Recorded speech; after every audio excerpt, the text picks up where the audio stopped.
Fair and valid, Viz.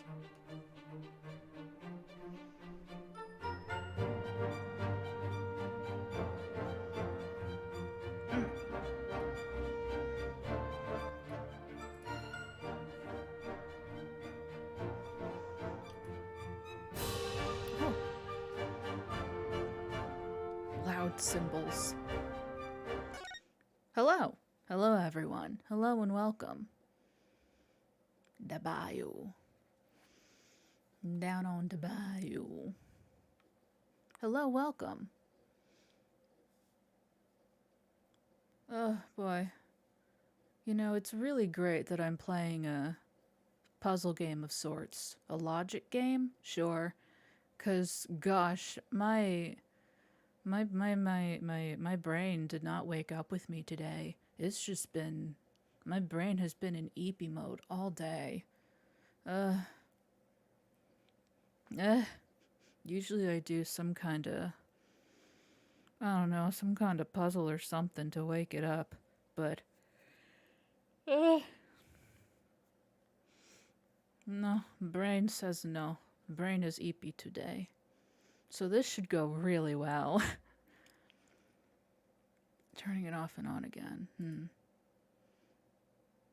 Hang on.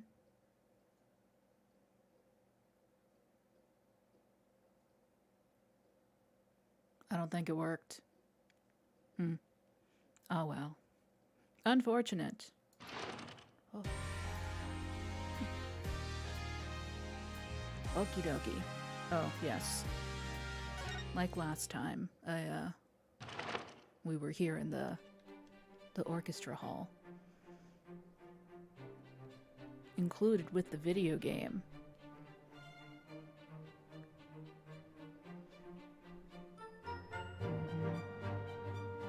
And look, there's a person I don't know.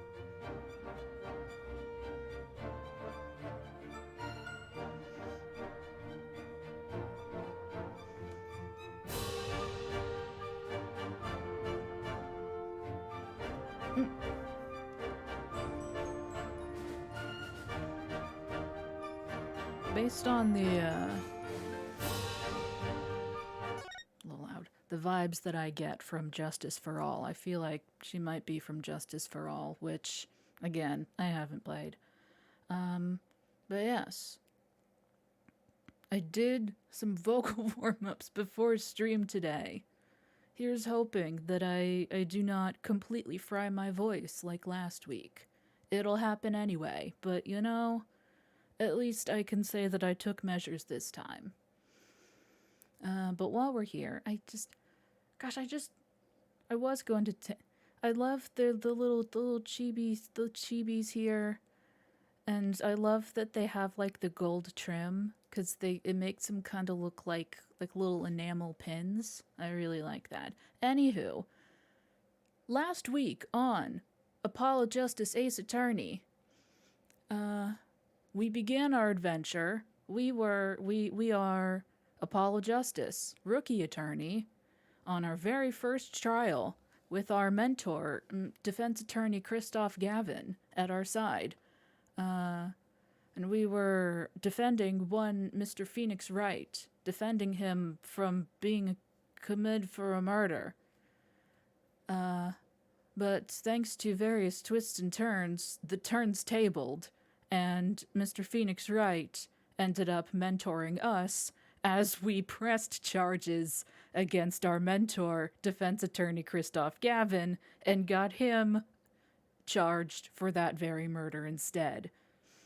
So in one trial, we did a good, and also we lost our job immediately. So that's fun. Fast forward, some amount of time, a month maybe? I don't remember exactly. Wait, 2 months? Because it was fast forward a little bit. Fast forward a little bit, and Phoenix Wright calls us up. He's like, hey, come down to my office. I need your help with something. And we show up. We show up to his office, which is no longer Wright & Co. Attorneys at Law. It is now the Wright Talent Agency. run by himself, Mr. Phoenix Wright, and his daughter, Trucy Wright, who is a magician of apparently considerable skill. Hello, Neon. How are you? So we show up there, and she's like, oh yeah, he's in the hospital. He got hit by a car last night. And we're like, okay, I guess let's go see him. And so he's like, hey, so I want you to find out who hit me with their car, please and thank you. That's the job that I have for you. And we're like, okay, sure. And come to find out, that same night, a gentleman named Guy Eldoon had his noodle stand, his mobile noodle stand, stolen. Well, now it's the Right Anything Agency. But it was the Right Talent Agency. Mr. Guy Eldoon had his noodle stand stolen, and both Trucy, Miss Trucy, aged 15, had her panties stolen that very same night. So we have, and then we go and investigate these things. We find that another lady had her underwear stolen, and a person was shot in the park. All on the same night. It's a real perfect storm of various crimes and such. And, we're gonna solve them all, probably. I'm sure that they'll all connect with each other in a fun and interesting way. Oh, and I've switched over to a controller, because it seems to want me to play with a controller. Yeah, lots of weird things happening. Okay. So, I may have forgotten what we're doing. Oh, here we are. Perfect. Yeah, that's Mr. Eldoon. June 15th, Maractus Clinic, garage. There's a cat! Cat! Cat sighted, top left. Cat! Nice. Hi, Jen. How are you? This is the place. This is where that panty snatcher ran. Are you sure? Maybe. Let's look for clues. Clues to a panty snatching. Clues like a pair of panties. Trucy? Could you try not saying panties so many times? Oh, I didn't notice you. Hello. Eek! Someone's there! Oh, it's just a gold-painted human skeleton. Why is it gold? Just a human skeleton and painted gold. There's a mannequin hand waving to us from the box behind the skeleton. This place just screams hospital storage, don't you think? It screams something, that's for sure. Cat acquired. Cat spotted. Hey, a kitty cat. Here, kitty, kitty, kitty. Ooh. Yeah.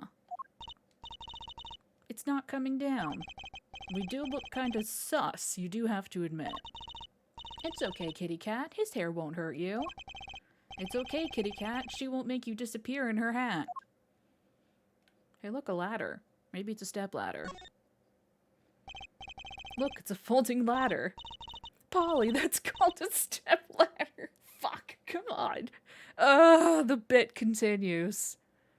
Oh, the bit continues. A step ladder? How is that different from a regular ladder, then? It's a much more complex piece of machinery. It's like two ladders stuck together. So you admit that basically it's a ladder, right? Wait, huh? You have to look past the form, at the essence of the thing. Can we talk about something else? The bit continues. It never stops. Hey, look. There's something about this car.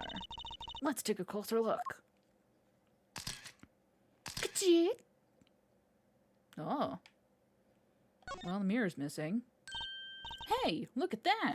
The mirror's been broken off. Now this is a clue. What? You're smiling like you know something I don't. You aren't keeping a clue from me, are you, Polly? A clue? Let's see. I mean, I don't have the mirror on me, so I cannot. Not that I can think of. No? Then what were you smiling about? Oh, I wasn't smiling. It was the dust in here. I thought I was gonna sneeze.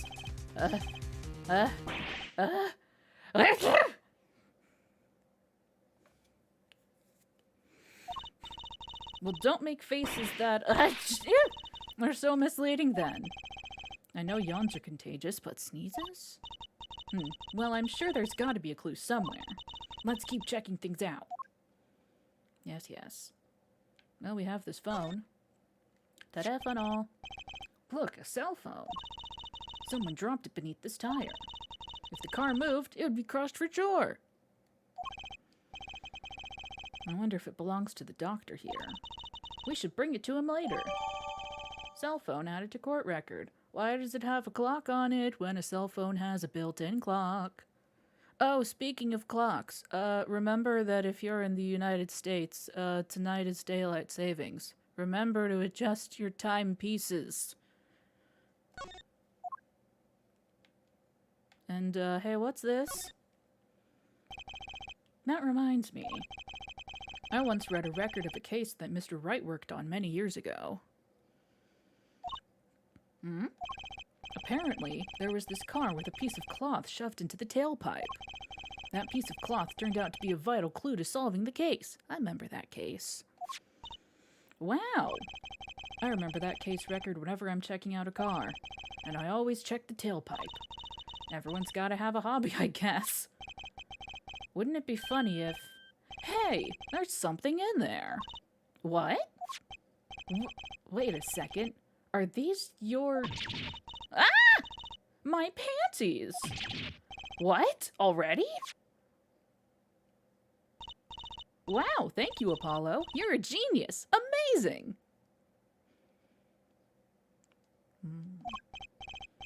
No, really, don't mention it. No, I'm serious. I'm really impressed. You must have a nose for finding girls' panties. What are those? My little panties, of course. They've come home to Mama. I can't wait to use them. You're going to put them on now. Watch closely now. See? Nothing in the panties. Ta-da! Whoa! Where'd that come from? How did that bowl get in your pant? What is this bit? My panties are in extra-dimensional space. Anything can fit in there. They're my magic panties. It's one of my best tricks. Magic panties. They love them over at the Wonder Bar. I do shows there nightly. You mean those panties are a prop? You could have told me a little sooner. Trucy's panties put discreetly away in Trucy's pocket. Well, that's one case closed at least. What are you saying? We still have to catch the sly devil that ran off with the tool of my trade. Alright. I'm not finished searching this garage anyway. Oh, we're not, but I don't have the thing that I need. I'll come back to you on that. Hey, what's that? There's something about this car. Oh no, it's putting me in the car. Hang on. I'll come back. I'll come back, okay? Jeez, oh, hey, look, a vent. Sussy. Okay, I think that all counts as car. Does it? Yeah, that all counts as car. Alright, fine. Fine. I'll go get the right piece of evidence. No! Over here. Madame. And she's still going. She's still trying.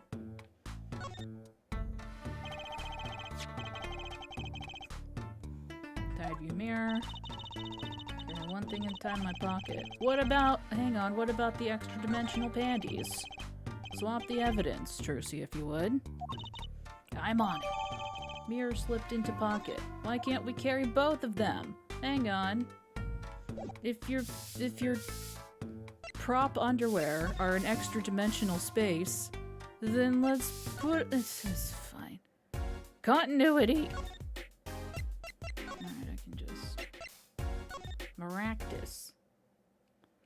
Okay, I'm ready now. Ka-chee, ka-chee. Okay, now we can do the thing. Here, look at that. Uh-huh, yep. I have a thing. I think I do have just the clue you've got in mind. Well, bam!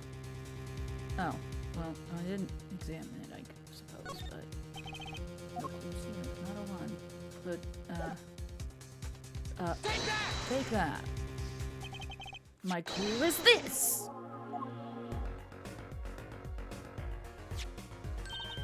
Whoa! It's the same color and size and everything! A perfect match!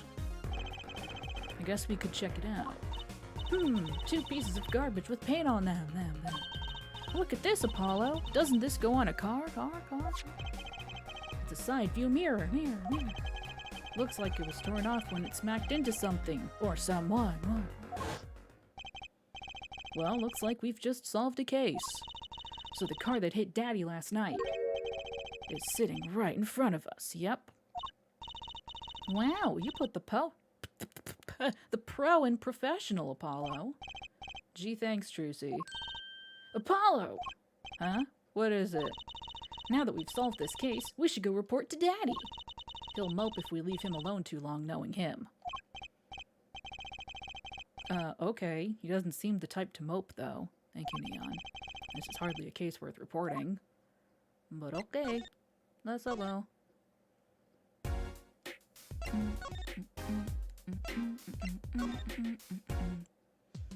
We go here, and then here.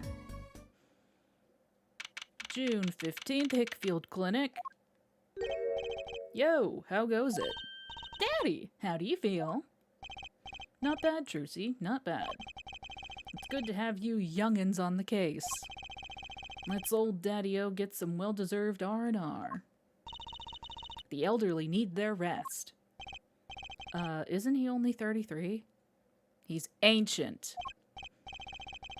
We've cleared up most of the cases. I was right about you. Competent. Capable. Tell me what you found out, if you want to. Your enthusiasm is overwhelming. Oh wait, hang on. Bowl! Relief to be so thoroughly ignored. Sick. Boom! Fine. Look! My panties! They came home to Mama! Thanks, Apollo. I was worried about them too. Trucy special ordered those. A startling display of parental concern. I'd hate to have to buy a new pair. Ugh. Make that a not-so-startling display of cheapskatedness. Well, bam. So this was the thing that led you to the car. Yes, sir. The mirror you knocked off was just the clue we needed. Good work, Apollo. Of course, you might say. I was the one who made solving that case possible. You don't get points for knocking off a car mirror. You don't get points for being hit by a car, sir. Progress! Well, I certainly didn't expect you back this early. Polly's amazing. He found my panties so quick, almost like he was the one who stole them. You have an interesting concept of praise. And? Did you find the mad driver who gave me that 30-foot toss? Hi, R10. You've come in at a spectacular time, as you can see. Oh yeah, as a reminder, he was hit by a car, flew 30 feet into a telephone pole, and just sprained his ankle. That's it. Because he's Phoenix Wright, and that's... Apparently, it was a doctor from the Maractus Clinic. Maractus, huh? Like the Pokemon. I've heard of them. Nothing good, mind you. That reminds me, a police car was parked outside the clinic. Maybe something happened. What is this Maractus Clinic, anyway? Maractus Clinic. All I've heard are the rumors. That clinic's been making good money. In a bad way. Bad. Ties to organized crime. The Kentucky family. The Kentucky family? He did that on purpose. Some injuries you can't take to a public hospital, see. They use the Maractus Clinic for their patch-up jobs. Interesting. People in the park. Looks like something had happened in that park. Ah, a body was found there in unusual circumstances. Something more unusual than being dead? It's not our concern in any case. Right, let's ignore that and find that noodle stand. Whatever happened to professional curiosity? Thanks, really. If I get tired of sleeping, maybe I'll head down to this Maractus place. Maybe hit him up for some reparations. A little legal action would do me some good. I was wondering when I get paid? We solved the case of your accident and, found a missing article of clothing. My panties! Yeah, that leaves the noodle stand. Eh? Feel free to drop in if you get stuck. I'd be happy to help with anything not involving money. Thanks. Goodbye, quid pro quo. Hello, pro bono. Right, back to the office to plan our next move. Goodbye, Phoenix. June 15th, Write Anything Agency. Oh, hello, madam. Oh yeah, we ran into her outside the oh yeah, see?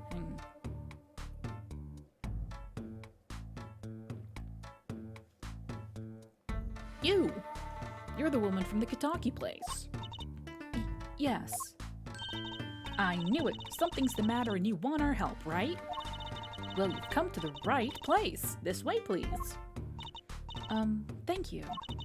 My name is Alita Tiala? Alita Tiala? Alita Tiala? Alita Tiala. I'm trying to see the joke, but I don't. Alita Tiala. I don't see the joke. I have a request. I'm an attorney. Look at my badge. An attorney's badge. So you really are a defense attorney. Please, I'm counting on you. I need your help. Map? Yeah. No, it's me who's sorry. Really sorry. Noodle. Yes. Okay. Cell phone? It's just may as well present everything. Okay, Panties. That? Okay, alright, no, that's fine, okay. We gotta make sure, we gotta be thorough. Hello, madame. She doesn't understand. Your request. Let me guess. Something's been stolen? Your flyer. It says, now defending, so I thought... What? You mean you want me to defend you? Me? Maybe you can tell us what happened. Were you hit by a car? Did someone steal your stand? Or your panties? No. I'm not the client, actually. The client would be my fiancé, I suppose you'd call him. Fiancé? What happened to him, then? He was arrested this morning. The charge was murder. Murder? Have you heard about what happened at the park? Well, I mean... Tell me more about yourself first. So what's your story? You frequent the Kentucky Mansion, yes? Are you a member of their, organization? No, not yet. Not yet. You see, I'm to be married next month to the boss's son. The boss's son? So he's a gangster. Yes, but the Kitakis are locally responsible gangsters. I thought it'd be nice for a change, quit my boring job, live the good gangster life. You know what? For once, the gangster life didn't choose her. She chose the gangster life. I think you're onto something. Mrs. Kitaki, I like the sound of that. I'm not sure your daddy would care much for that. Anyway, about that murder. What happened? I haven't been told all the details, but I do know a body was found in the park, near the Kitaki mansion. There were a lot of police cars there. Apparently, the victim was shot with a pistol, but I hear the circumstances of the shooting were rather unusual. And your fiancé was arrested for this. What sort of person is your fiancé? Tell me about him. Your fiancé is the Kitaki family's only son, correct? His name's Waki Kitaki. I brought a photo. Oh. Well, that's quite the photo. I know. Oh, he can be powerful and menacing, but so cute. But if he's the boss's only son... Yes, I'm sure he'll take his father's place someday. Say, I'm a boss already, of this agency. Please help my Waki, please. Right, my first solo defense case. Crime boss's son or not, I'll prove he's innocent. I prepared a letter of request. I know you need those. Hey, thanks. Right, let's go check out the scene of the crime. Hey, I got this new piece of evidence. I wanted if you wanted to look at it. Oops. Wait, no, shit. I hope that's okay. I've never written a letter of request before. Oh, it's fine. I should hope it's your first. If we take this, we'll be able to investigate the scene. I also trust her implicitly. She seems like an upstanding young lady. I want different music before The detention center. Let's go. June 15th, detention center. Visitor's room.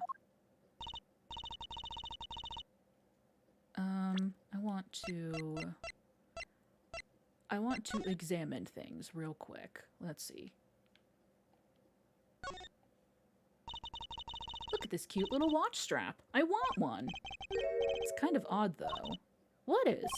I mean, if you wanted to know the time, you could just look at the phone itself. Thank you. Hey, you're right. Sharp, Apollo. Thanks. Finally, some respect. So what does that tell you? Well, the owner of this phone doesn't think through the details for one. They did drop their phone after all. I kind of figured they were a little spacey already. Oh, good point. It's got a camera, normal-ass battery, unlike Phoenix's phone. Whee! Okay. Yeah, okay, sure. Uh-huh. Something the matter? I was just wondering if there was, like, a switch on these? Of course not. Huh. Mysterious. Oh, do you want to know the secret of my panties? Not really. Nope. No, Who uses magic panties in a stage show anyway? I gotta go. I need to leave. Let's see. What? It's cut clean off. I wonder what's in there. Don't. There are bare wires hanging out. Let's see. Zap! Eek! What? Are you okay? Hee, just a little joke. Don't scare me like that. You mean don't shock you? Zap! Excellent. Thank you. And, oh. Why did this envelope say hit request? Hey, why does this envelope say hit request?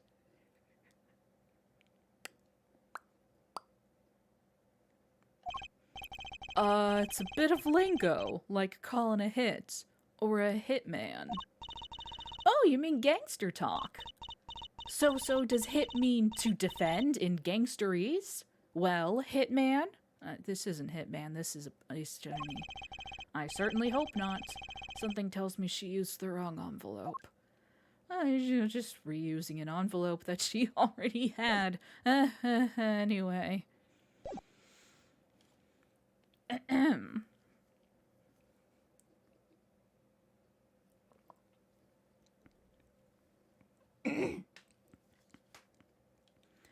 Polly, you look as happy as a clam in its shell.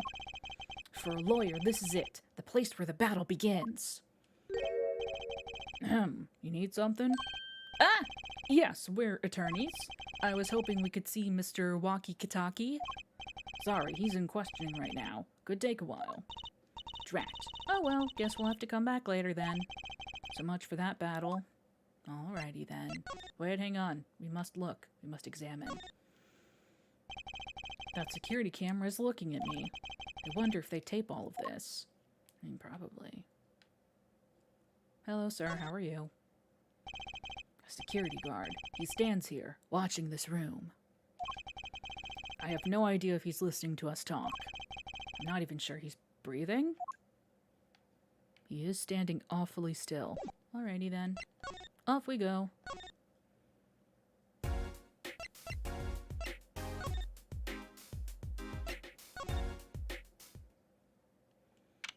June 15th, Kitaki Mansion. A motorcycle, huh? So this is it, my first murder crime scene. Ah, it's you kids again. Look, can't you find some other place to play?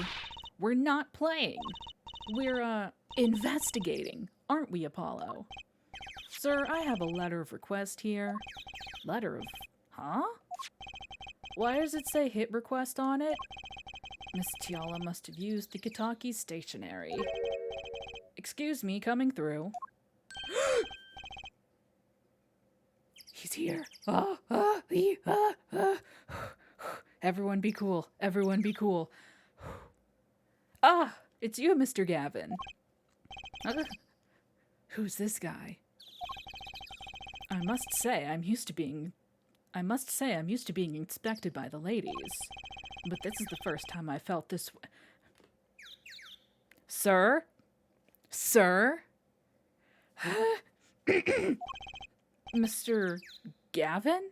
Oh, hey, that's our boss. The one that went to jail? Oh, right, I forgot. Oh, R10. Dear sweet R10. Oh, dear. Oh, gosh. We need to do, like lightly German. Like, a little bit. Just like a smidge. It's gonna take some time to develop this voice, but I'm gonna try. Ah, Fraulein, what is a sweet morsel like you doing in such a dismal place? Can I help? Yes! Same. The policeman officer fellow here won't let us in. We even have a letter of request. You must be exhausted standing out here. I will take you to the scene of the crime. Oh, really? By your leave, officer. Yes, sir. Of course, sir. Ah, very well. This way, Fraulein. Whee! What about me? Wait a minute. Hey, what about me? I'm the attorney. Oh, hey. We are here. June 15th, People Park. On that note, enjoy your investigation. Thank you. Will we see you again? Ask the wind, Fraulein. I'll be riding on it. Bye!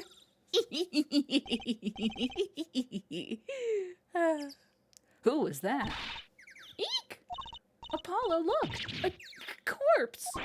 What? Hey, it's just a mannequin. Wow, it sure got me.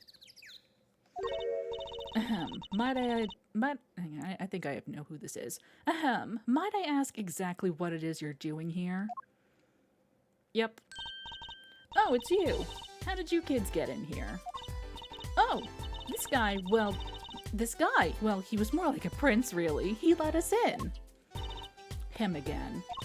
That glimmerous fop, always getting in my way. Anyway, this scene is off limits. Excuse me, we have a letter of request.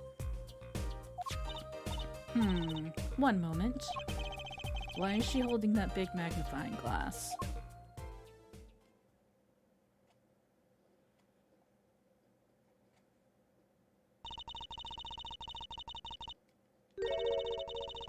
I'd recognize that handwriting anywhere. Scientific analysis says this was written by Alita Tiala. Thanks. It took you 30 minutes to figure that out. So, what's up with the mannequin there? It's taking the place of the body, preserving the scene of the crime as it was found. The body was pulling the stand? So, you're a defense attorney, are you? Detective Emma Skye, I'm in charge of this crime scene. She doesn't seem that happy about it. She doesn't seem that happy about many things. I trust you know how to stay out of the way. I always carry 2 pairs of handcuffs, just in case. Ma'am? Madame? I'm an attorney, look at my badge. If you could spare a moment to take a look at this. Can't you see that I am extremely, extremely busy eating peanuts? Eating snacks, yes. Busy eating snacks, I'd say. Yeah, that's what I said. This is going nowhere fast. Map? No, okay. Bowl. Yeah. For fight. We gotta check. We must.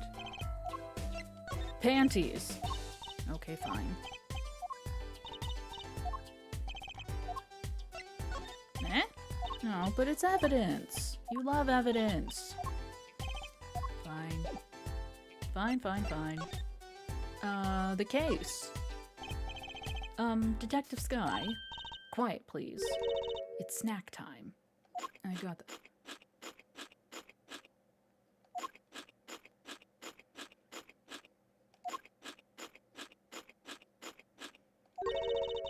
We're not making much progress here. She must not be very busy. I never seem to get a lucky break.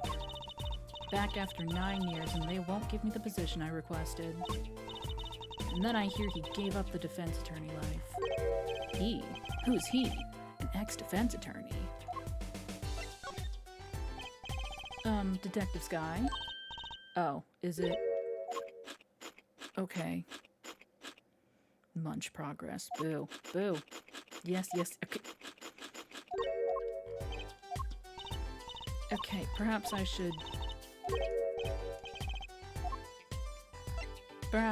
look around. I mean, may as well ask. Okay, yeah, I know, I figured.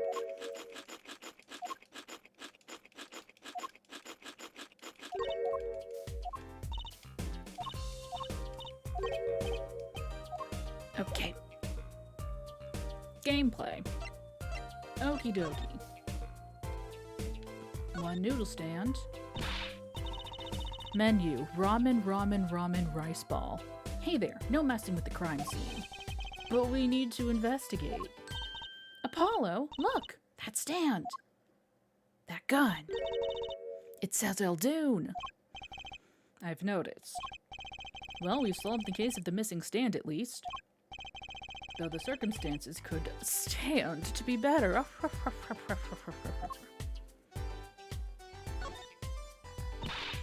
No messing with the crime scene. We need to investigate. Investigations are to be carried out by professionals, scientifically. She's not gonna let us check out the crime scene, is she? Hey, Apollo? My very unscientific analysis tell me something here is very sus.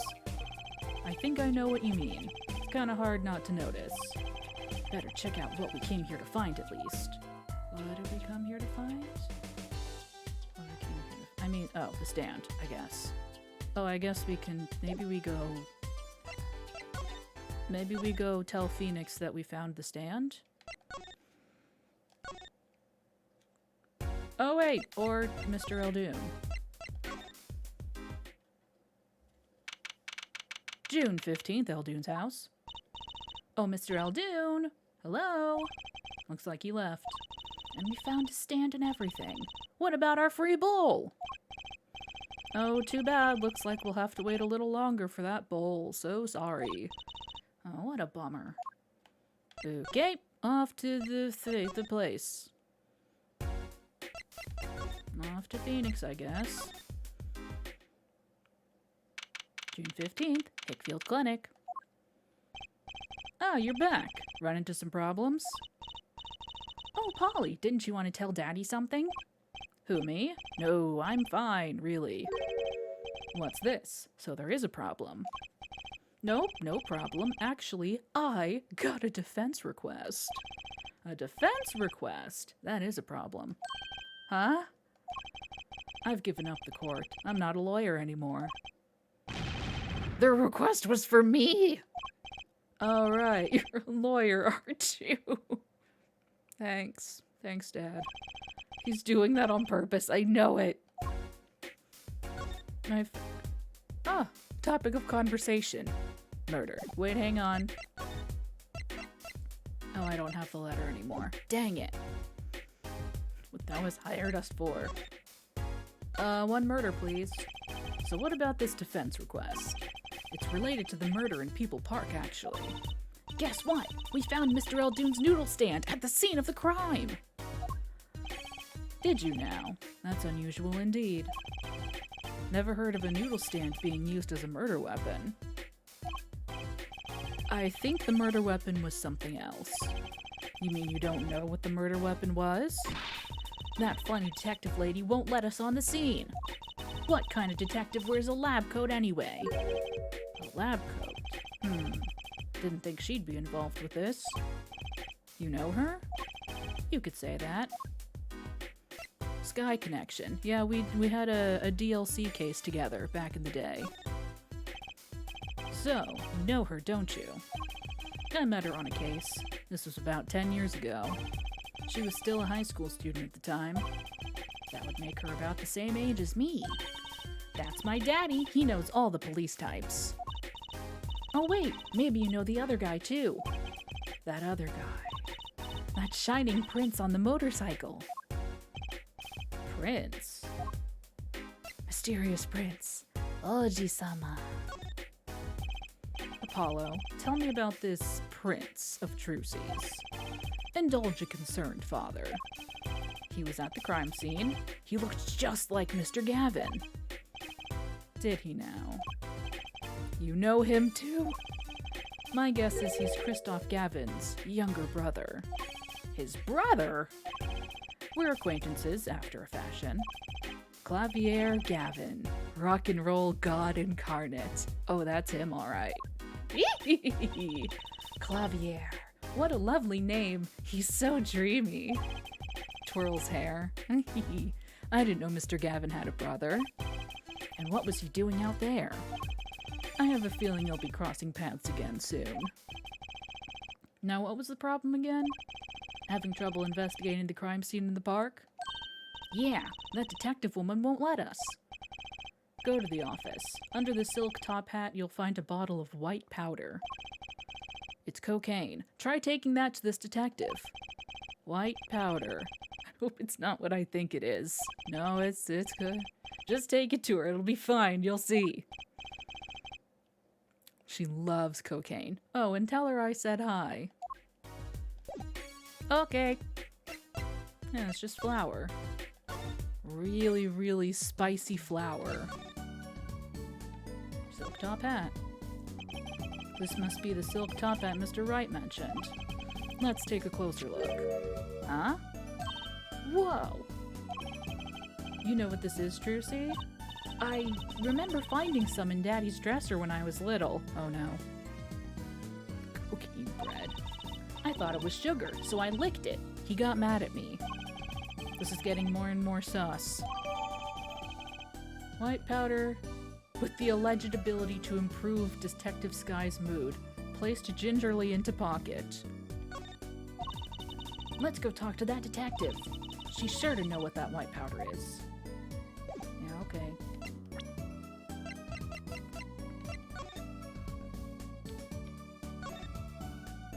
The bottle has a label on it. Can you read it? No, I can't read. Not a word. I'm not sure I speak whatever language this is written in. That's too bad. I guess we're stuck with this mysterious bottle of white powder. Yeah, maybe it's ginger. It's got a big foofy with it, too. I wonder what this mysterious white powder could possibly be.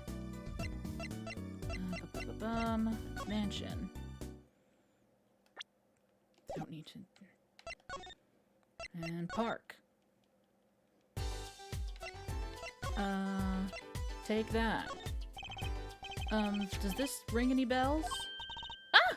Is that? It couldn't. Where'd you get that? I brought it from the office.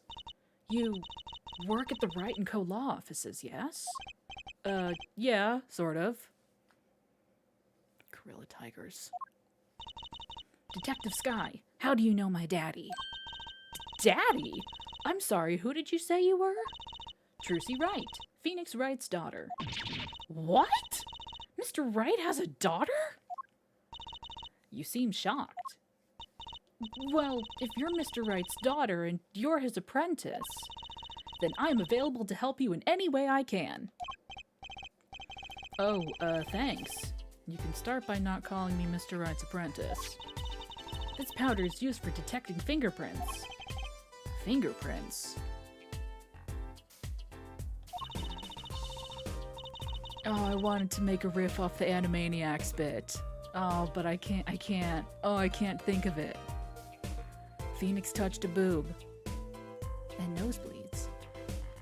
I guess you might call it a memento from the time I spent with Mr. Wright. Nah, I don't think so. Yeah, thank you. White powder memories. If you find any evidence with fingerprints on it, please let me know. Well, dust for prints. Well, she's quite the eager beaver all of a sudden. I'm an attorney. Look at my badge. Ah, an attorney's badge. It reminds me of when Mr. Wright was still defending. Everything I have now is thanks to him. Remember, help as many people as you can. That's your job. She's right, Polly. Let's make a difference. Is something wrong? No, nothing.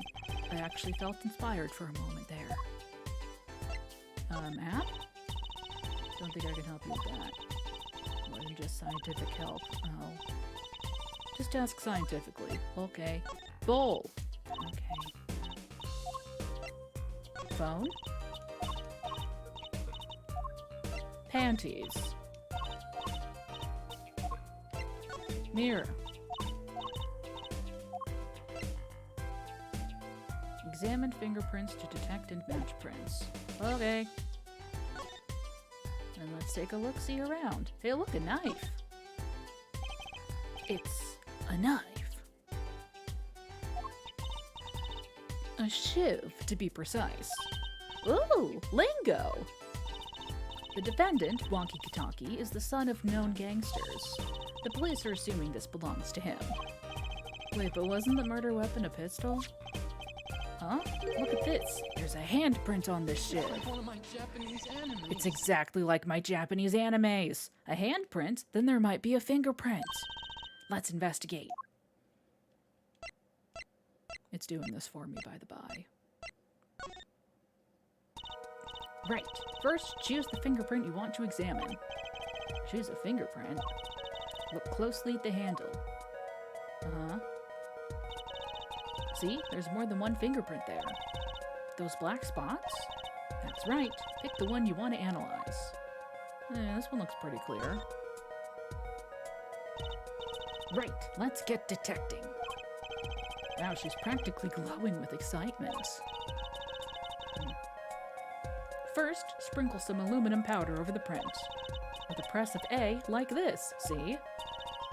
The oil left by the print absorbs the aluminum powder, so you just dust it on and blow it off. Blow? We can't do that. We're not on a Nintendo DS anymore. It's like whistling. You know how to whistle, don't you? Just use Y and...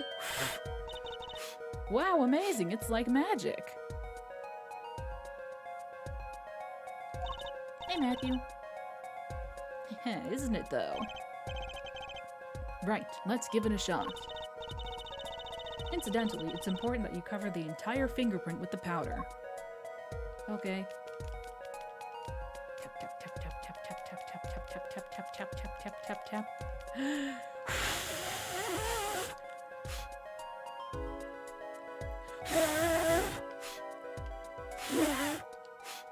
Did I do it?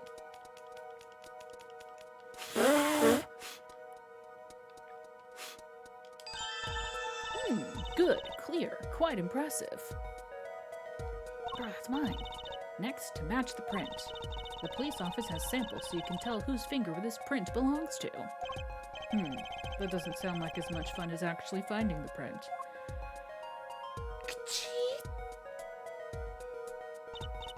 Okay, pick the person whose print you think this is. You probably have a good idea whose knife this is already. I mean... Pal Maractus. Clavier Gavin. Thank you. It's Trucy Rights, of course. Oh, okay. Oh, you can do like so. Emma Sky.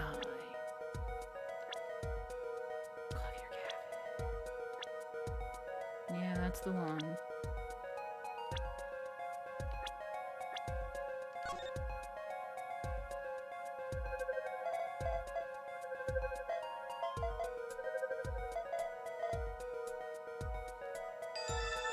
Match found! So the fingerprints do belong to the defendant.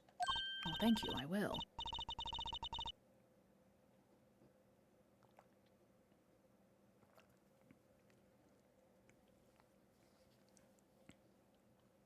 Yes, isn't it amazing? Ah, the power of science. It's my life. Apollo, she's sparkling. And I'm dimming. Look sharp, spirits up. The real fight is yet to come. Chin up, Polly. The trial hasn't even started and I'm already losing. Knife added to court record. Nice. Can I look at it more?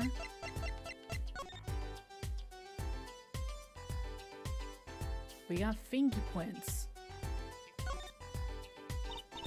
So the defendant's prints are on this knife. That would mean he was here the night of the crime. That's what I call irrefutable scientific evidence. Neat! Not so neat when it happens to be evidence against our client.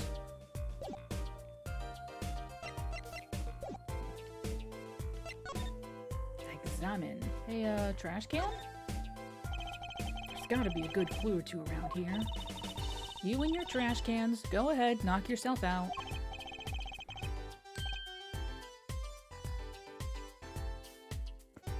Please, can't you see I'm doing my look! Another pair of underwear? Oh god, oh no, oh no, it's Mrs. Kataki's. Wow, Apollo, you're a genius at finding panties. Hey, thanks. Stop saying that. Wait, these aren't... They're not mine! Could these have been stolen too? Bloomers added to court record. Distinctive to say the least. Oh boy.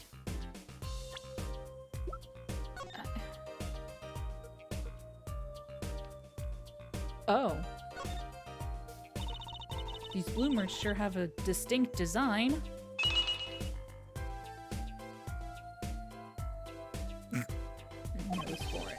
Oh right, the get up and stretch time. You certainly know who they belong to at a glance. That way, she doesn't have to write her name on them. Genius! I would think writing your name would be easier than drawing a plum blossom. Y'all just really take this in. I'm gonna get up and stretch.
Okie dokie.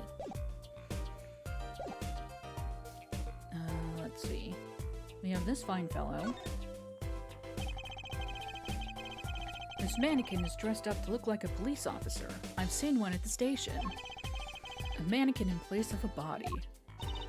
The body of the victim has already been removed. Do you think the victim was the noodle stand thief? What, you think someone killed him because he stole it? Yeah! Taking care of business, little plump Kitaki style.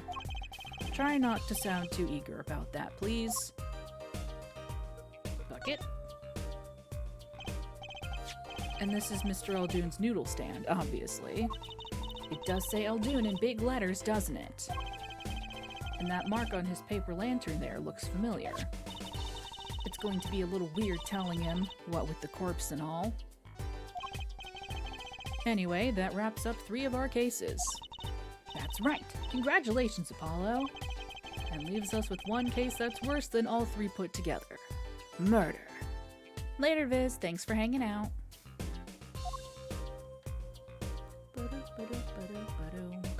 Tarps. Blue tarps have been placed on the ground around the stand. Apollo, I bet the victim was gonna have a picnic here. I guess he could have eaten all the noodles he wanted. Don't touch those. Those are preserving the crime scene. Oh, I guess the police put those tarps here after all. Oh, okay. I think that's we looked at the knife already, but the knife is sticking straight into the ground with the defendant's fingerprints on it, which means you think he stuck it into the victim? I don't know what he did with it, but I don't like it. Benches line the river running through the park. Ah, a little urban oasis. I bet children come here to splash around in the water. That river's a little deep for splashing, and a little dirty. Well, they could listen to the water and pretend they were playing. You know what? They sure could, Jersey. I think that's everything. We can now talk. The case!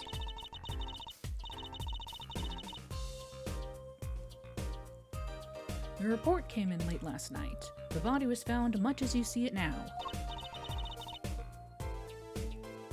Excuse me. Except it was a real body. But why? Why was a body pulling a noodle stand? If I knew the answer to that, I wouldn't still be here. Well, what was the cause of death? A bullet wound to the temple. He was shot by a pistol. Very close, too. Presumably, the temple. A pistol? Not the easiest thing to come by in this day and age. Unless you're a cop or a gangster. Right in the noodle. Incidentally, the victim's name was Pal Maractus. Ah. I just received the autopsy report, in fact. Maractus's autopsy report. June 14th, after 10 p.m., single bullet to the right temple. I mean, really, what's up with this case? It's enough to make me want to run off pulling a mysterious noodle stand behind me. Not so mysterious, actually. We should tell her, Apollo. After all, we know where the stand came from. A likely story. I didn't come here to play games, you know. Actually, we do know where the noodle stand came from. The noodle stand's owner is... me, Apollo Justice! Clavier Gavin. Spitting image and younger brother of Mr. Gavin, an acquaintance of Mr. Wright. Dreamboat. Oji-sama. Hi, North. How are you? Cerveza Crystal. Take that! Take it! Who's the old guy? This is the proprietor of Eldoon's Noodles, Mr. Eldoon himself. He's famous in this part of town. Not bad. I guess Mr. Wright picked the right kids for the— I'm not a kid. Oji-sama is Prince.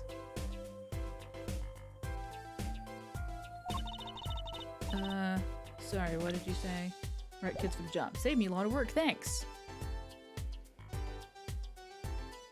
Nice, nice, nice. Oji. It's fun because when I was doing, I was attempting to do an Utao cover for World Is Mine, but I was using a male voice bank, so I was changing Ohime-sama to Oji-sama. And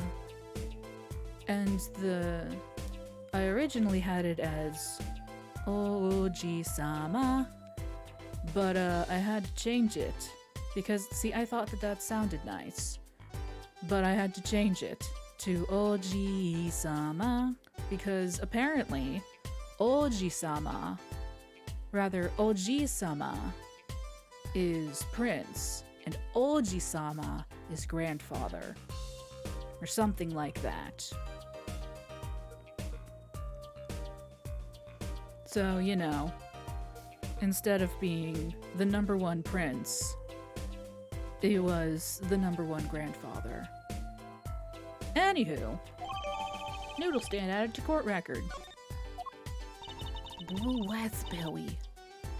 What sort of person was the victim anyway? You mean what did he do? He was a doctor. Oji's prince and Oji's grandfather. Is it the other way around? I don't remember. It's something like that. I don't speak Japanese, and I'm not in the process of learning it. I just know bits and pieces because of Vocaloid. A doctor? I'm starting to see a connection here. Your story.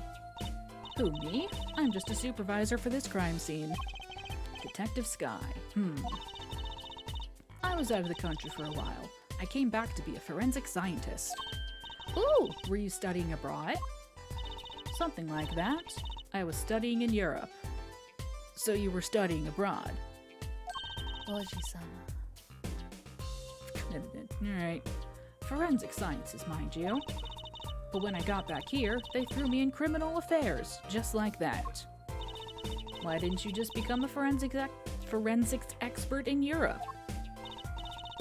Well, I suppose that was an option, but I had a lot of favors to repay to people back here. Yeah. I know Oji-sama because of Utena. Lots of talk about princes in Utena. Oji-sama. Favors. Wasn't she in high school when she left? What? What's that look for? I was involved in an incident before I left. But Mr. Wright and his people helped me out. I owed them. Really? I had no idea. If she's been out of the country for a while, she probably doesn't know about Mr. Wright's current, state of affairs. The defendant. Could you tell us a bit about the defendant? He's the only son of the Kitaki family, yes? Waki Kitaki. I don't know if he's the boss's son, but he's certainly throwing his weight around. Violently, in the detention center. I see. Why was he arrested in the first place? You're a defense attorney, aren't you? You're not his, by any chance? Actually, yes, I am. Well, we have a witness to the moment of the crime. Of course we do. Eh? The witness called the police. They'll be testifying during the trial tomorrow. What? Unfortunate. Could you tell us a bit more about the victim? Well, let's see. Apparently he's the physician at a clinic in the area. Quite well off, too, from the sound of it. The clinic's name is the Maractus Clinic. Maybe that's why the cop car was parked there. What? You've been to the clinic? Yeah, though on a related issue. An unrelated issue, I should say. Probably. Maybe. I told the detective about the case of the stolen noodle stand. Oh no, it is a related issue, I guess. I see. So that means Dr. Maractus stole the stand and pulled it all the way here. That would seem to be the case. But why? Don't ask me. So, have you met the defendant?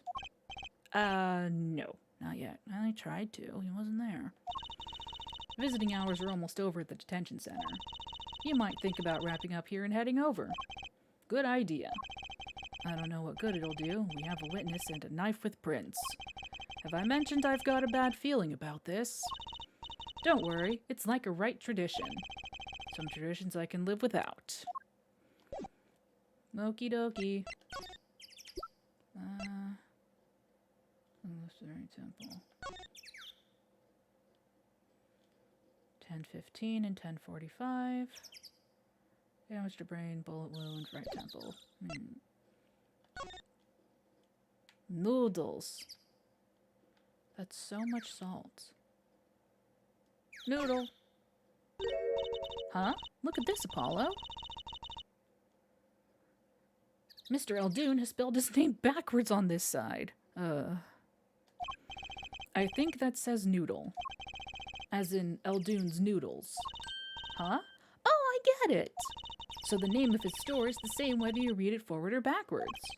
Yeah, I guess it would be. Except for the last S. Then how about a store called Team Meat? I hate that. Close, but that would be Tame Mate backwards. And what kind of store is that? Why, a store that sells meat. It's not meat unless it's Team Meat. Yeah, okay. Whee!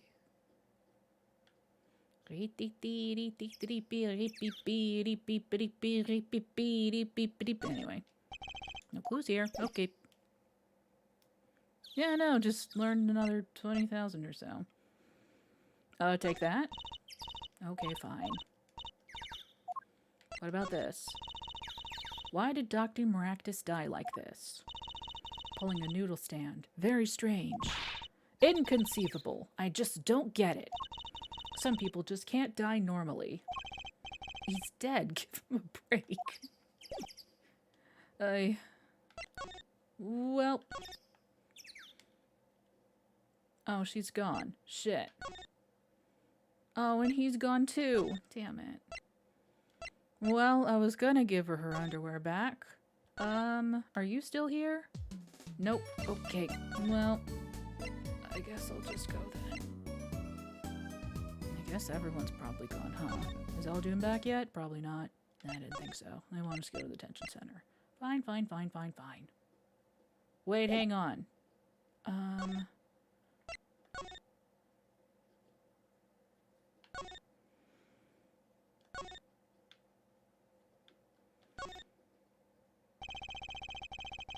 Big wastebasket. You aren't going to search through the trash. I don't think we need to. What? But... Waiting over here. Searching through the trash isn't a hobby of mine, okay? Well, but what about the slippers? There was a thing.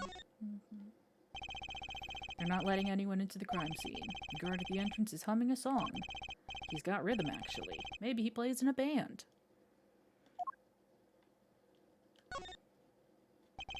Looks like that woman's still causing trouble. Look, no one goes in. That means you.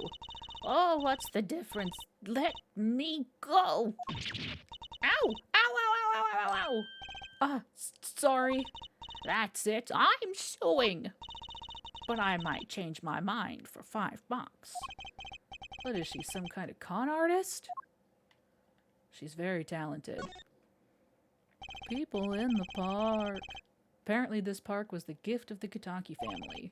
The friendly People Park, brought to you by organized crime. A very naughty part of me is tempted to write "We Kill" on the left side of the sign. We Kill People Park.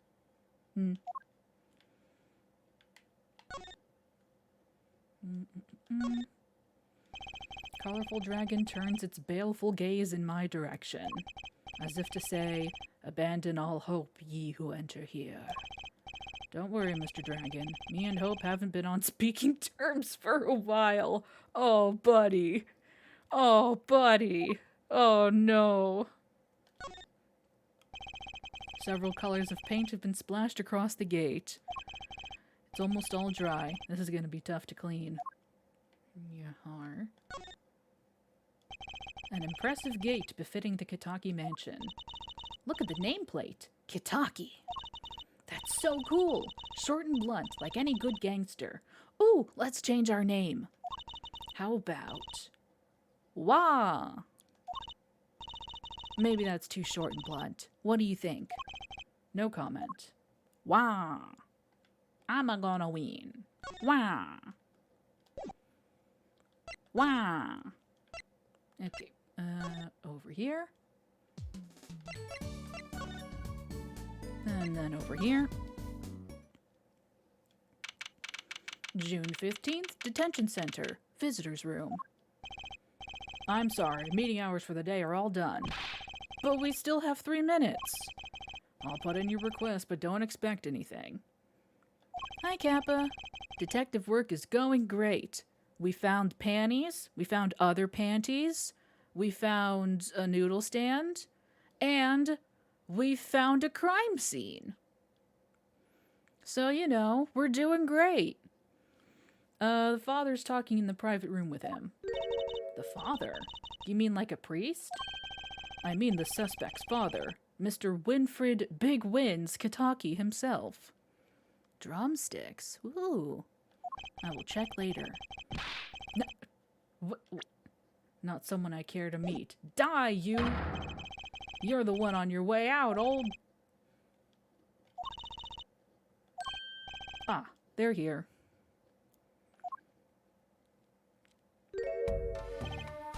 Whoa!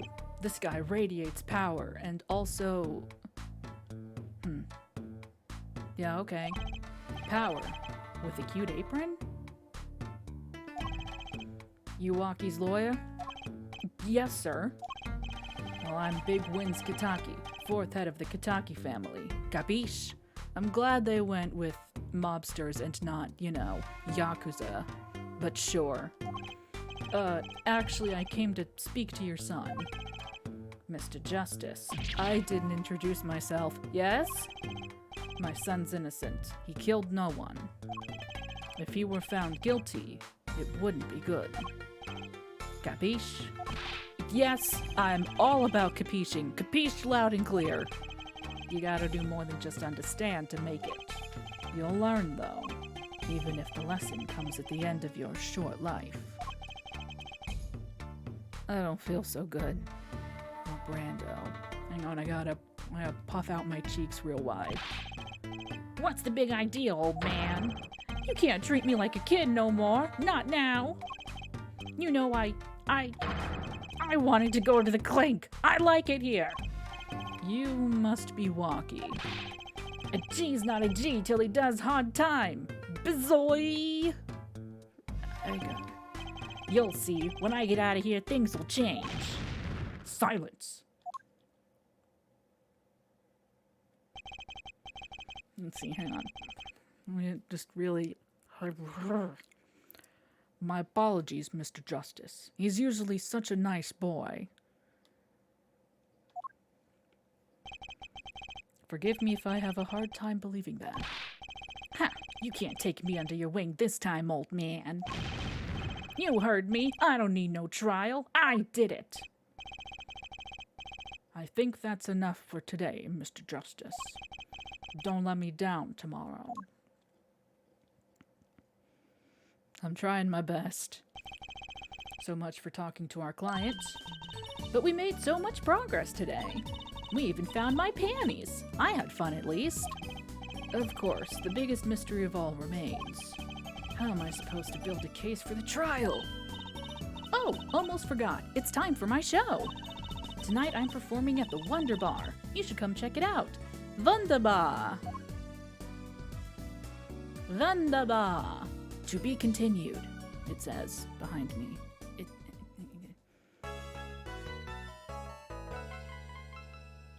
Yeah. Trial day 1. Trial day 1. Yes.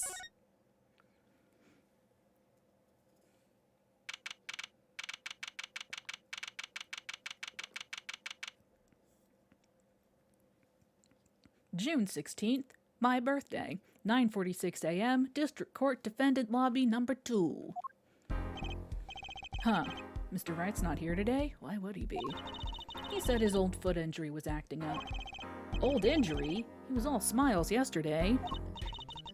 Yes, he smiled when he said we'd be fine, as long as you're there, Trucy. Yes, fine. We'll be fine. Here comes justice. I started my voice training at 5 this morning. Man, what's that like? Ooh, do some now. I want to see. Or hear. Huh? Oh, okay. My name is Apollo Justice, and I'm fine. Man, I connect to this man on spiritual level. It is in the middle of the year. It's in the middle of the month, in the middle of the year.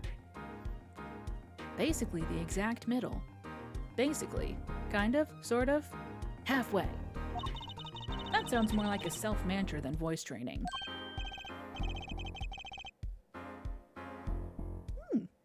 I'm fine.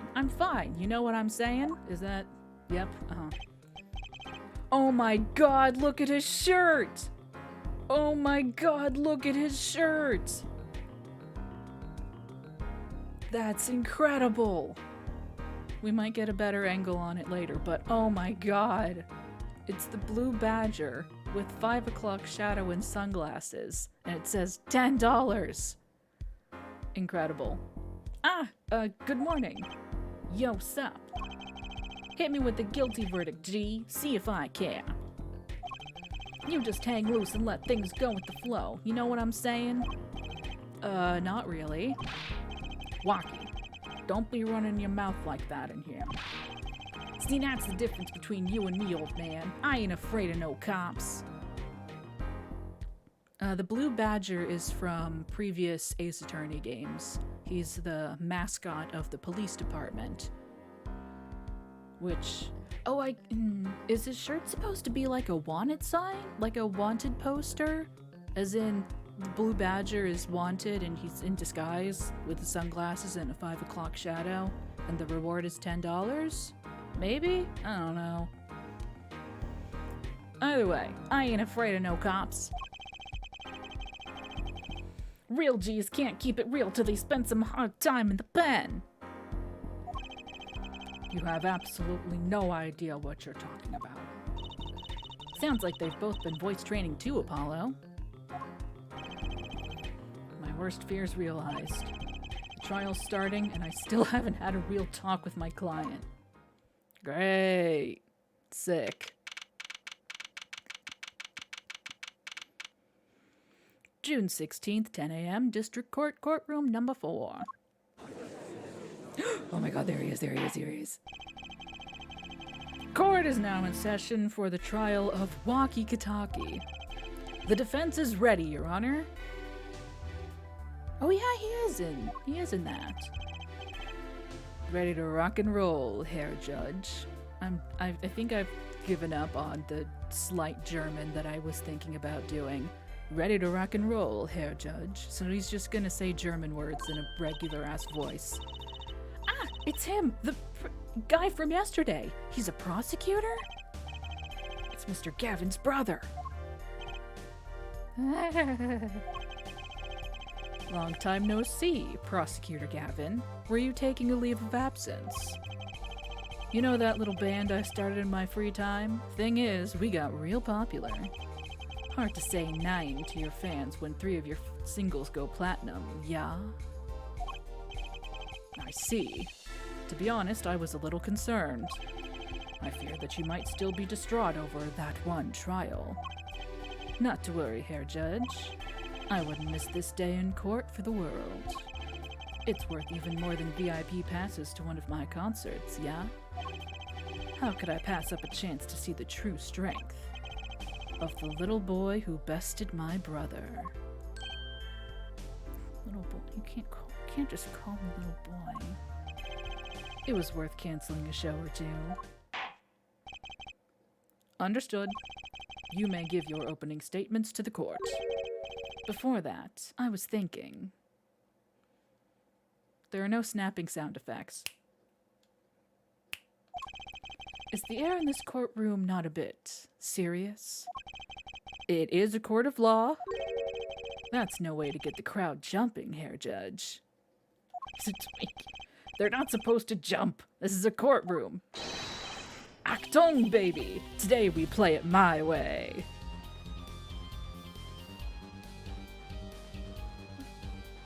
Yeah! What's that noise? Sometimes you have to get on up in order to get down to prosecuting. This is crazy. The victim, Pal Maractus, director of the Maractus Clinic. I think this music is diegetic is what he's saying. The scene, People Park. He was found pulling a noodle stand. Manifest guitar solo, yeah. What in the world was a doctor doing pulling a noodle stand? Yes, I believe. You will only find that out by asking the defendant, right here, right now. Because it's an undeniable truth that he shot the victim. What do you mean undeniable? If you are to glare at anyone, Herr Justice, glare at the punk in the defendant's chair. His crime was witnessed quite clearly, you see. Very well. Please admit this witness to the court.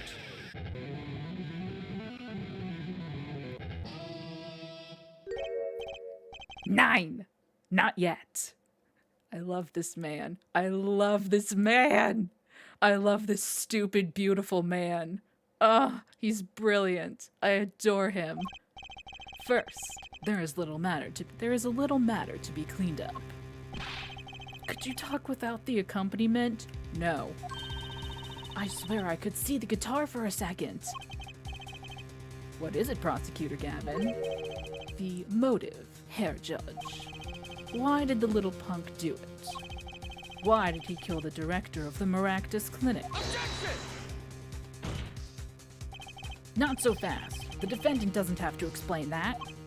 Oh, but what if the defendant specifically requests to do so, as he did this morning?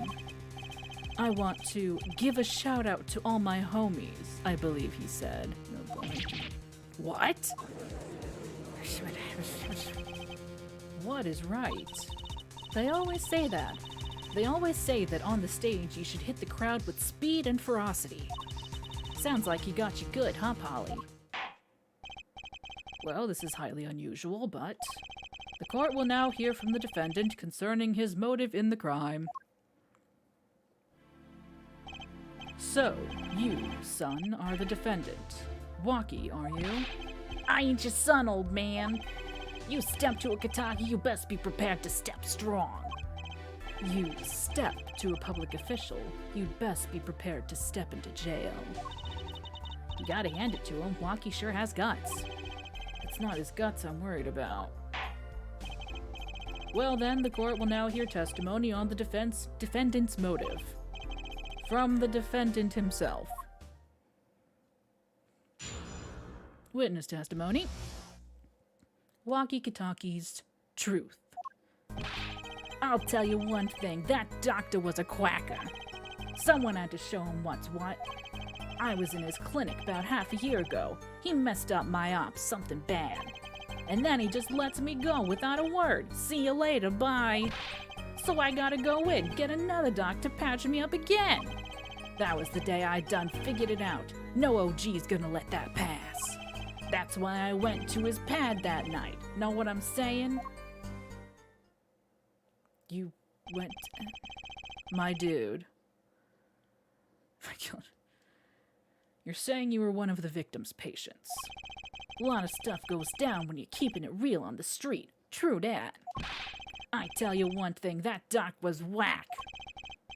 Very well, the defense may begin the cross-examination. I can't believe this is the first time I'm hearing about all of this. Cross-examination. Oh, look at his portrait. Oh, he's so pretty. You know, just for convenience, I'm gonna save here. Just for convenience, so if something happens, TM, we don't have to do all that again. Tell me more, tell me more. First of all, the word you're looking for is quack. And isn't that a little harsh? He's your family doctor. Who asked you, Pointy Locks? Just who do you think you are? Alright, pot calling the kettle black. Your lawyer? Look, I ain't trying to hear that. He was a quacker, plain and simple. Someone had to show him what's what. And that someone was you. By someone, you mean... Was there anyone with a score to settle with this doctor besides you, I mean?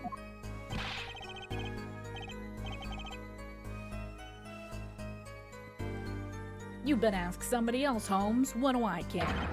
I made up my own mind and did what had to be done. Straight gangsta style. Oh boy. But why were you so mad at this doctor? Yo, sit back and listen while I drop it, J-Man. I was in his... Yeah. Hold it! Do tell. So you were a patient at the Maractus Clinic half a year ago. For what reason? I had what you might call a mark of honor. Can you explain precisely what was wrong? We had a little run-in with the Ravalas family. That's when I pulled a jack move. And ran into an ambush. G busted a cap right in me. According to my sources, you couldn't stand the stress of waiting. And ran in 15 minutes before the appointed time. By yourself. Hey, I was more than a match for those guys. So you were carried to the Maractus Clinic from there. Apparently, he was shot in the heart. Oh, fuck. Shot in the heart and he's still alive? And he's to blame? I can catch bullets between my teeth. Please don't demonstrate. But I never learned how to catch them with my heart. The bullet stopped just short of my thumper, you know what I'm saying? I would have been golden if it weren't for that whack doc. Can't even take out a stupid bullet. So, as you say, the surgery was a failure. That ain't all of it, Holmes. Hold it! What do you mean he just let you go without a word? What do you think it means? It's whack, that's what. I'm not sure what that means, but it sounds bad. It sounds as though Herr Doctor wished to hide his mistake. This is why he let the defendant go. He's a liar, straight up. He's a badder G than me. Hold it! So this bullet is still... You know it, I can still feel it. Right there in my chest, pressing up against my arm.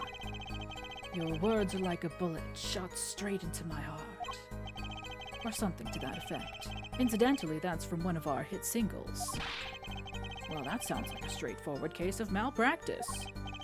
Word, J-Man. Weren't no accident. That's faux shizzle. I need to leave. It seems that there were issues with this doctor. Man, putting him down was like doing the world a favor.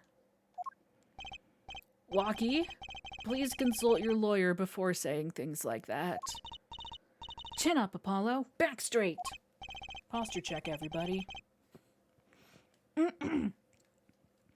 But why did this mistake only come to light that day? It was found during the family health checkup. The family checkup? That was the wackest thing of all. All of us G's lining up, taking eye exams and all that. Better to die young than fade away, bazoy! A relief to hear. Eh? What's a relief? Oh, did your father not tell you? That bullet you carry so close to your heart, if not attended to immediately, it could kill you. What? Yes, Herr Dr. Maractus had knowledge concerning this ticking time bomb in you. Knowledge that could have saved your life. No way! That's whacked! There is proof. Your checkup report. Walkie's checkup report added to the court record. Excuse me. I'd like to take a look at this. Metallic object found in your heart. June 14th, urgent exam needed. Well, that's... Alright, sure. Oh, right.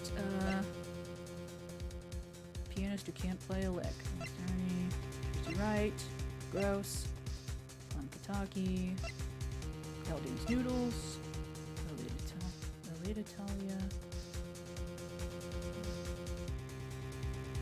Alita Tiala? I still...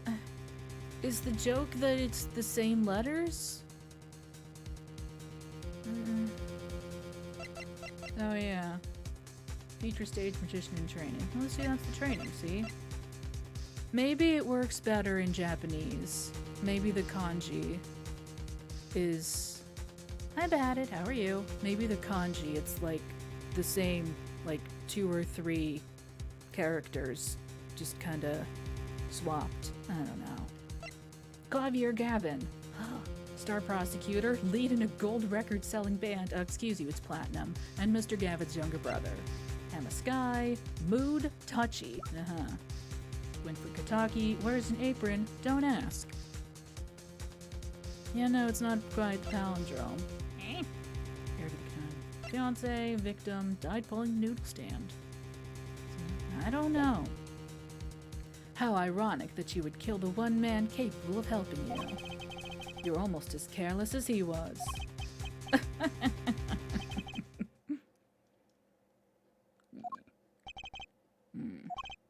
Well, now that the place is hopping, let's get this gig started. Started? We've had enough warm-up act, yeah? Time to hear from the witness. Wonky sure is quiet all of a sudden. I'm a little uneasy myself. Is this Gavin's strategy? Oh, lordy Lou. So, you will tell us your name and occupation. Sir? My name is Wesley Stickler. By occupation, I take it to... oh, God. Oh, no. I confess to being unemployed. I must acknowledge the me. Yeah, notion occupation. Yeah, Not gestalt per se, but the vagueness in here. By which he means to say that he is a student. Hey, so we can... Here's the fun part. We have a history log. We can just read all... We can read all of that. Occupation, refer to some labor that profits society at large and supports a livelihood, under which definition I must confess to being unemployed. However, we must acknowledge that the meaning of identity which is commonly attached to this notion of occupation. And once we have accepted this reality, we see that our confusion is not gestalt per se, but derives instead from the vagueness inherent in all representation of thought. A junior at Ivy University, if I'm not mistaken. Yes, in the Department of Science and Engineering. Filled with curiosity for all things, I spend my days in pursuit of truth, honing my hair stickler. Please direct said curiosity to the case at hand today. Very well, Mr. Stickler. Please testify to the court about what you saw on the night of the crime.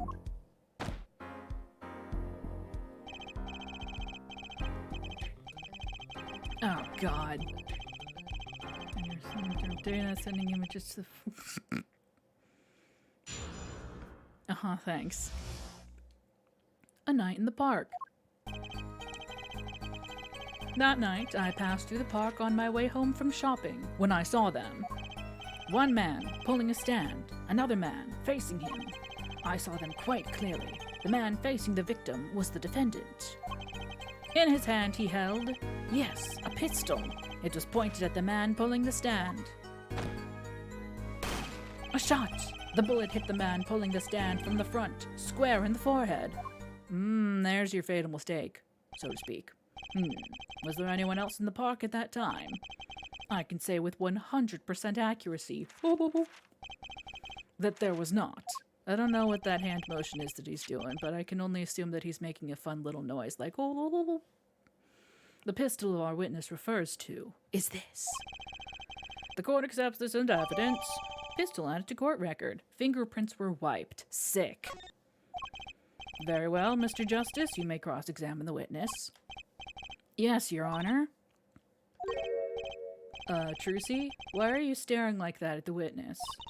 That man. I can't help but feel I've seen him somewhere before. Oh no. Oh, I have a feeling I know what this man was doing walking about in the middle of the night. I have a funny feeling.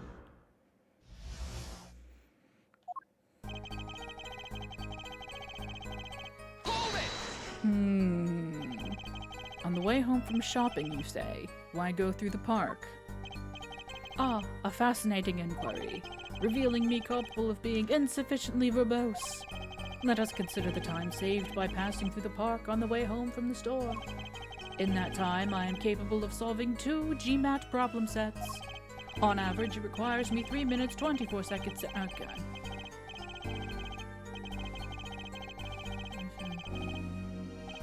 That's enough. Enough, I get the idea. Mr. Justice, the court hopes to finish the cross-examination sometime this month. Please, I have a recording booked after this trial.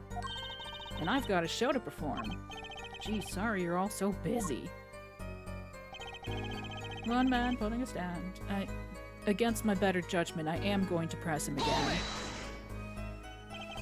Were these men talking by any chance?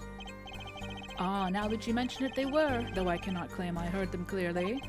Only fragments, such as, "You lied to me," oh, and, "I'm gonna give you a taste of your own medicine, pal." It's just as our defendant claims. I believe he wished to teach the victim what it felt like to take a bullet in the heart. If that's true, then this is a vital piece of testimony. Is it? Sounds like he heard them clearly enough to me. Might I be allowed to amend my testimony? What now? To be precise, he did not say pal, but man. Yes, that was the way of it. I swear it on my diploma that you don't have yet. What's the difference? And this other man, who was he? Hold it!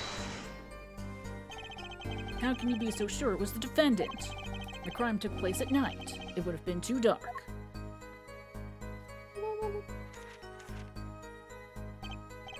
Perhaps I was remiss in not mentioning this earlier. Huh? You see, in class, I always sit in the very backmost seat. Do you know why? I have a feeling you're about to tell me. Who cares?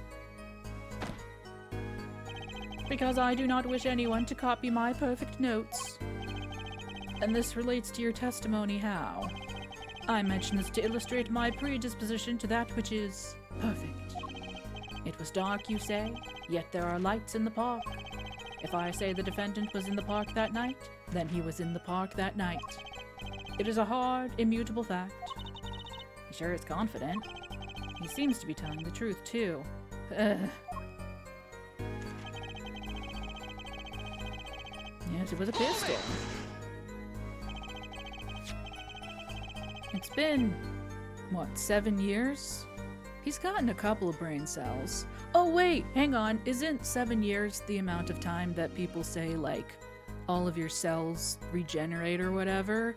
Technically, if that's the case, then this is a whole new judge. On a cellular level. So maybe maybe he got a couple more brain cells. Wowie zowie. The judge of Theseus, precisely. Are you sure the pistol you saw is the same one just submitted as evidence? Am I sure? Surely you jest. Or so a common witness would be tempted to say. Huh?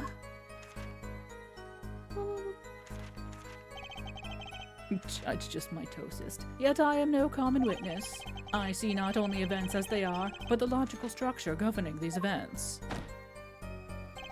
First, we must consider the fact that it was night in the park, which I can't. Well, you just said you could see clearly.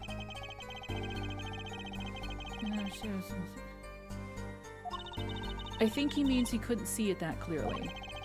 My badge for a normal witness. Yet the fact that a pistol was fired before my eyes is indisputable.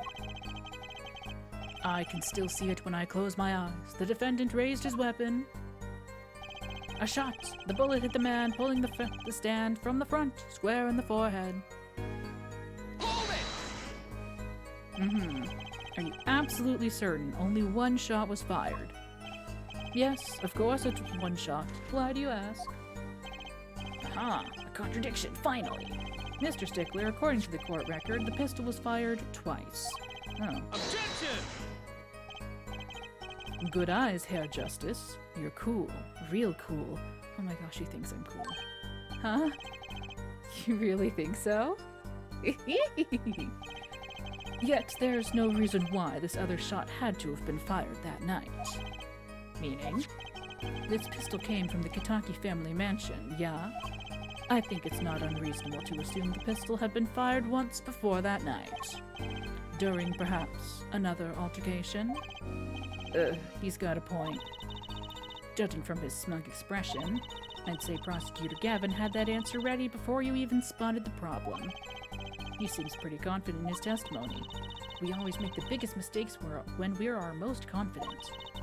He's got a weak point somewhere, Apollo. Find it! Right. Better give that testimony. I already found it. I just wanted to hear it, you know?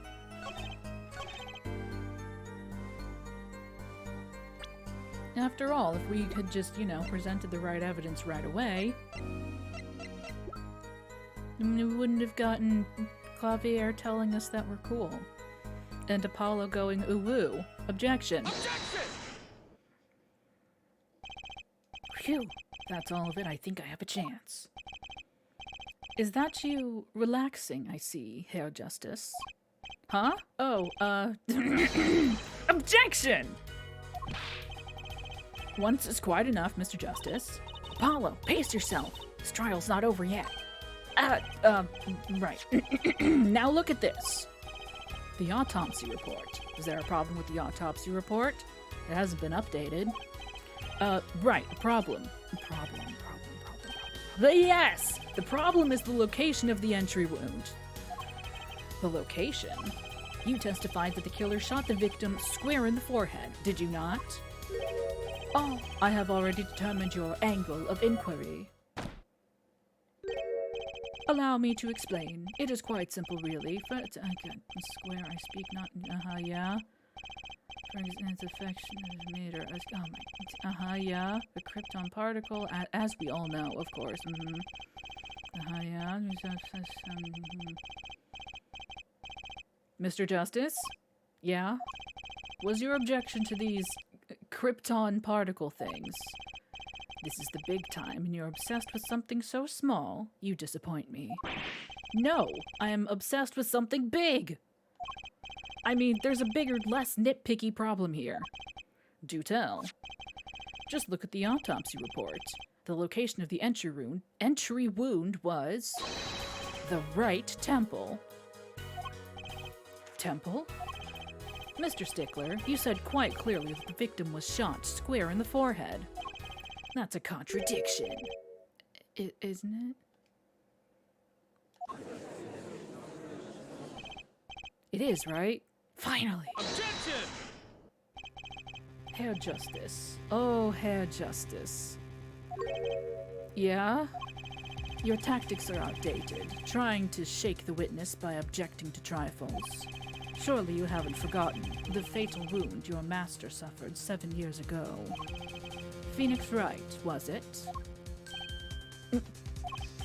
Look, I know the wound was in the wrong place according to this testimony.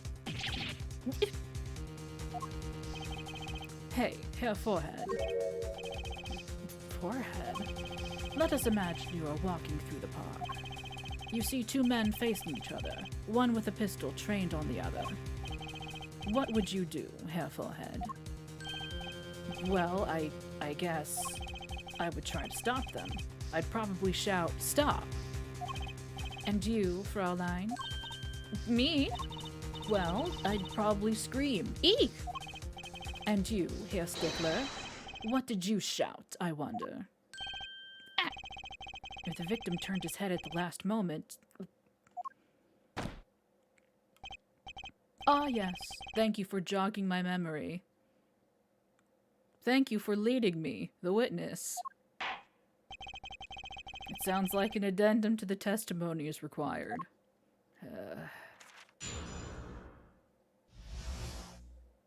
A Night in the Park 2, Leading the Witness edition.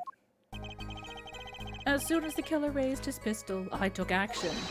"Cease this at once, you two," I cried, with composure. The victim turned in the direction of my voice, and a shot rang out. Whereupon our cowardly killer, the defendant, appeared to have become frightened. Tossing the pistol aside, he fled from the scene. Yeah, no, I probably wouldn't yell at a guy with a gun either. What would I do in a situation like that? Honestly, I'd probably panic. I would probably panic and, like, freeze. And then, in the event that I stopped panicking, I would discreetly attempt to call the police. A flintlock single shot pistol. A little derringer? Maybe. Maybe then. Well, then I would feel slightly better. Yeah. Yes. I see. So you attempted to stop the crime. Indeed. With composure.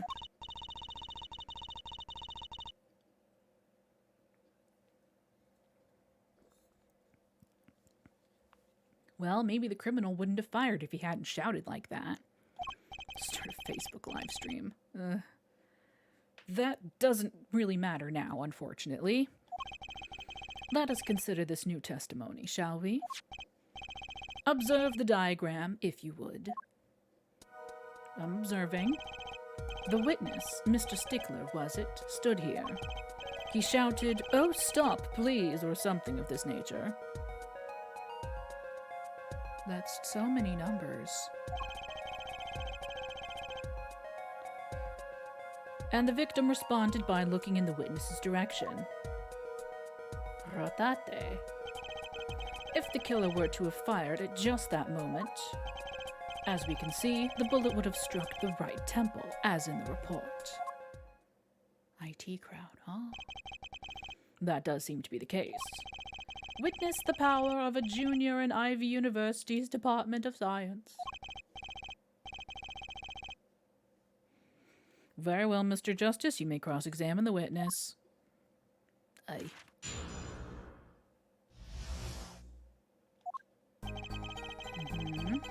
Hold it!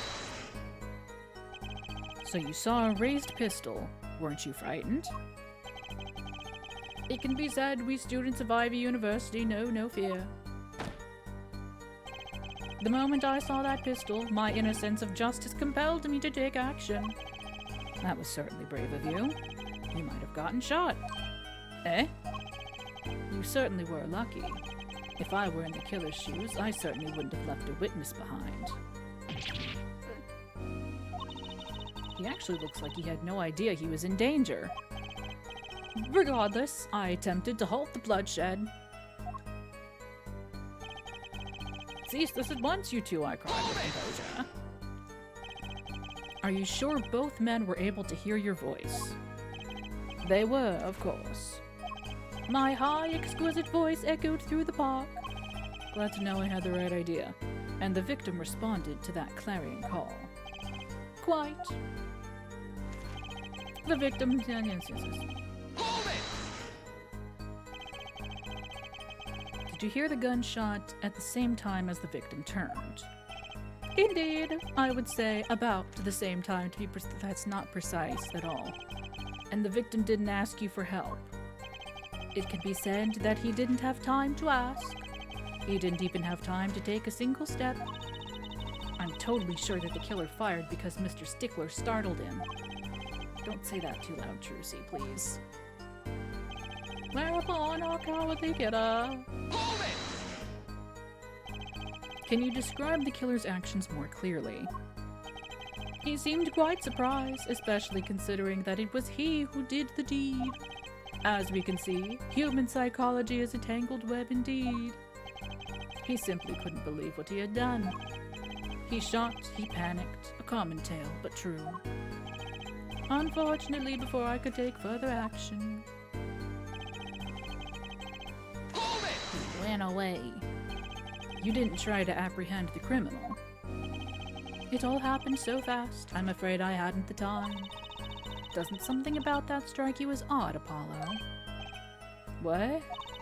The killer was in a hurry, right? He fired the pistol and tossed it right away. According to the testimony, that's what happened, yes. In that case, I'd expect to find something that we didn't find. Find something? Find what? The gun? I liked that contradiction. Kinda sad to see it go. Not as sad as I feel. What do we do now? Testimony's getting a little clearer. She's right. New testimony. Okay, so where did we find the gun?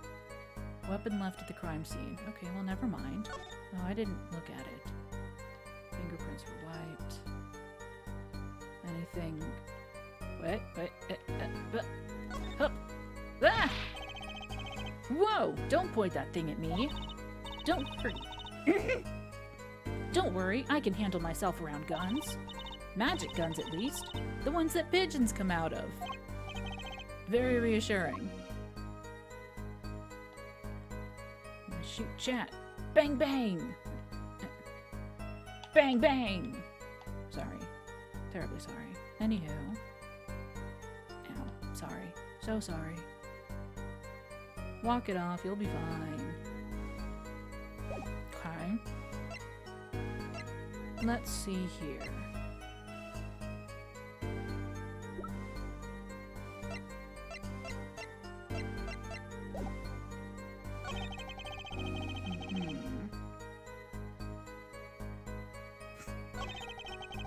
Turn the direction of my voice and a shot rang out.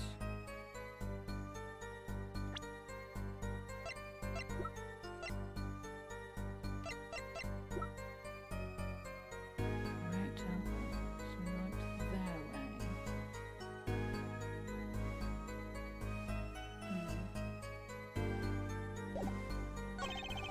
way. Up on.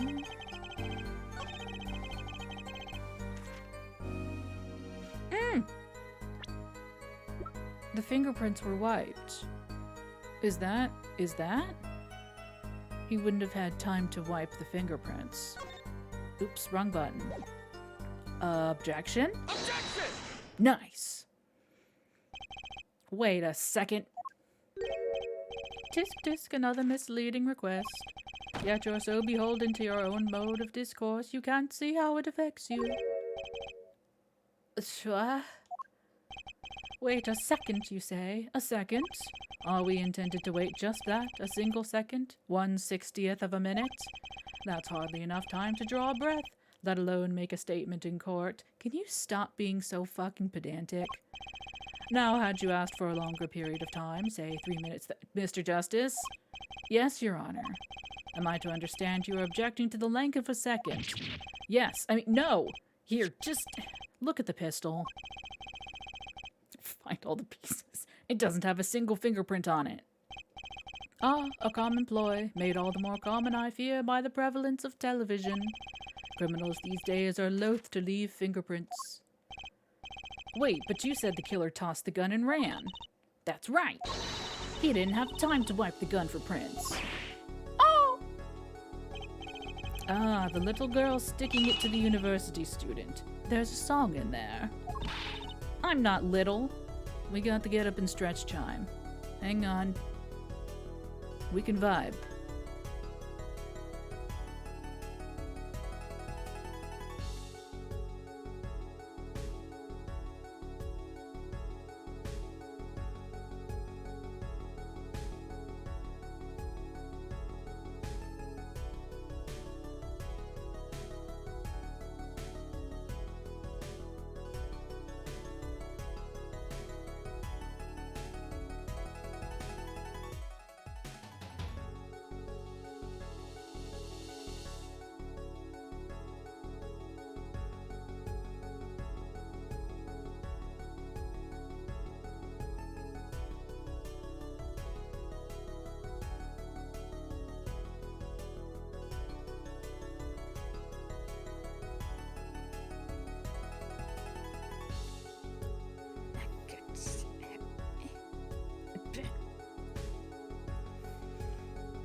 Then let's think like adults, shall we, Fraulein? Hey, thanks. What if the killer, the defendant, was wearing gloves? Gotta admit, I didn't think of that, Apollo. Well, Mr. Justice, could the killer have been wearing gloves? No, because of the knife. The record of the murder weapon is very clear about one thing. The fingerprints were wiped, which means some trace of prints remained. Which contradicts your testimony. That... Okay, sure. If everything happened as you say it did, he wouldn't have had time to wipe the pistol. Oh. That may be, but it does not change what I saw. The killer, the defendant, he threw down the murderous weapon from his hand and fled. And this pistol was found at the scene of the crime, strongly suggesting that this was the weapon he disposed of. That sounds solid to me. Well, Herr Forehead, any of your precious objections? What gives, Apollo? Let's see that voice training go to work. You know, I've only recently realized something. No matter how much you train your voice, it doesn't matter if you have nothing to say. What do you mean, nothing to say? Isn't it obvious from what the witness just said? Huh? Isn't what obvious? Apparently not. When he restated what he saw just now, he said he saw Walkie drop a murderous weapon. But that's not the same as being 100% sure of what Walkie threw away. You're right. He's just confused because a pistol was found at the scene. Poor Mr. Stickler. It must be hard to be so perfect and yet so wrong. God damn. Absolutely savage. Well, it can be said that I'm quite offended. While it is indeed true that once in my youth I wrote wrote in my own blood? Sir? You were not a healthy child. What we can say for certain is that the witness saw the killer throw something. Does the defense have anything to say about this? Sure do. Well, if what he threw wasn't a pistol, then it had to be something else. At least one person on the defense team seems to be thinking. There, I'll wipe that smile off your pretty face, Gavin. Oh, so we think he's pretty, do we, Apollo? Perhaps you can inform the court as to the nature of this something else. What did the killer throw away before fleeing the scene? What do you have? A knife! Take that! Is that a sword? I saw one of those on the late-night movie last night. Great, a sleep-deprived judge. This knife was found at the scene of the crime, with the defendant's prints on it. His prints! This single piece of evidence proves two important things. One, that what the defendant threw down wasn't a pistol. Two, that the defendant wasn't wearing gloves. Indeed. Oh, Herr Forehead, you're forgetting two other things you've just proven. That our client was at the scene of the crime, and he had intention to harm. Yeah, we sure did. Huh? One, that the man the witness saw was the defendant, Mr. Walkie-Talkie. Two, that the defendant was holding a knife, with the intent of harming the victim. I wrote this game. Indeed. Never underestimated Gavin is the lesson here. This court is of the opinion that our witness is fond of making assumptions. In that light, I believe it would behoove us to hear about what really occurred. With less assuming, please.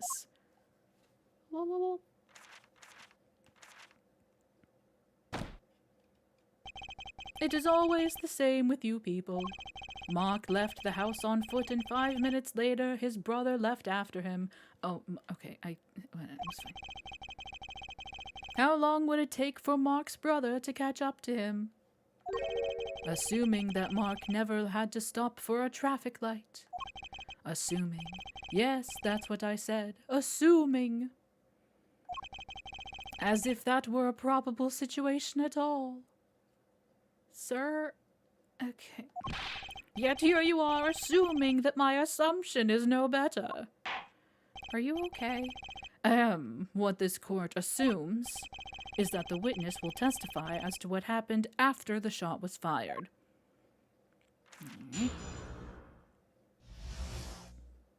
from shot to call. I could not prevent the killer from leaving the scene.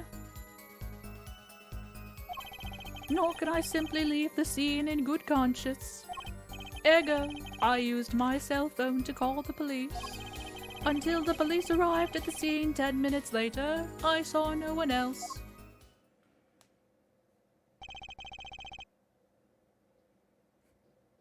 Why didn't you chase the killer? He was, as you say, a killer.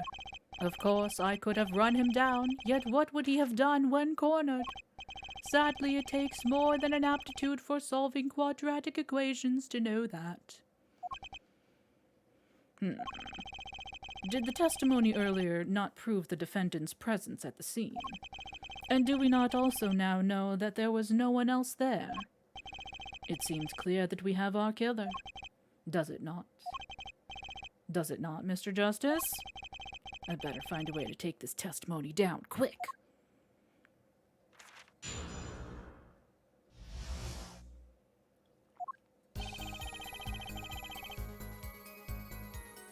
Hold it! Which way did the killer run? By that time, it was clear the killer had noticed me. Fucking obviously, you shouted at him. Naturally, he ran in the opposite direction. That would mean he ran in the opposite direction from the Kitaki mansion. Achtung! Don't even think about pointing out that he was going away from his home. All he had to do was loop back once he was out of sight. Ew, how did he know that's where I was going? The library and the kitchen with the bedroom. My goodness. Nor can I simply be disrespected. You were certainly composed for someone who had just witnessed a killing. If one is to devote one's life to the pursuit of science, one must never flinch at the sight of a little blood, nor be so moved by a chemical discovery that one drops one's flask upon the lab room floor. Sir? Ooh, cool answer. Very cool. There's nothing strange about how he acted. Trucy looks like she has something to say. Ergo, I used myself. Hold it! Wasn't your first thought to call an ambulance? It can be said that I have dabbled in medicine. The injury I witnessed, namely a single shot to the head, tends to result in death. Ergo, there was no need for me to call an ambulance. Oh, a perfect syllogism. A proof in 3 parts. Exquisite. Simply exquisite. I know what syllogisms are. He actually looks like he's gonna cry. Until the police arrive. Hold it! Can you tell us in detail about these 10 minutes? I stood in a state of heightened awareness. Anything could happen at any moment. Anyone could appear from any direction. Is that all? No one came. Nothing happened at all. I saw it all, which is to say, I saw nothing. It was late at night. It's not odd to think there would be few people around in the park. So you just stood there watching. Not much to go on there. Yes, Trucy. If you've got something to say, by all means say it. Yarr. Can't find a single problem with that testimony. Had enough at last, Hair Forehead. Maybe it's time to back off a bit. No! Never!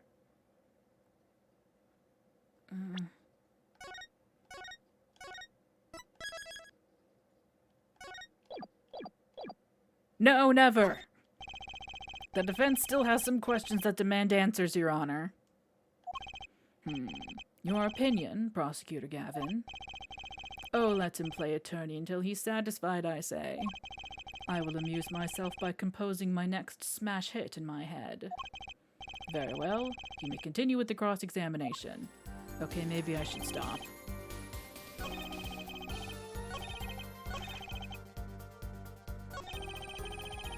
This witness is way too self-assured. There's gotta be a weakness somewhere in this testimony.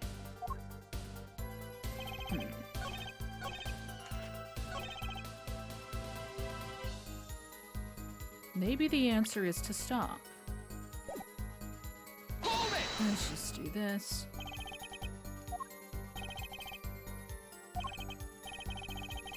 Okay. There we go.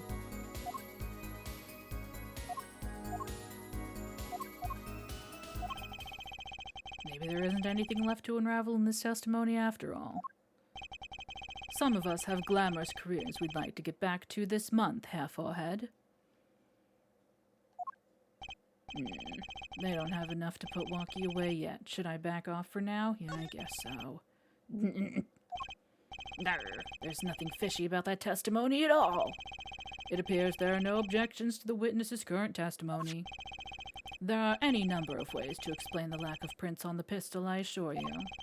Perhaps the killer really was wearing gloves which wiped the previous user's prints off. Then, after the deed was done, this fell out of his pocket as he was throwing the gun away. A mistake befitting of a small-time punk, in my opinion. No. No! It seems we've come to the end of the line here. No, that can't be all. How unfortunate. It seems you weren't cut out to stand on the same stage as me. Were you, hair-forehead? I believe this brings the cross-examination to a close. This court will now declare a verdict for the defendant, Walkie Kitaki. Uh-oh. Hold it! Eek! Oh, fuck! Jersey! Nobody move. What's the meaning of this? Who are you? There'll be no verdict in this court. Not yet. Wait, are you one of the Kitakis?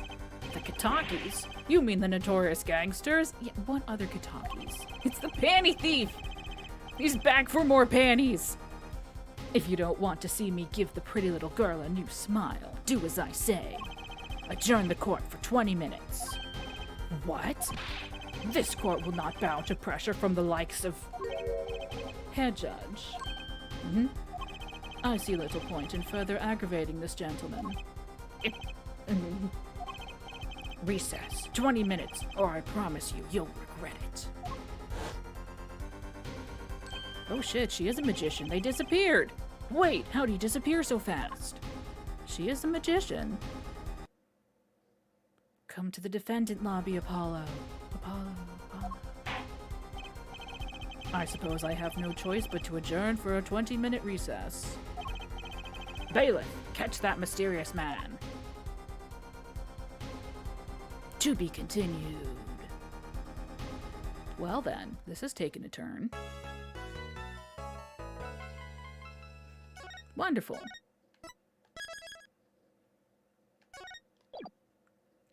Yes, we will.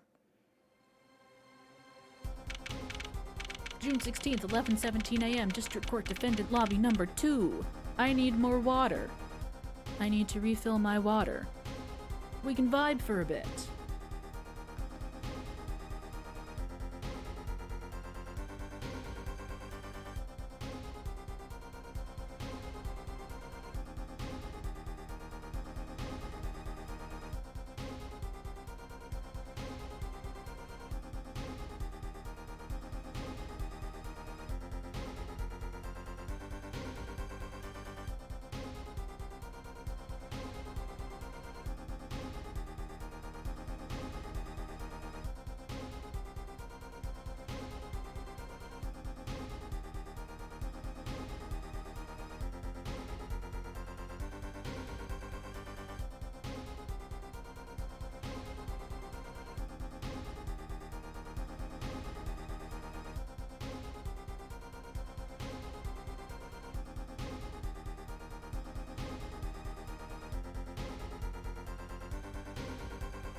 Later, Matthew. Thanks for hanging out.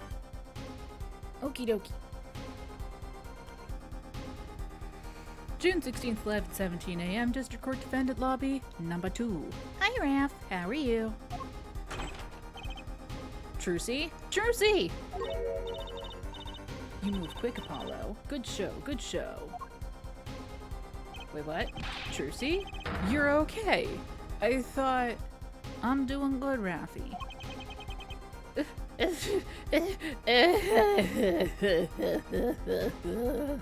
The same cannot be said for Apollo. Don't cry, Apollo. Those good-for-nothing gangsters. There are some things you just don't do. Hi, Neural. I'm pressing charges. Wait, just calm down, Apollo. Or else. Yeah! Mr. Hat! Yeah! Ah, what the heck is that? Surprised? This is one of my best tricks. The amazing Mr. Hat! Yes! You look marvelous, darling. He's a big hit on stage at the Wonder Bar. Yes, I am a big hit. Well, what do you think? Do you like it? You mean you... Trucy, there are some things you just don't do. I'm pressing charges. Apollo, now is not the time to be threatening me. It's you who's being threatened here. Huh? Remember what you said to Wonky's father yesterday? You know, I said earlier that she disappeared because she was a magician. I truly did not remember that she did this little stunt herself. I was like, oh, they disappeared because she's a magician. I thought it was just like oh, they just, you know. Anyway, you promised you'd save his son. But that testimony was rock solid. What are you suggesting I do?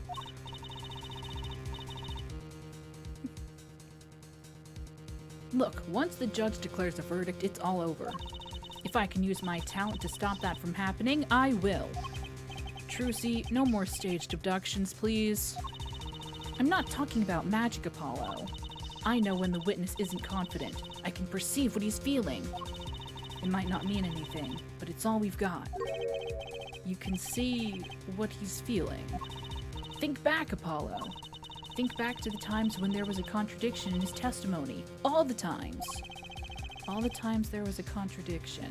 Oh my god, I forgot that I'm supposed to be paying attention to that. I don't remember. Good thing I do. There were 2 times when he made statements he wasn't confident in. And each time, there was a contradiction. In his hand he held, yes, a pistol. It was pointed at the man pulling the stand. Tossing the pistol aside, he fled from the scene. Oh, sorry. Scene. He said the man tossed aside a pistol, but it turned out he wasn't sure, and sure enough, there was a contradiction. Well, that's true, but how does that help us? Didn't you notice anything? Whenever he made a statement he wasn't confident in, he displayed a certain habit. In his hand he held, yes, a pistol. It was pointed at the man pulling the stand. Did you see it? The very moment he said the word pistol, his fingers got all tense, and he fiddled with the corner of the page in his book. How am I supposed to see that? Well, I could see it. How else do you think Daddy went 7 years without losing a game of poker? What? I always sat next to Daddy during big matches. I could see what his opponents were feeling.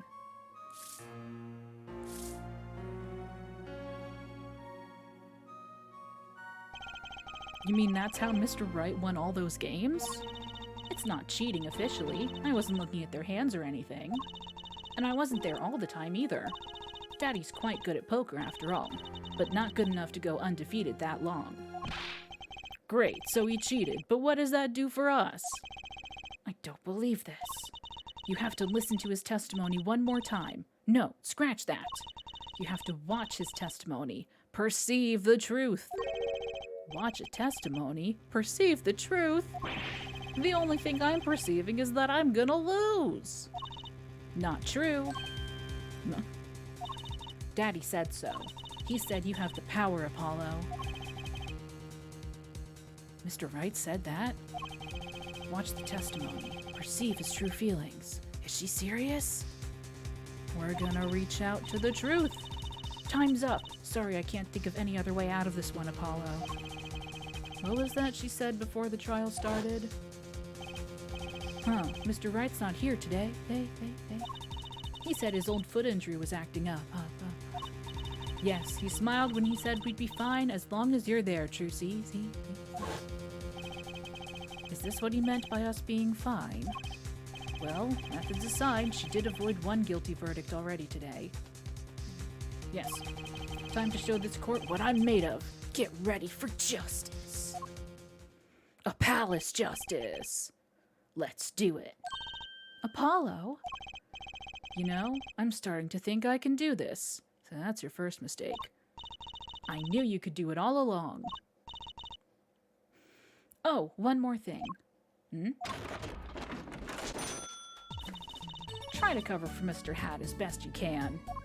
I just flew in from the coast, and boy are my arms tired. Yuck. Right.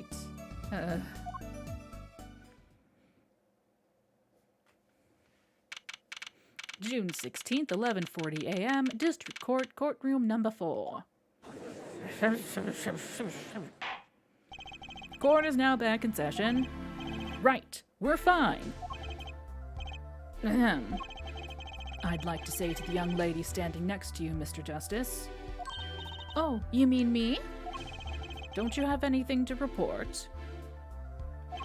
Anything concerning the mysterious phantom in the silk top hat? Ah, right, him. Don't worry about him. I settled that. You settled that? Yes, it was an out-of-court settlement, right? Boo. Perhaps Fraulein would have it believe it was nothing more than a passing dream. A fantastic illusion. Now you see it, now you don't. Am I right? I think he's on to me. I wish he would stop being so cool and handsome and smart and so good at his job and just so dreamy. Let us dispense with these niceties and get straight to the matter. What are your plans for our gifted witness? Right. The defense would like to request another cross-examination. Because I forgot to ask something. There was no issue with the witness's previous testimony. I will grant your request, however, but this court will not permit stalling for time. Understood, Your Honor. Don't forget, Apollo. When he isn't sure about something, he has a habit of fiddling with his book.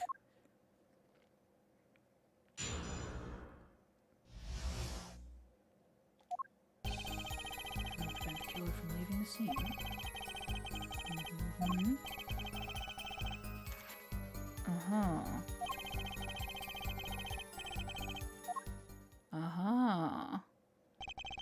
I'm not sure I'm qualified to watch testimonies after all. I am.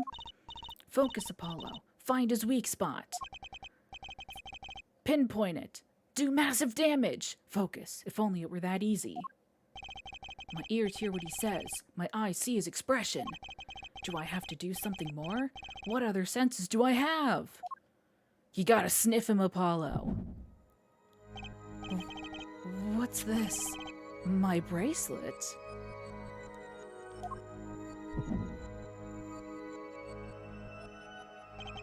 What's going on? My bracelet feels different somehow. I think Daddy was right. You can see it, can't you, Apollo? You're almost there. find the weak spot in his testimony. I know this sounds crazy, but my bracelet is trying to tell me something.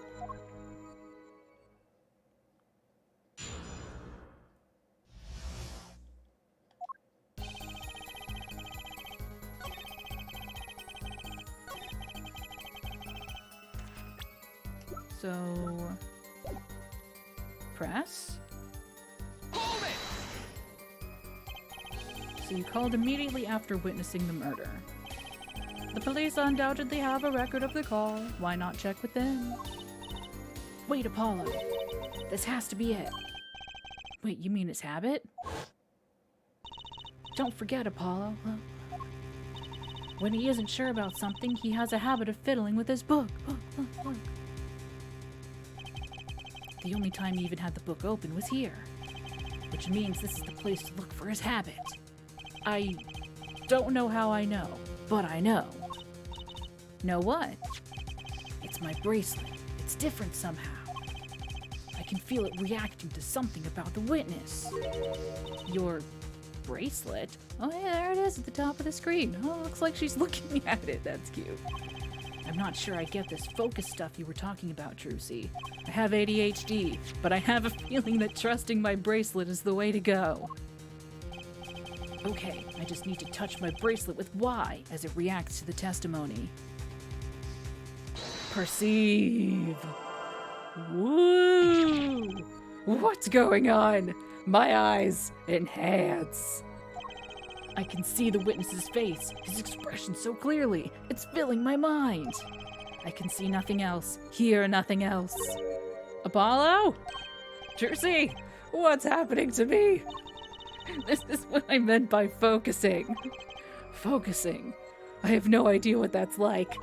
In this state, you can see everything, Apollo. Everything the witness does. That's great, but this is kind of freaking me out. Just look for Mr. Stickler's Twitch.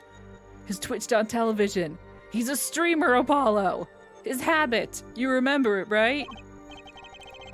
Sure, when he says something he's not sure if he fiddles with a page of his book.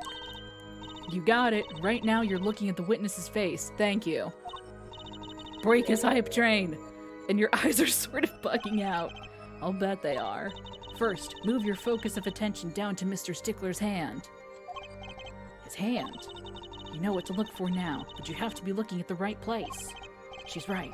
I can only see his face like this. Time to try changing my viewpoint. Oh yeah, hey, look about that. Enhance. Perfect. Now you're really ready. Ready for what? Ready to perceive the truth behind the twitch. Perceive. Try listening to the witness talk as you focus. Then watch for his habit. Right. You mean when he fiddles with the page. That's right. That's your signal to look closer. To perceive with Y. Find his weak spot. I guarantee, we'll be able to give him the royal flush. Spoken like a true pokerhead's daughter. I'm a magician, thank you very much. So I have to pay attention to his words and his fingers. That's impossible. You can focus on more than one thing at a time? Impossible. Don't worry, if you miss it, you can always try again. Right. Look out, nervous twitch. Here comes justice.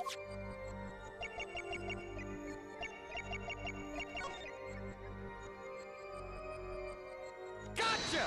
Gotcha! Whoa! I saw it! Just now! I could see the cosmos! Mr. Justice, do you have something to say? All of this banging of desks. It's quite bad for my circulation, you know. Mr. Stickler, allow me to ask you a simple question. Why did you fiddle with the page of your book just now? The very moment you mentioned your cell phone. What are you talking about? I'm curious now about this cell phone of yours.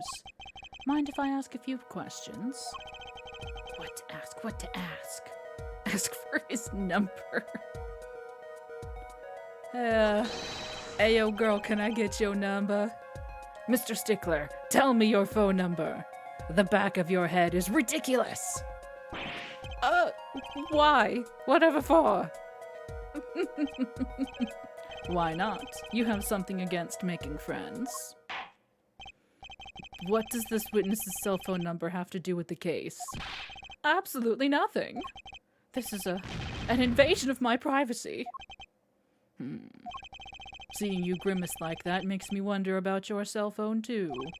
The witness will present his cell phone number to the court. Trucy, do you have your cell phone?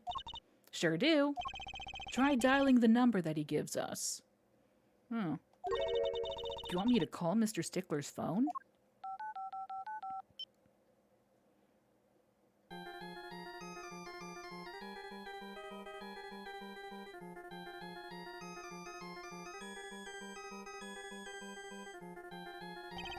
This is all highly irregular. Hey, my pocket's ringing. Wait, this is the phone from yesterday. Look, a cell phone. Someone dropped it beneath this tire. If the car moved, it would be crushed for sure. I wonder if it belongs to the doctor here. How strange, Mr. Stickler. Can you explain why your cell phone is sitting here in my assistant's hand? Wait a minute, what is the meaning of this? This cell phone was found yesterday in the Maractus Clinic garage. Maractus? Why, that's where the victim lived. It's his clinic. That's impossible. Mr. Stickler, you lied to the court, didn't you? If your cell phone is here, how could you have called the police?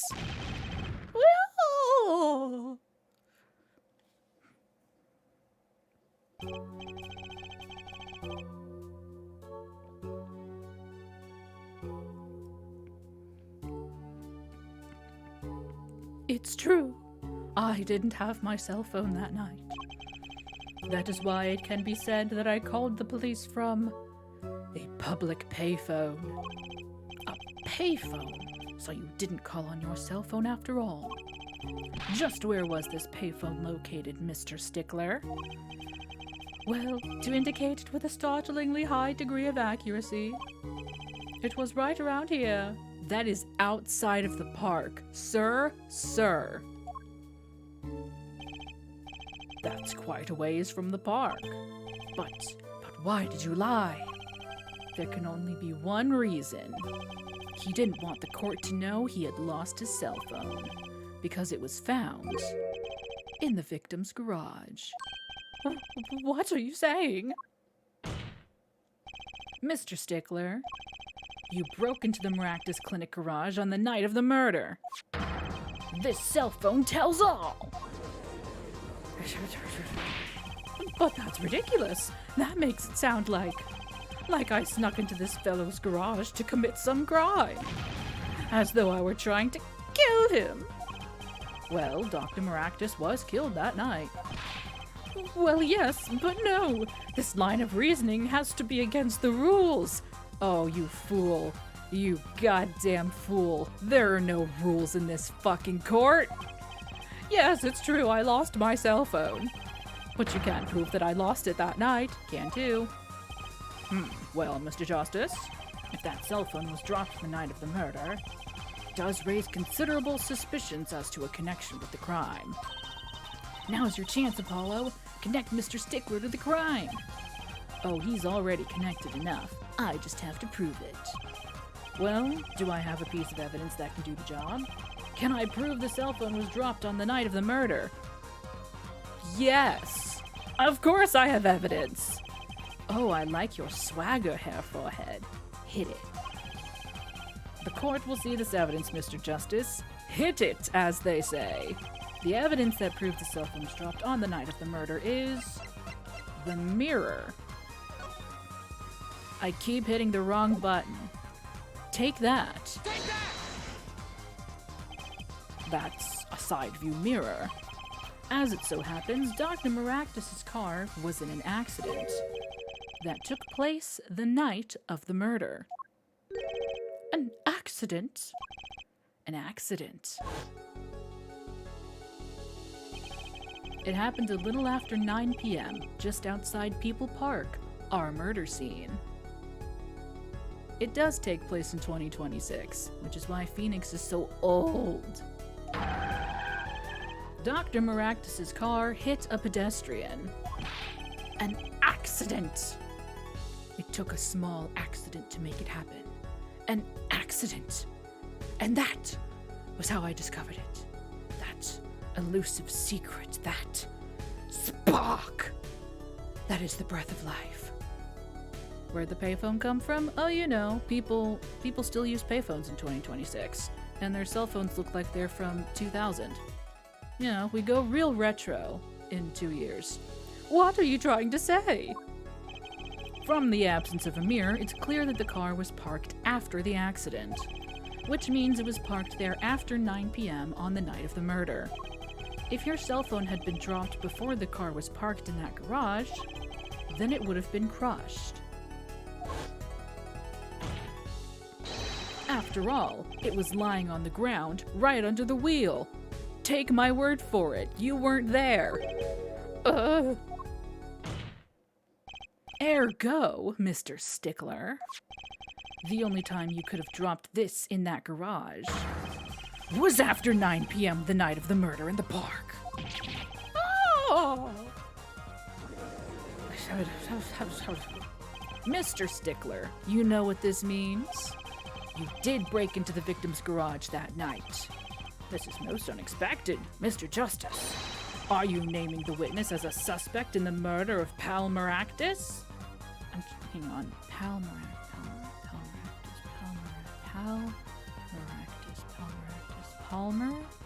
Palmer Actus? I don't know. No, stop. This is too much. This can't be happening. Prosecutor? Say something. Malpractice. Thank you. Palmaractus, malpractice. Got it, thank you. I suppose it is worth saying this. No connection has been found between Wesley Stickler and Palmaractus. Yeah, alright. That is, other than this. I believe our next testimony will be most revelatory. Is the witness prepared? Yes, Your Honor. I know that face. That's the face of guilt.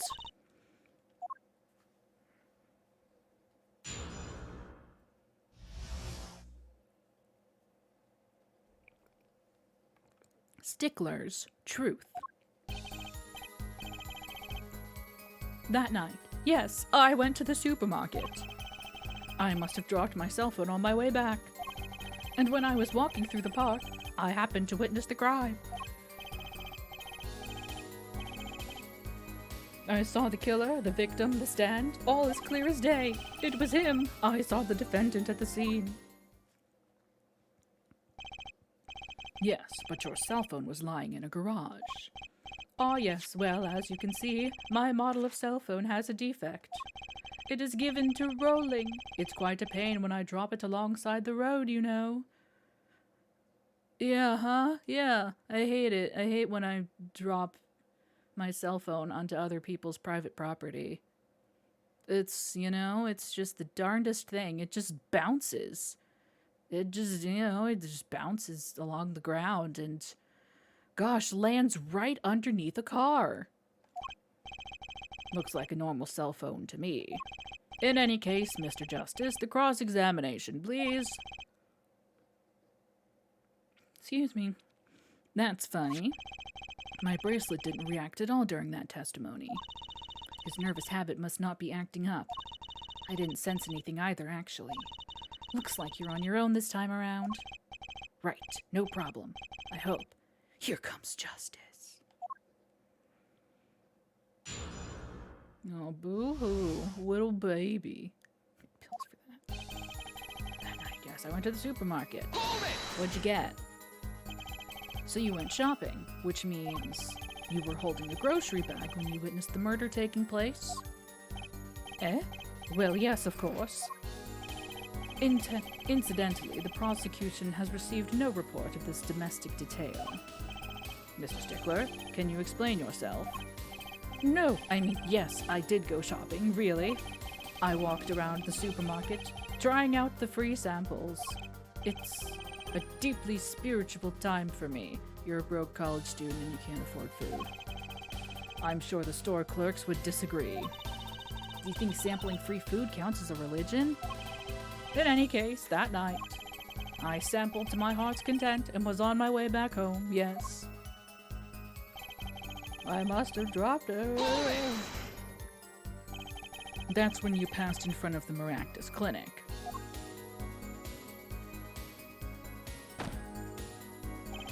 Why, yes, that's correct.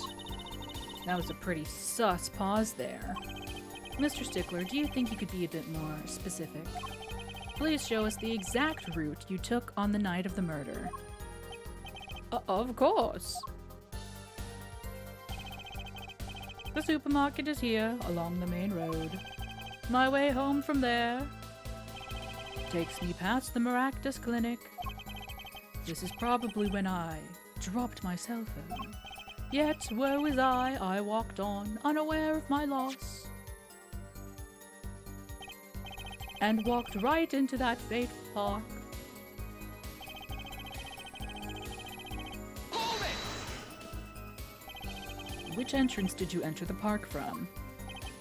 Well, to be exact, one might say that I went in from the entrance closest to the Maractus Clinic.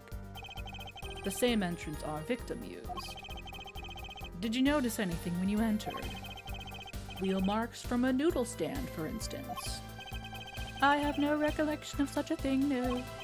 Yet, although I might have missed the tracks, I could not miss what happens next. I am a keen observer of the obvious, you might say.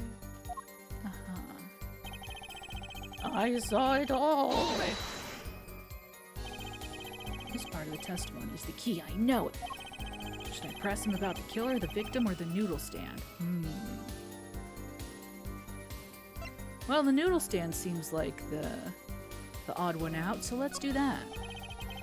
Do you happen to remember the noodle stand? Quite well, yes. For a student of the sciences, keen observation and healthy curiosity are vital. I remember everything. I could even read the sign. I believe it said, noodle. Yes, that was it. For remembering something quite well, it sure took you a while to tell us. And thank you for telling us that a noodle stand sells noodles. Very enlightening. The judge got some sass today. Well, Mr. Justice? What about that sign? Could that be important? It's so important, like you wouldn't believe. So the sign on the noodle stand said noodle. It appears the defense has just obtained a vital piece of testimony. Is this noodle stand's broth really that delicious? No. I'll have to go sample the wares one of these days. You'll die. I think that's worth adding to the testimony as well. Whatever sort of noodles that stand sells, it can't match up to IVU's cafeteria. Some apply to the school merely for a taste of our smart noodles. Wouldn't mind a taste of that myself. We love noodles here. Noodle! I do... I want to press on the things, but also I don't, you know? Objection! Objection! And you're absolutely sure the sign read noodle. Why, just last week my professor offered me this praise. At least you have good eyesight, Stickler. I'll give you that. It read, without a doubt, noodle. I see. What? Why are you looking at me like that? Is that pity I see in your eyes? Let's take a look at our map, shall we? So you're claiming that when you saw the sign, you were standing here. Was it? Although it would have been a bit hard to read the sign from this spot. You think so? Mr. Stickler, I'd like you to please take another look at the stand.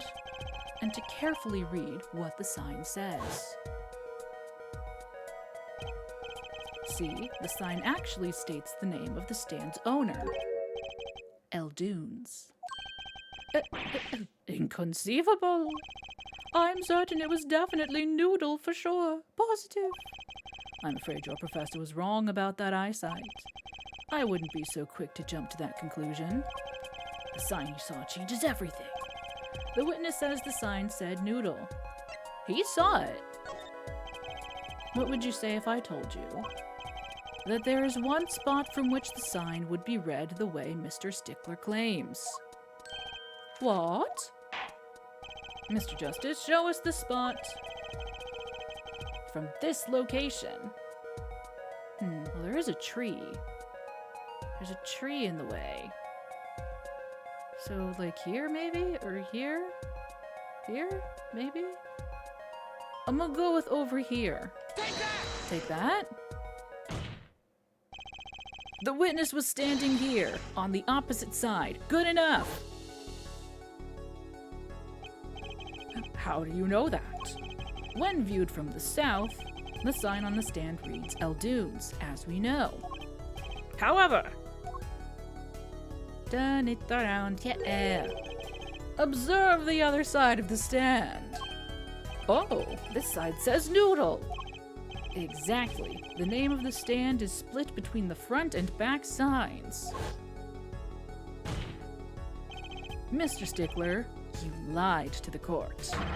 You witnessed the crime from the northern side of the park, not the south. In 3 dimensions! Yeah! You got to me! So what? So what? What does it matter if he saw the killing from the north or the south side? It makes no difference at all. He is right. Travel far enough to the south and you will end up going north. Viewed on a global scale, directions are utterly without meaning. Actually, maybe he's right. What does it change? It changes everything! I wrote this game. It changes everything, Apollo! Like a 3DS. True, see? Remember his testimony from before. Though, to be honest, I'm a little scared of where this is leading. Oh! My goodness, look at this 3-dimensional diagram. The killer and the victim are facing each other here. Then, at the moment the killer raises his weapon, Mr. Stickler shouts. At which point the victim turns his head to look, and the killer fires his pistol. Pew! He fired an arrow!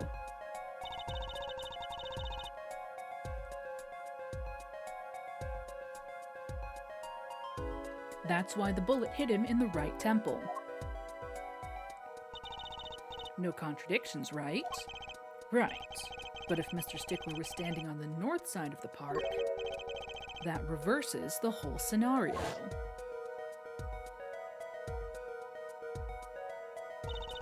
Completely. If Mr. Stickler shouts from where he is now, and the victim looks in his direction,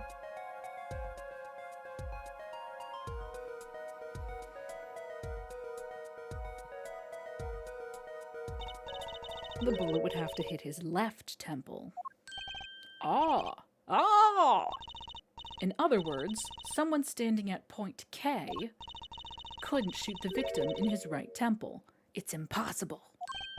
That's right. So now that we know that Mr. Stickler was standing on the northern side, the wound location takes on an entirely different meaning. Indeed, you are absolutely correct, Fraulein. What meaning? The entry wound was on the right side of the victim's head, correct? Well, the right side of the victim's head is north. North. Ah! But that's where the witness, Wesley Stickler, was standing. Correct. So if he was standing... Wait. That's where the witness was standing. Correct. So if he was standing to the north, then the only person here who could have shot the victim in the right temple was Mr. Stickler himself. Oh! Order! Order! Order! Wow, the apple didn't fall far from the tree. You're damn right. She's 15, by the way. She's flipped this whole case on its head while I was still figuring it out. Objection! I love that he slams the wall behind him instead of slamming the desk. Clarify one point for me if you would, Hair Forehead. What now? Are you truly accusing this college student of murder? Hmm? Well, I can't say he exactly looks innocent, but something still doesn't feel right. I just can't picture him as the real killer. No, please, looks aside, I'm really a nice guy. All my friends say so. Let's hear what the defense has to say. What are you gonna do now, Justice? Should I really accuse Mr. Stickler? A different crime. I don't think Wesley Stickler's a killer, but he's not innocent either. His unusual silence tells me that much. Mr. Stickler, you seem unusually quiet. Tell us why, now! The word confession isn't in my dictionary. Get a new dictionary, my dude. Hair Forehead. I'm afraid it falls to you to elucidate Herr Stickler's silence. Mr. Justice, you did say you were accusing the witness just now for a crime other than murder. Your reason? The court's all ears. Gah! I know he's guilty of something, but what crime other than murder is there? Do I have evidence that shows his involvement in some other crime? Your evidence? The court's all eyes, Mr. Justice. Show us evidence that points to the witness's involvement in a crime. Ah, hell. I was ready to be a father.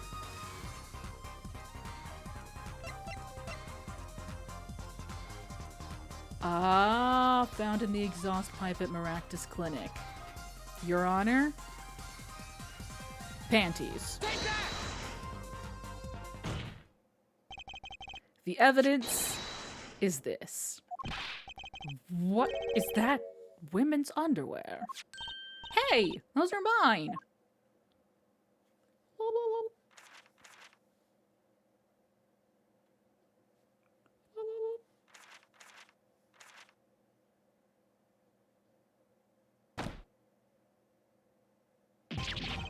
Don't look at me like that. Order, order, order. Mr. Stickler, while I can't say this comes as a shock, it's not what it seems. By Pythagoras' theorem, I swear it. On the night of the murder, just past 9 p.m., a young girl catches a panty snatcher red-handed. Bravely, she gives chase, but the snatcher flees and hides himself in no other place than the Maractus Clinic garage. Aha! Incidentally, these panties were found in the exhaust pipe of the car there. Presumably, he was trying to hide the evidence of his crime. Ergo, while you may not be a murderer, you are guilty of panty snatching in the first degree. Please hear me out. It's not what it looks like. Is it not? Is it not? Order, order, order! Mr. Stickler, you should be ashamed. It's not what it seems. Pythagoras theorem. So are we to understand that you were silent not because you were guilty of murder, but because you lacked the courage to admit your theft of this girl's undergarments? Perhaps you are not aware that my school's name was originally written IV? I stands for intelligent, V stands for valiant, see? Your point. I'm not done. Now I'm a major in the science department. And what does science teach if not curiosity, sir? Yes, we of the IVU science department are valiantly curious. No challenge is too daunting. And what greater challenge to science than a mystery? Come on, you're talking about a girl's panties here. No, you do not understand. A mystery is the unknown, and the unknown is unacceptable. And my friends, when it comes to mysteries, those panties are the promised land. From the moment I first laid eyes on them, I was compelled to investigate for science. A full-sized car tire was only the first mystery those panties revealed. A tire? Yes, I saw her do it. She pulled a tire out of those panties. And on that note, wow, that's the get up and stretch time. Let's just leave it on this screen for a second. I love that.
Why does it never want to? No, wait, what? No, shit, there we go. For those living in the United States, the time has officially changed. It is 3 a.m. Eastern Time. My nightstand clock is incorrect. I'll change it later. Anywho, but yeah, no, the stenographers do not get paid enough for this shit.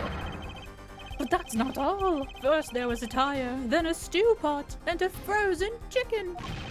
One mystery after another. It was magic. Oh, I remember now. He's one of the regulars in the audience at the Wunderbar. Huh? He's talking about my magic panties trick. I just don't understand. A broom from a pair of panties. It mocks the very laws of physics. A broom and a frozen chicken, Trucy? Whatever happened to doves and bunny rabbits? Mr. Stickler, you stole this girl's panties to understand a magic trick.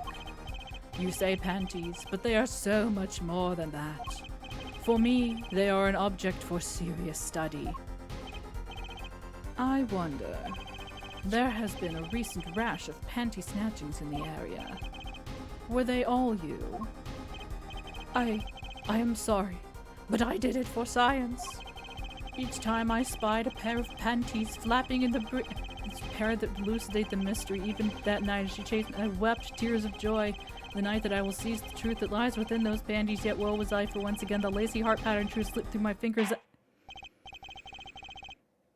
This man has problems. Still, that leaves one thing unexplained.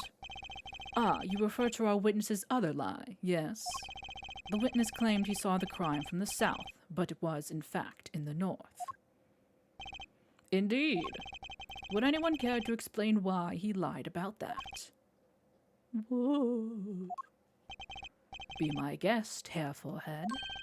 Me? Did I not hear you correctly? Did you not say you do not accuse the witness of murder?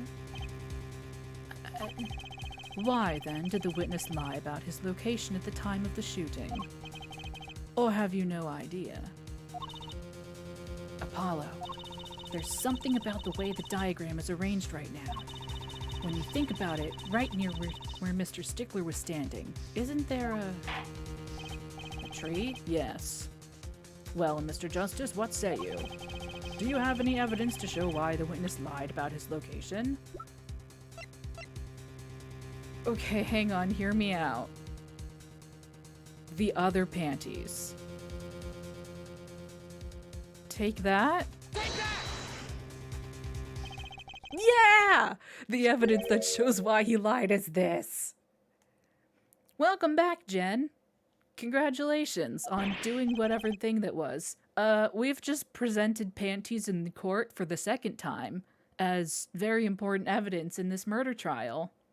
So, what? More panties? How many panties are you carrying in your pocket, Hair Forehead? Just the two, I swear. These are the last, honest. These were found in a trash can at the park. Looking at the diagram. We can see that the trash can was right next to where the witness stood. Mr. Stickler, you didn't. Alas, I'm a failure as a scientist. I can't unravel the mysteries of the universe. I can't even unravel a pair of panties. So, these panties are your handiwork as well. That night, I had been chased, hounded into the Maractus Clinic garage. Weeping in frustration, I was forced to abandon my prize. Don't you see how I felt? No, believe me, I'd rather not.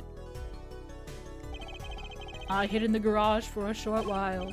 Then, abandoning the panties, I made for home. To avoid the office where the girl works, I went towards the south entrance. When I saw them hanging there on a clothesline by a giant mansion. A giant pair of panties. Apparently he didn't know those bloomers belonged to the mob. Definitely not the Yakuza, because we're in America. I had them safe in my pocket, ready to take home, when I stumbled upon a murder. The murder of Dr. Maractus. I reported what I had seen, but as I waited for the police to arrive, I got scared. What if they searched me? That's when you disposed of the bloomers. Nakuza. Yakuzaint. Yakuzaint. Yes, it was a severe blow to the progress of science, but one that had to be borne. A fascinating, if disturbing tale.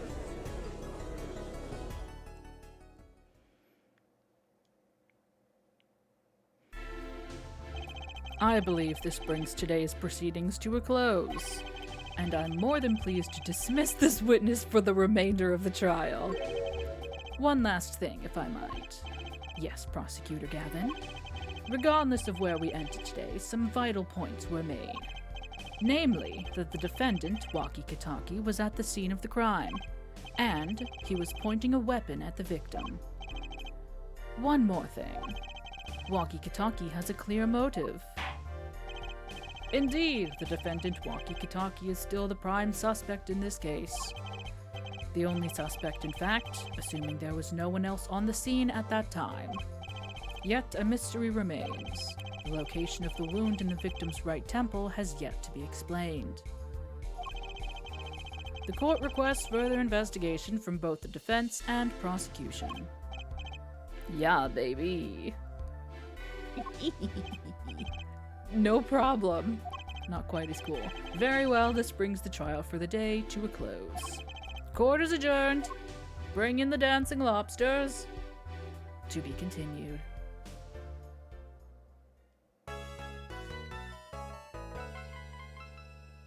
Sick.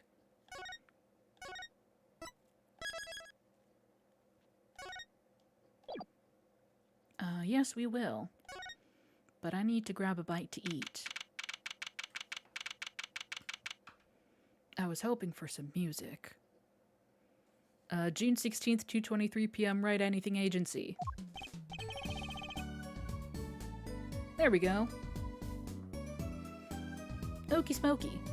I'll be right back. I need to grab something to nosh.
Give me just a second, I'm almost done with my bagel.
Okie dokie.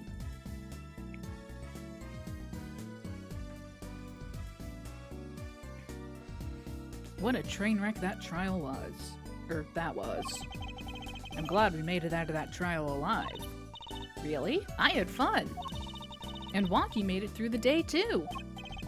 Everyone was too obsessed with panties to bother with the real case.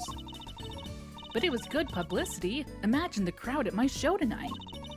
You should come, Polly. Yeah. Mr. Hat! The amazing Mr. Hat will be making an appearance. Hi, folks. I'll be here all week. That's about enough of him. Why, I love Mr. Hat. Hello? Ah! Miss Tiala. Thank you for today. The trial went well. You could say that. Oh, right. No problem. Do you think Wonky will be okay? Oh, he's not guilty yet. Please, you have to help him. We're supposed to get married next month. Oh, congratulations. Way to put the pressure on a guy. Please let me know if there's anything I can do to help.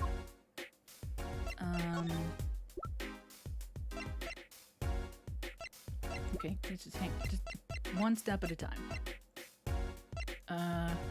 I'm an attorney. Look at my badge. Damn it. I feel so helpless. You're my only hope. Please help my walkie-talkie. And look at this gun. You want a gun? Okay, fine. Map. Mirror. Okay. Noodles. Panties the first. Cell phone. Okay. Fingerprints. Autopsy report. Okay, fine. A knife. Noodles. Panties the second. Dang it. Fine. Marriage. Are you sure about marrying into the Kataki family? I'm fine with it, and I love Wonky with all my heart. Aw, that's so sweet. So it doesn't bother you that you'll be, married to the mob? I don't think so. My parents are against it, of course. Say, where did you and Wonky first meet anyway? Good question. Miss Tiala doesn't look like the type to have gangster connections. Oh, we met at my old job, actually. Ah, office romance. She's not very forthcoming with information about herself, is she? Did you know that the boss is trying to get out of the business? Really? Mr. Kataki wants to quit being a gangster. He's trying to transfer his assets into a normal company. He only announced it recently, out of the blue. I hear there's quite a lot of confusion in the ranks. Wonder if this explains that apron. I can't imagine Wonky going along with that. He's highly motivated, isn't he? That's not the word I would have used. He said, I'll be the next big boss and keep the family alive. Big boss. I think he's at that age when boys want to make a mark on the world. That's not the way I would have put it. His father moves in a lot of circles. He's really focused on profits. The Kataki family's been making a killing recently. Again, not the way I would have put it. But Waki says it's not about the money. They have the gangster tradition to uphold. Ooh, a generation gap. They've even got the ever-classic what about the family business thing going. Usually it's the father worried about tradition. Operation. Can I ask you a question about Waki? I understand he was operated on by the victim, Dr. Maractus. Apparently, yes. I was in his clinic about half a year ago. He messed up my ops, something bad. And then he just lets me go without a word. See you later, bye. So I gotta go in, get another doc to patch me up again. Yes, it sounded horrible.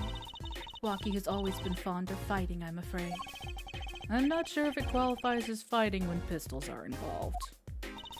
Mr. Gavin was saying his life might be in danger, wasn't he? No, that can't be right. I'm sure he was just trying to scare us. It's scary to think that a surgeon might make a mistake.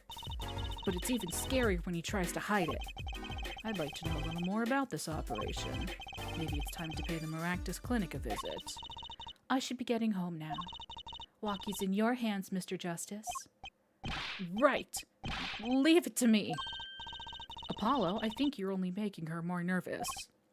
Sorry, I'm new at this, okay? That definitely will put her at ease. It's all right. I believe in you. Goodbye. Well... they want me to go... fine, I'll go. I'll go to the clinic. I can go in the garage. Okay, never mind.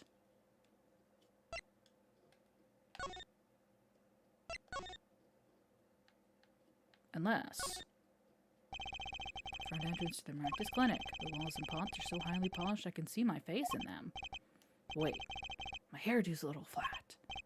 There, perfect. And not quite what I was going for, but okay, sure. Police car's parked in front of the Maractus Clinic. It's empty. Police must be inside investigating. Cool. 3 shots for the price of 1! What a steal! Somehow I don't see people lining up for that. What do you mean? It's a bargain. I keep pressing the wrong buttons. Oh, all of these have new interactables. Puppy! Guy Eldoon's dog doesn't look too lively. They say dogs and their owners resemble each other. I guess there are exceptions. No. Mr. Eldoon's house has seen better days. And I'm betting I've eaten better noodles. He did not do the murder, but he did steal multiple pairs of panties. For supposedly scientific reasons. There's a handwritten sign here. Save the light. It's hard to make out the sign in the shade from the clinic next door. An oil drum for catching rainwater. Ack! A flock of crows just flew over and... Oh, that's... Oh no. Their aim was uncanny. Almost as if they'd been practicing here a long time. No! Must be his business sign. It reads new. Maybe that's how the kids are spelling new these days. Another failed attempt at hipster marketing. Oh, Apollo. Oh, you're so stupid. The blue tarp Mr. Eldoon used to cover his noodle stand. Robbed of its purpose, it blows in the wind, alone. How poetic. Okay.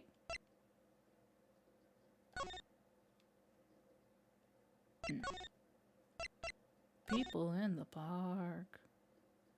Alright, They probably want me to go to the detention center now that I think about it. A himbo twink called.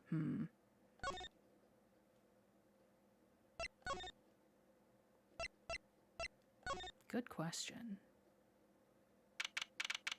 June 16th, detention center, visitors room. Looks like Walkie's out for questioning. I really need to talk to him. I guess we'll come back later. Excuse me. Yeah? The other suspect is all through with questioning, sir. The other? Ah! You mean the panty snatcher. Wesley Stickler. So they arrested him too. All right, let's have a little chat with Mr. Stickler. I hope I don't regret this. We will. He is a valuable witness. He is a bit precious, I'll give him that. Ugh. Please keep this brief if you would. I'm quite busy. I need to finish this paper. Ah! It's you! Yeah, it's me. Mr. Stickler, we'd like to have a few words with you. Very well, as long as they're few. Nothing would make me happier, believe me. I'm an attorney. Look at my badge. Attorney, yes. Fine, ignore my evidence. See if I care. Wonder what he's you know what? Let's not. Map. Mirror.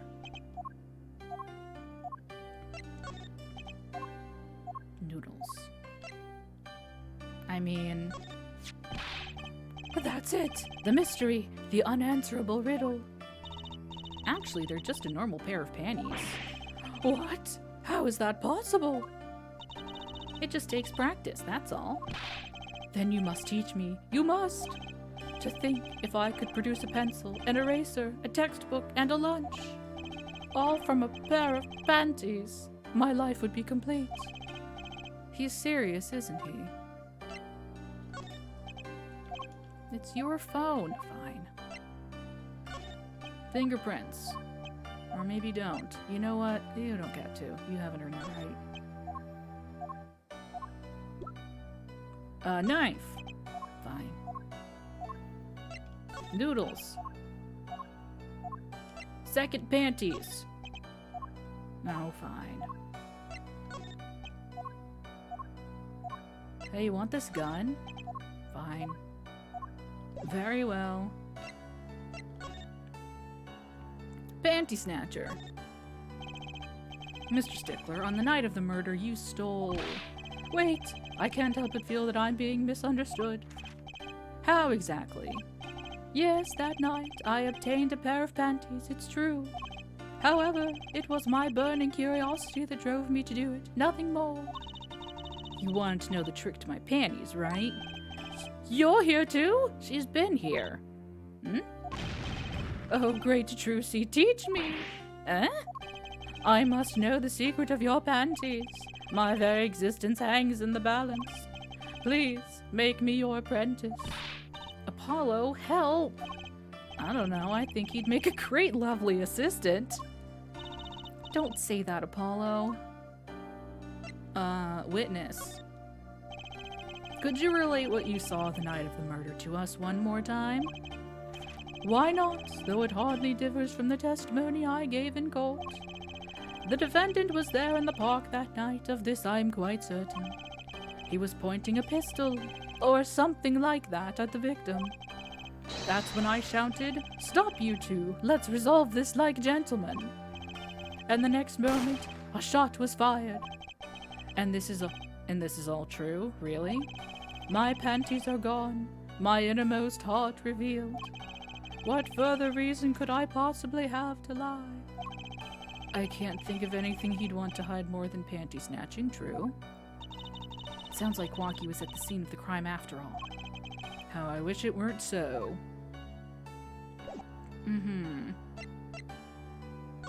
Well, I've presented all of my evidence.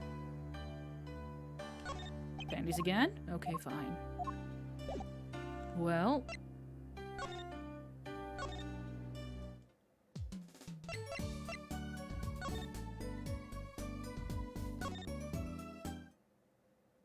I didn't think so.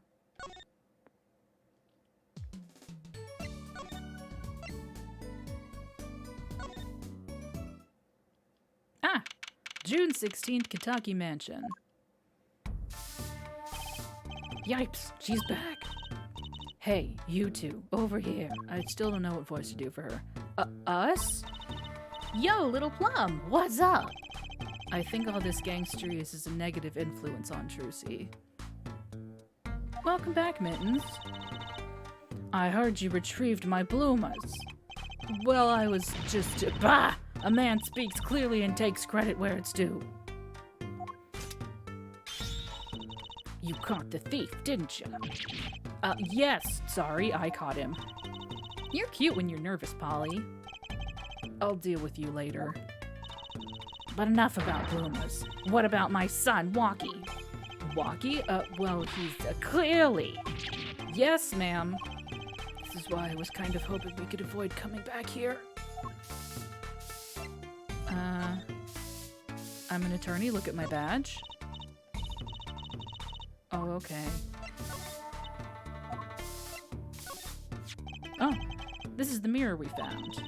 From the hit and run, huh? It's funny how it all ties together like this. You chase after a hit and run and end up Walkie's attorney. Of course you'll find the real killer soon, won't you? Yes, ma'am. Other panties.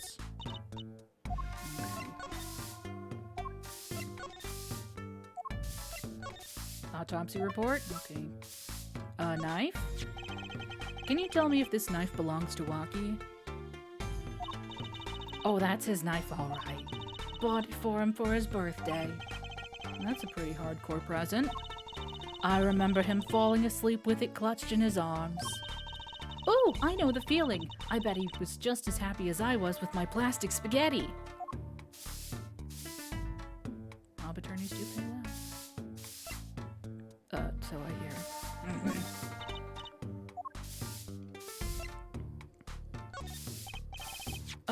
About these. Hey, my bloomas, thanks for that, I owe you one. I thought you might like them back, so... Eh? Oh, no, why don't you keep them as a souvenir? Oh, no, I couldn't really... I could use those in my Magic Panties act. I'll pull shivs and pieces of Godfathers out of... And pieces and Godfathers out of them. I read that as pieces of Godfathers, and I was like, that's a little much. That's a bit much.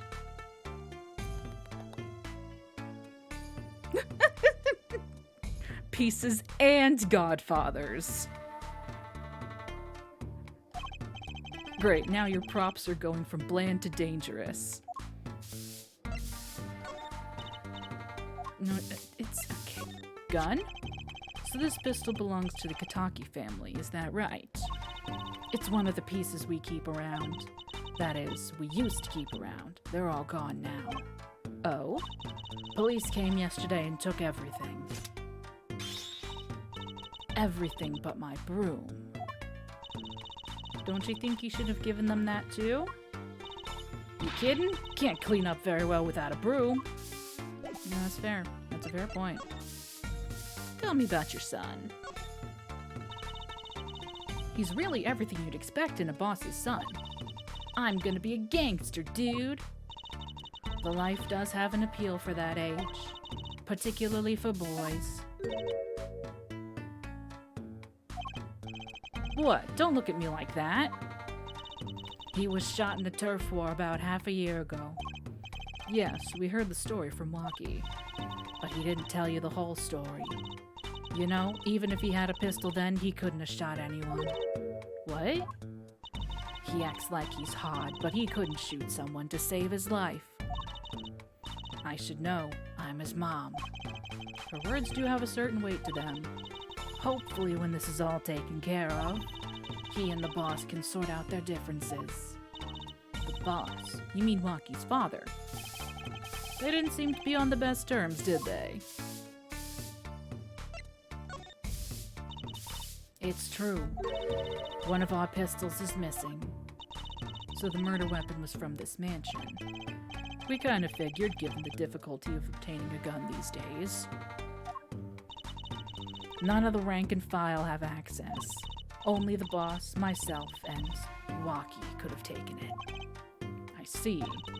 I'm sure the cops will continue tromping all over the mansion because of this case. Maybe this is a sign that it's time for a change. She doesn't seem too concerned, at least. Alida. Yeah, Waki's fiance. They're getting married next month, correct? I suppose. She's been staying over lately. You don't look too happy about that, little plum. How'd you guess? Even I could tell that. Could you tell us more about her? Waki brought her home one day. Says he wants to tie the knot. I can see why. She's so pretty. Oh, she's pretty enough. But you know...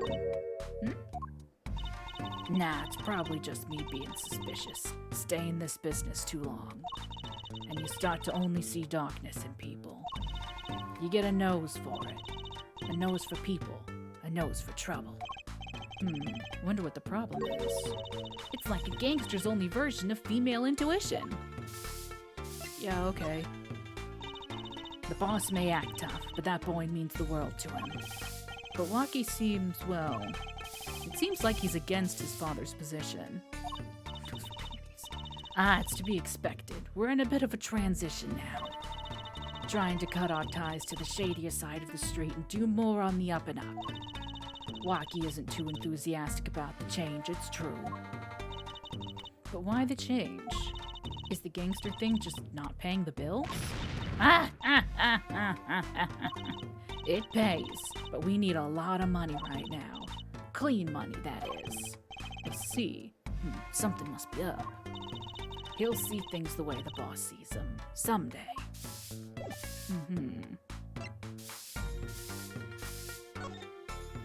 She's still going for it. Looks like that old lady's at it again. Look, I told you yesterday the park's off limits. And I told you yesterday this is how I go home. Okay, you want me to go around? How about... Okay, you want me to go around? How about giving me $5? Like yesterday. The con artist strikes again. She's good. Park crime scene is off limits to the public. Police officer on guard by the gate is yawning. He noticed me staring and snapped his mouth shut. Too late, Mr. Officer, I saw you. Garbage? This trash can. This is where he found the mirror.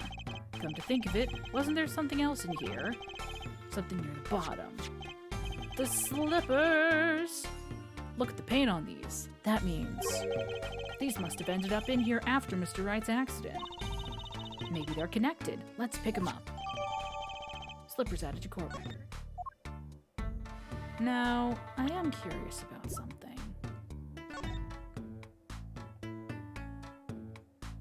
Enhance.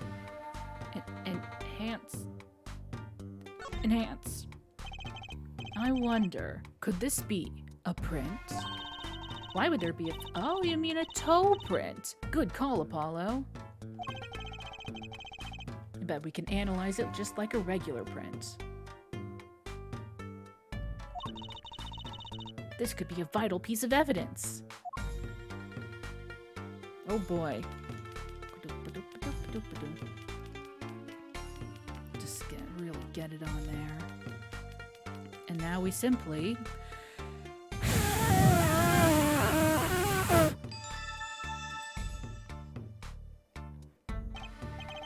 Hey, it worked! R10, no. Hey, it worked! That looks like a big toe, maybe? Wow, I feel like the case is solved already. Well, what's next? We have to match the print, right? Right, let's match it. Wait. The detective didn't give us a list of toe prints, Apollo. Oh, good point. Maybe we should ask her. Get some expert advice. I guess so. I'm not sure she really qualifies as an expert. She's an expert, I guess. I feel like they're the same, or similar at least. Maybe. Anything else in the trash? Our trash can sits by the entrance. What, you aren't going to dig through it? No. What? I'm serious. I have no intention of looking through this trash can for the third time. Oh, please, don't hold back on my account. I think that whatever you think about me and trash cans, you're wrong.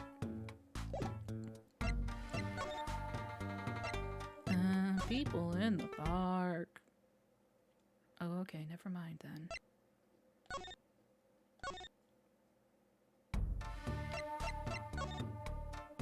Eldoon? June 16th, Eldoon's house. Hey, it's Mr. Eldoon. Oh, Mr. Eldoon. What's wrong? So, you found my stand. Excuse me. That's why I'm here, to thank you. Oh, but now it's a crime scene and they won't let me have it back. That's also why I'm here. I got no other place to go. Ah, I see. How can a noodle stand be a crime scene? That's what I don't get, Trucy doll. Even in death, he's after my neck, I tell ya. Bah! Can't even cook an honest noodle. He? Even in death? You mean the victim, Dr. Maractus? I tell ya, it's enough to drive a man to make his soup even saltier. And more full of bird shit. Remind me to never eat his noodles when he's in a bad mood. Badge. Stand and precious little else. Okay, fine.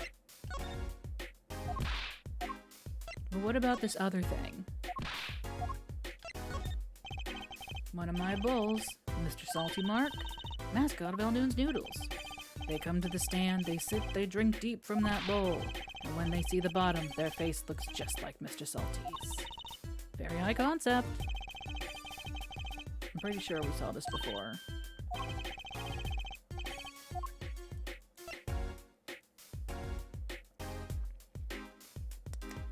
Panties. Okay, good. Telefono.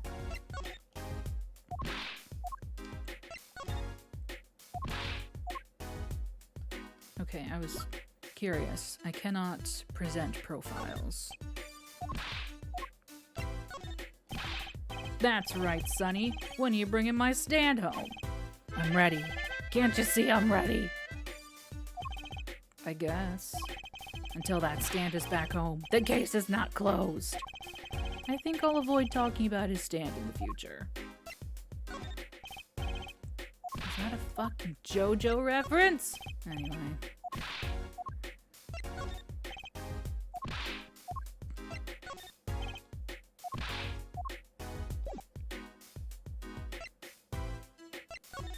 Alright. Well, I guess we're talking about the noodle stand despite just saying we didn't want to. That stand. For generations, it served up the very best noodles us Eldoons could make. A tradition of noodles and salty broth.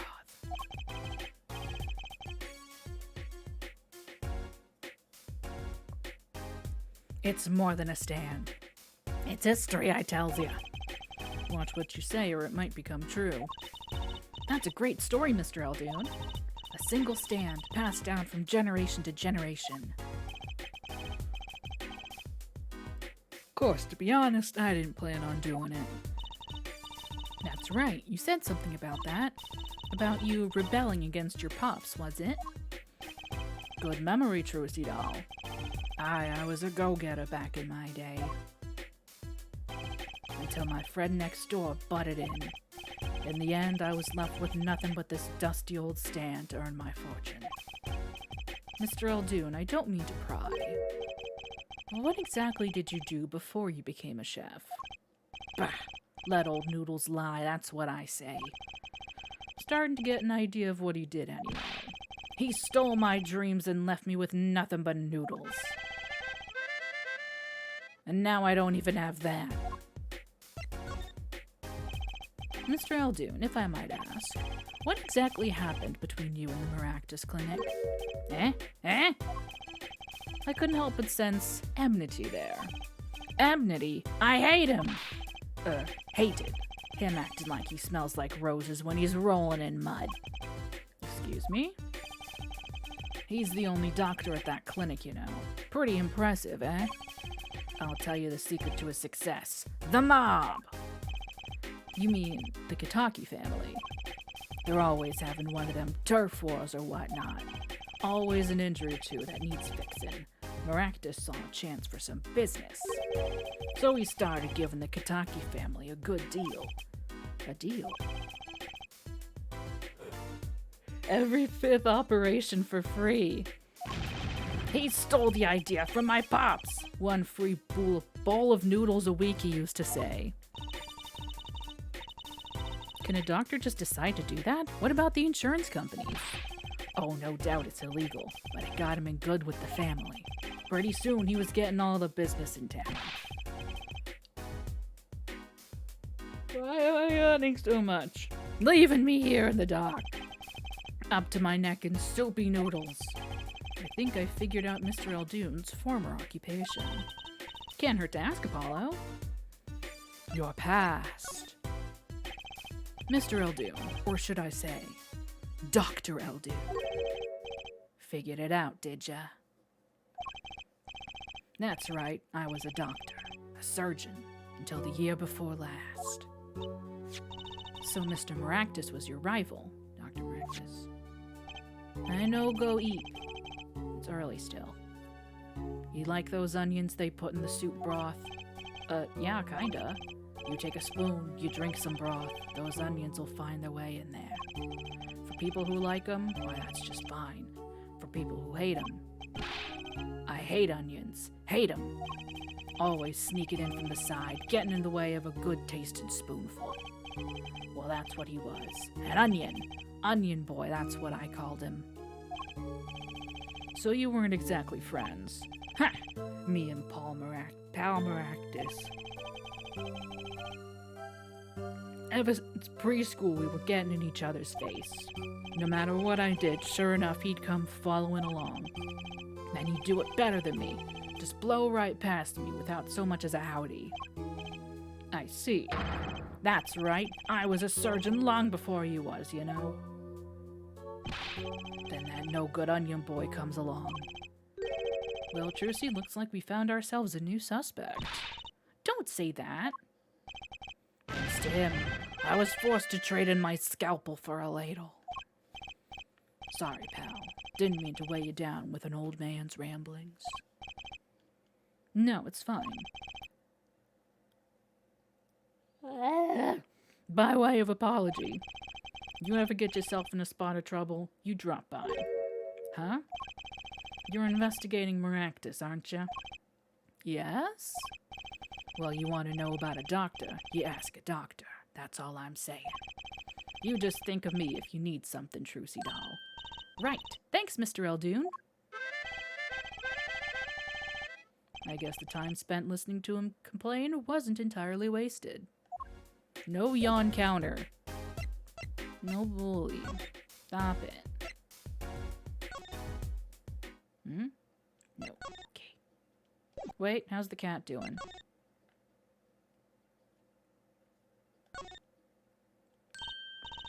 Kitty.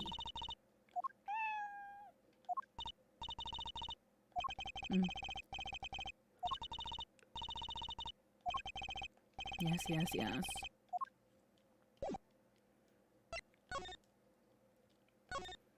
Okay. So... well, now what? Adam? Park? Nope.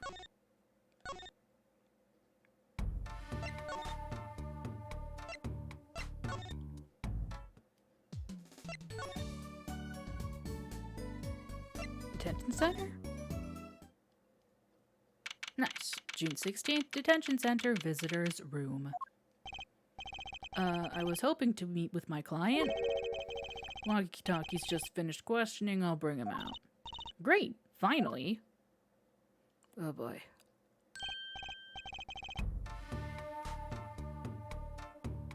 Yo, what's up, my little imposter? Excuse me? Excuse me? I am not sus.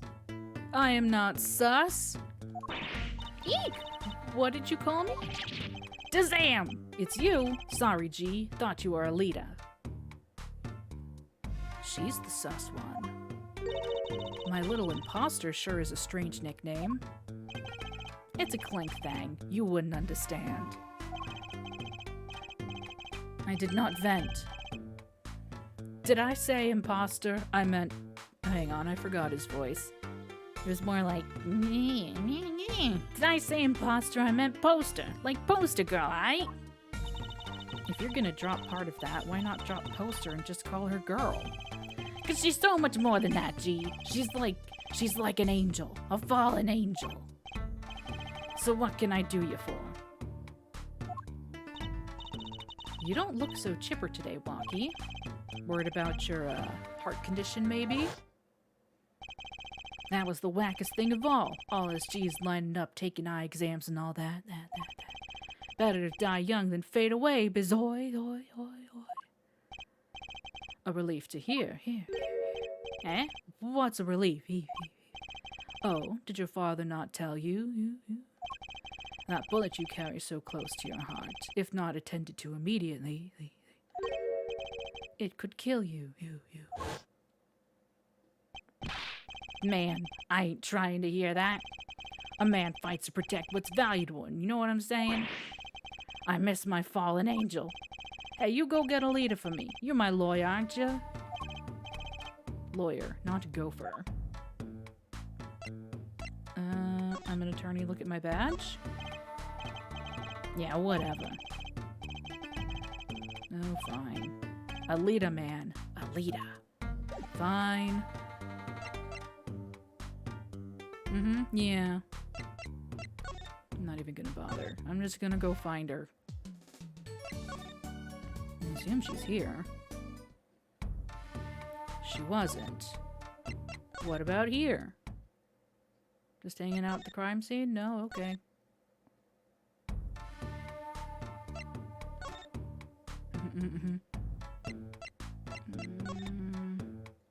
Alita.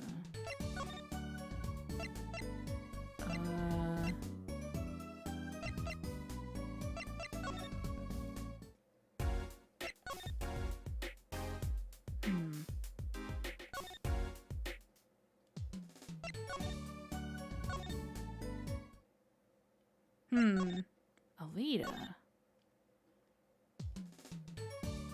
Okay, maybe I need to ask him where she is. Hey, where is she? Your fiancé. I hear you're to be married next month. Straight up, we poured the nuptial 40 out on the stoop. Alita. Oh, Snapple Cakes. She's so fine. Oh boy. I think he's smitten with her in his own weird way. I was wondering, how did you two meet? I asked Tiala, but she was very vague. Huh? Well, man, if she wouldn't tell you. I'd best hold my tongue, you feel me? What? Man, what's past is past, she knows that.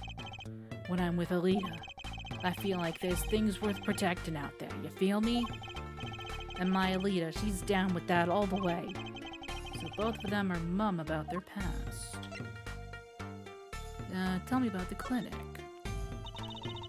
Do you think you could tell us what happened with you and Pal Maractus? There's something you should know. We Katakis are having what you might call a feud with the Ravalas family. Rivals. Got it. So about 6 months back, I go into Ravalas' turf, packing a knife, right? And you were shot. Coldest thing I ever seen. One shot to the heart, but my homies weren't too late. It's a miracle that I lived. It's already considered one of the 7 wonders of the Kaki family. That's the one, the Kataki family, you know that? So you were taken to the Maractus clinic then. You should have seen their faces when they wheeled me in. You can't just let the boss's son die, you know? I'd hate to have been in that doctor's shoes. Mr. Kataki's scary enough when he's not angry. The Kaki family. But with the bullet that hit you? It was never removed? And it's still threatening his life. That doctor, he did it on purpose. The Ravalas paid him off, I'm sure of it. I need to hear more about the night of the murder. That much is clear. Tell me about your future. Life in the family is a G thing. It's about being a man. You know what I'm saying? Sorry, I'm not up on my G things. I'm not even sure what a G thing is. But my old man, he's gone soft. He says the old rival gang days are over. He just wants to make money. Isn't that a good thing? Man, there ain't no soul in making money. Better to live fast and die young, faux shizzle. Same. Wait till I run the yard, then everyone will know what time it is. That's right, OG time all the time, represent. Apollo, why does he keep talking about old guys? I don't think that's what OG means, Trucy.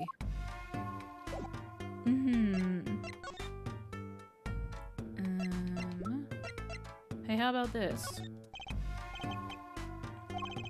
Okay, never mind.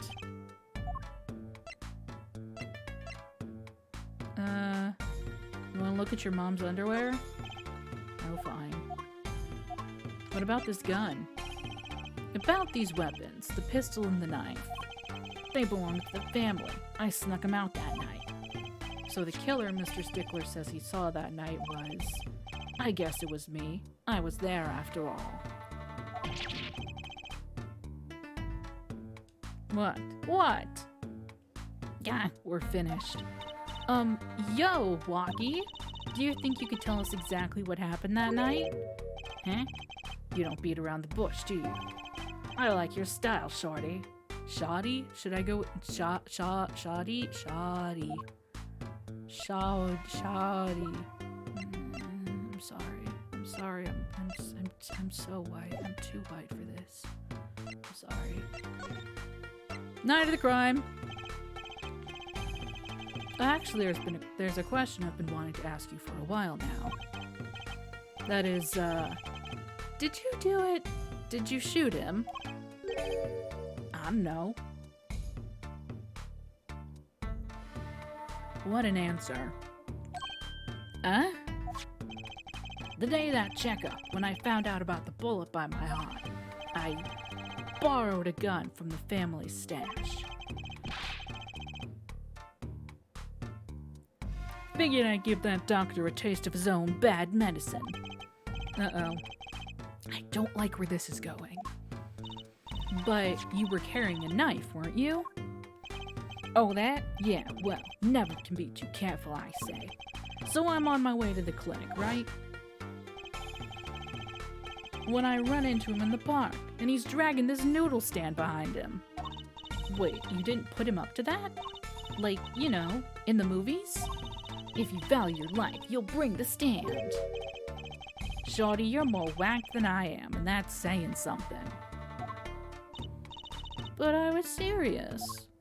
The thing is, I don't remember what happened next all too well. You don't remember. But the way I see it, if there wasn't anyone else there that night, then I guess it probably was me who did him in, you know what I'm saying? Uh-huh. Cool. Noodles? No, I didn't think so.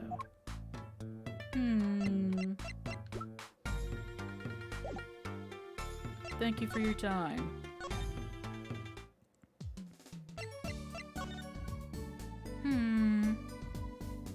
He don't remember.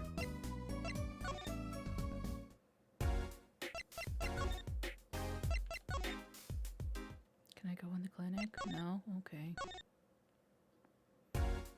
That's true.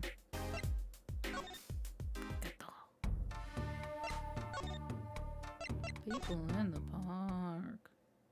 No?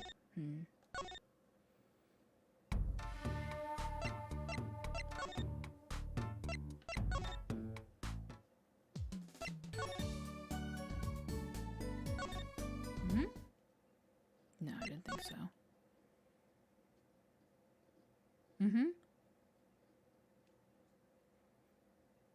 Yes. Adorable kittens. Yes. One of my recommended channels.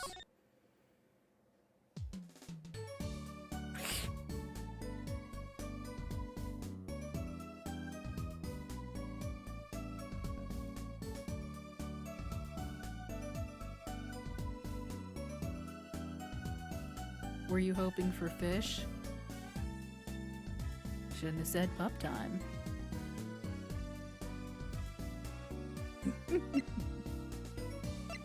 Okay. If everything that Panty Snatcher said was true, it doesn't put Wonky in a very good position, does it? He was at the scene of the crime, that's pretty clear. That'd be a different angle on this. Well, let's get investigating.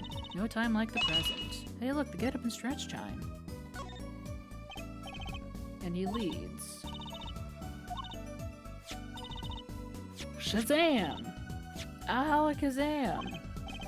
Evidence keeps flying out of nowhere. Ta-da! That's all. Neat, huh? Yeah, real neat. Okay.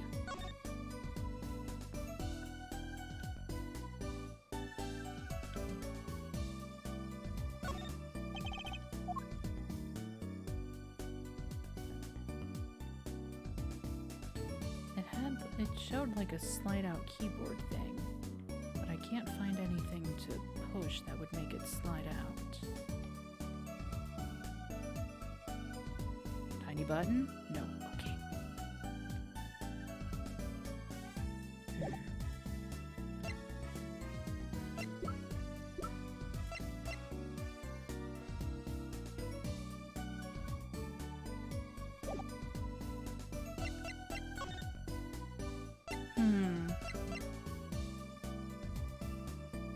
I will have you know that my first phone, my second phone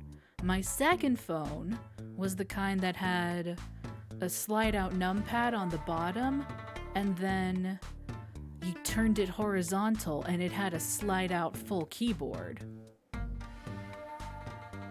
Yeah.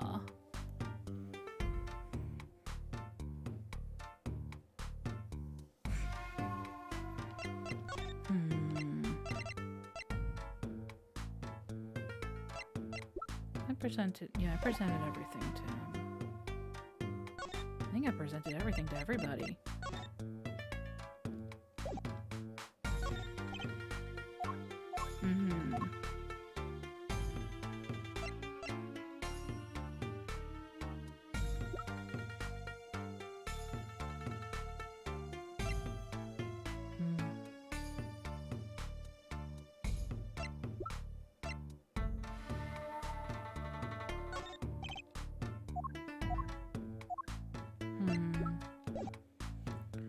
Okay, so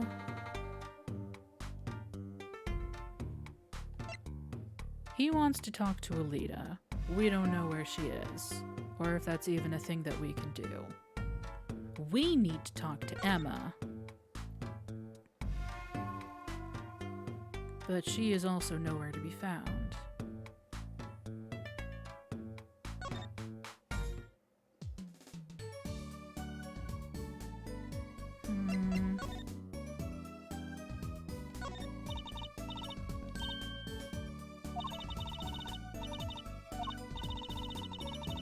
Piece of evidence disappear. Maybe don't. Shoot, I went there. Because he's in the clinic still. At least I think so. And I went there, and neither of them are there.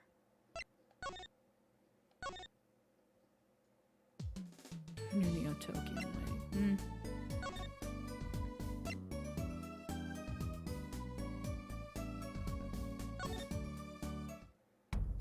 Talk about everything with you.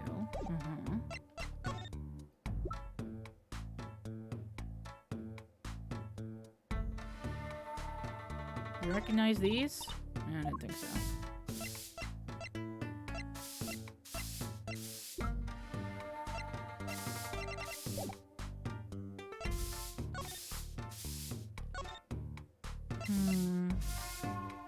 Shogun to her.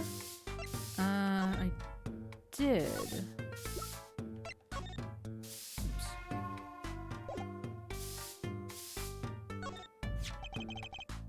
Yeah.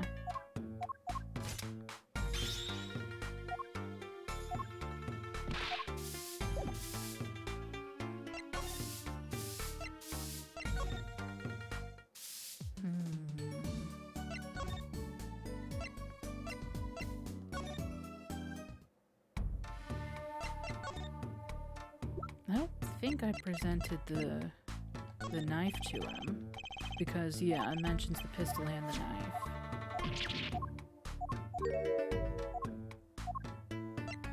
And that got us that. Noodles? No, I didn't think so.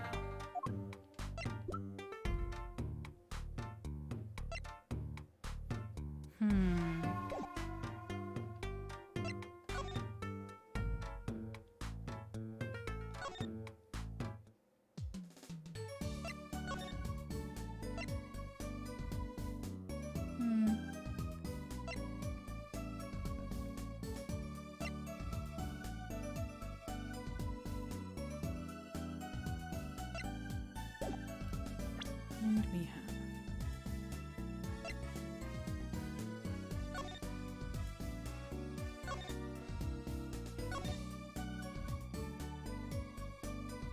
The right feet. No.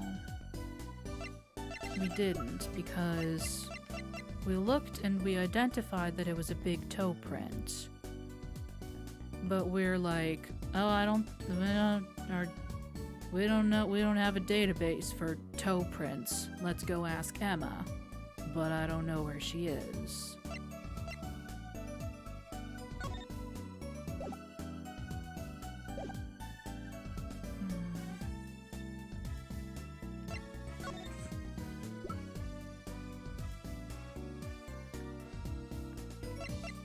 I don't know, do you have anything to say? Okay, never mind. Maybe not. The vending machine. Find the snacks. Find the snacks. We'll find Emma.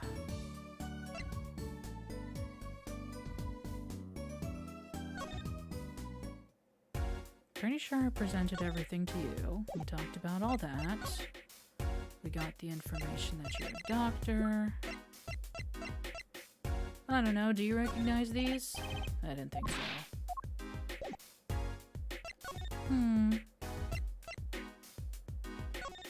And I can't enter the clinic from the garage. Sure can't. I'm pretty sure examining things would just give me the same stuff I got before.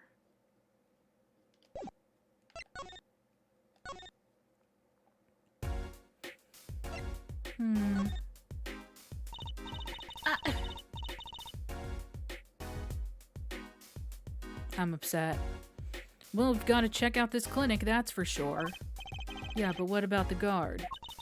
No harm in asking. Excuse me? Hey, it's you two from yesterday.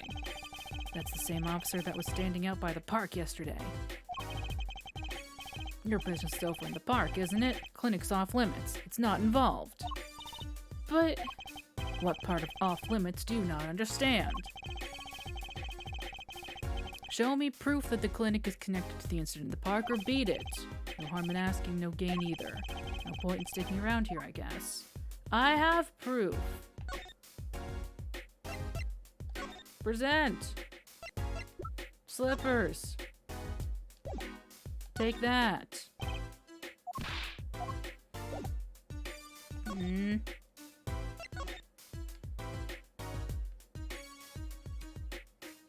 Well, now what?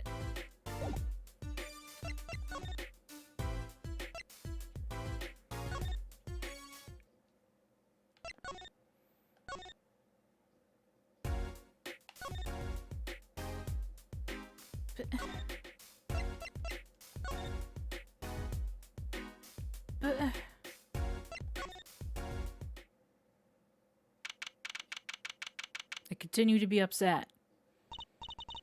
Look at that crowd over by the park. Probably people trying to get a glimpse of the crime scene.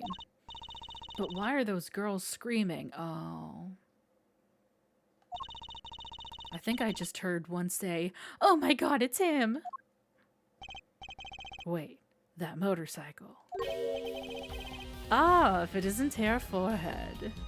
Hi, Clavier.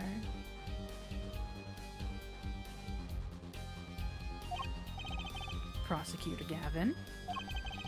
Some fans found me on my way out. Just my luck. Oh my god, he's so cool. Thus the screams. New album just came out, you know. Try waving to them, they love it. Oh, he's so cute. And they're so excited, it doesn't matter who waves to them, see? This is surreal. So you were here investigating? And I was on my way home when my hog gave up the ghost. Please don't call it. I don't like your hog. The whole fuck. I can't. Right in. Squeeze my hog. Squeeze my hog right in.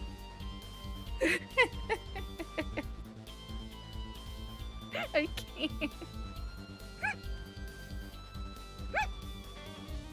I can't. It's ruined the word hog for me. Squeeze my hog. Anyway, your hog. My motorcycle won't start. A clogged exhaust pipe.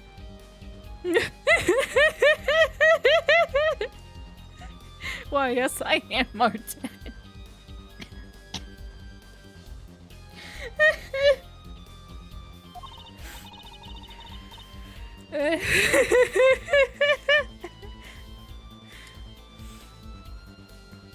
Poor Douglas. Too bad, it looks like such a nice bike too. Hard to believe that it could break just from that. Ah, it's my fault. I think I was using the wrong oil. Cars, motorbikes, they're all the same. Clog the exhaust and they won't run. Ah, machines. Tell me you share my angst, Hair Forehead. I ride a bicycle, actually. Ah, in any event, I'm off to the shop to get her fixed. The detective in charge of the scene isn't fond of me in any case. The detective? You mean the one in the lab coat? Yeah, she's in a foul mood too. Be gentle. Auf Wiedersehen, baby! Oh my god, there he goes! Same though. Fucking same. Can I look at the motorcycle? Damn it! And the forecast for the park today? Gloomy skies. Well, nothing to do but head on in. Let's hit the park, Apollo.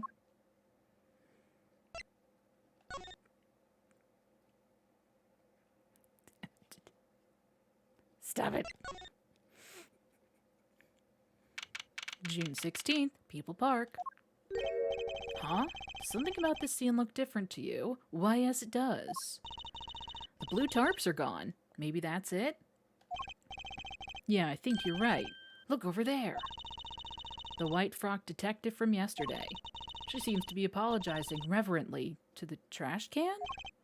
She's under a lot of stress. The investigation's probably not going so well. Hey, you there!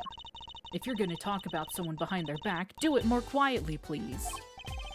Oh, Detective Sky! Hello. You seem as gloomy as ever. This is miserable. Miserable! I just got a new kit and I can't get this stuff to work. And everyone's all smiles for that glimmerous fop. Glimmerous? Does she mean Prosecutor Gavin? More to the point, doesn't she mean glamorous? When he walks, his shiny chains catch the sun and glimmer in my eyes. It's distracting. Speaking of distracting, I guess I just have to accept the fact that I lack talent. Sounds like she's trying out some sort of new forensics technique. I have, feet? Feet. Feet. Ah, the slippers. That's quite a clear print there. A toe print. Too bad we don't know whose toe it is. Well, there is a way of finding out, of course. There is? What? All you need is a sample of the same toe print Off another shoe, for instance. Oh, right, so if the prints matched, you'd know the same person wore both. Do I have another shoe worn by the same person? I don't have any other shoes on me currently, no. Can't think of anything I might have with a toe print on it. Oh well, it's too much to hope for, I suppose. Let me know if you find something.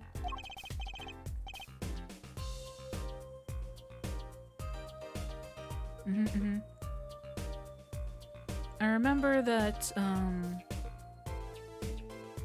she was probably... I think she was cleared of the murder charge, but she got her smile back. She was charged for, like, I don't know, being an accessory, maybe? Something like that. So,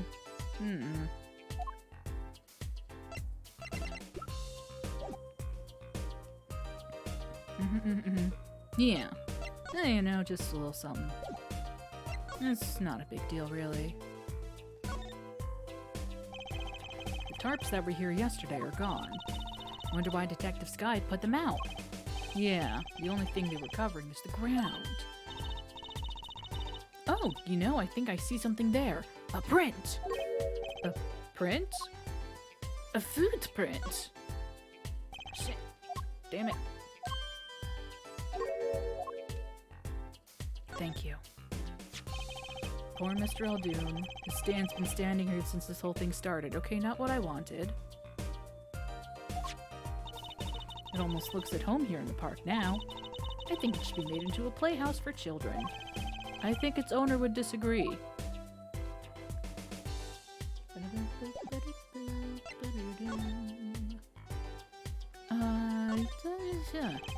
Detective Sky, you know Mr. Wright, correct? How do you know my daddy? I want details. Well...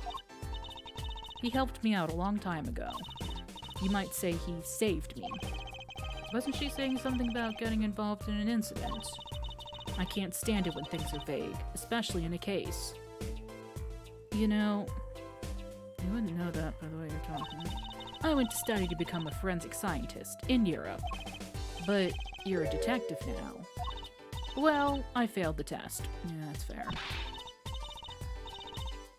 But you know, rank and title don't matter. What matters is what's inside your heart. I've always thought that too. And my heart is full of science. That's why I bought this kit through mail order. And I'm gonna test it here before the forensics team arrives. Okay. Are you sure that's okay? I won't lie, I'm not fond of the man. Those glamorous types always rub me the wrong way. Glamorous, right. A prosecutor should be cool of wit and furrowed of brow. Less glimmerous and more simmerous, you know?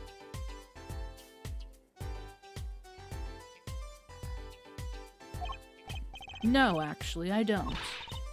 Well, that and what happened 7 years ago. Prosecutor Gavin was the one who stripped Mr. Wright of his attorney's badge. Really? He was the one? You mean you didn't know? I thought you were one of his boys. Whose boys? I am neither a boy nor one of his, but let's see what she has to say. What exactly happened 7 years ago? I never actually heard the details. Then investigate. It's better you learned it for yourself anyway. Fine, jeez.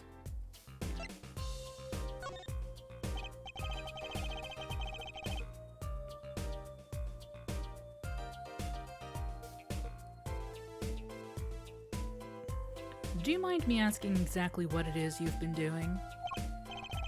Squatting down on the ground like that? Ooh, you want to know? Do you? Well, I splurged on a new toy. You splurged? You mean it wasn't police issue? What is it? I see a roller and glue? This is a footprint analysis kit. Footprint? It was raining on the night of the murder, which means that footprints were left. Oh, does that have anything to do with those blue tarps? Right, the ground was muddy, so I had to protect it as it was that night. Ever wanted to know exactly where someone was standing? Like your panty-snatching student witness, for instance? Aha! So with that kit. Right. What? Want to try this stuff out? Huh? Are you sure? I mean, we're sort of on opposing teams and all. Are we? Oh, pshaw. You're friends! And to tell the truth, I'm not so good at doing this. Guess I'm a little clumsy. I could use your help. Ooh, I'm good at stuff like this. I used to make magic bunnies out of paper mache. Footprint analysis, huh? Should I give it a go? Let's go! Okay. That's the spirit. Right. Allow me to explain. One moment. She's reading the instructions for her kit. Why does this not fill me with confidence? First, we have to pick the footprint, or in this case, shoe print we want to analyze.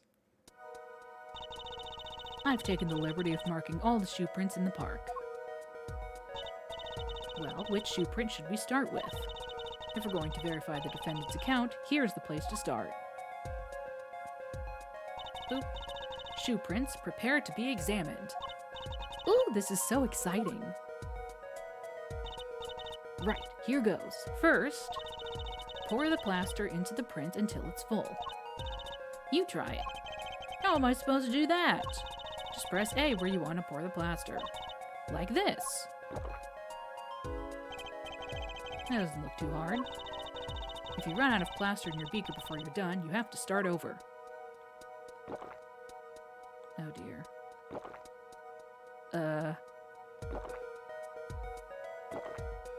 Oh no. If you say so. Not bad, you're handier with that than you look. Thanks, I guess. What's that supposed to mean? On to the next step.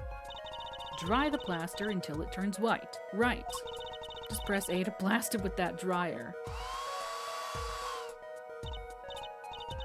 Alright.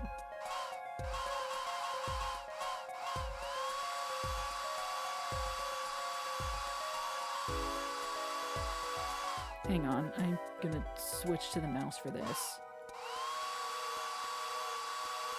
This is much easier.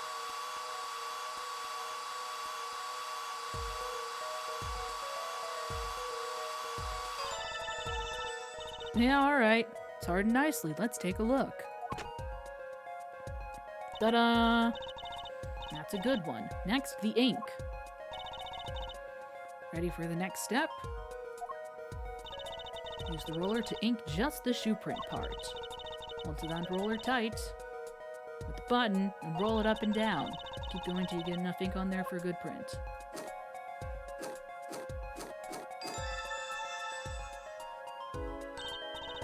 And now the moment you've all been waiting for.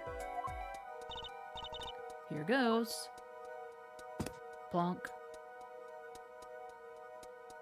Ta-da!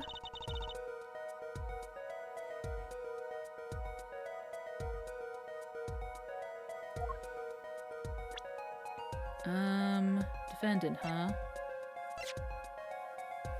Why, yes. The very same.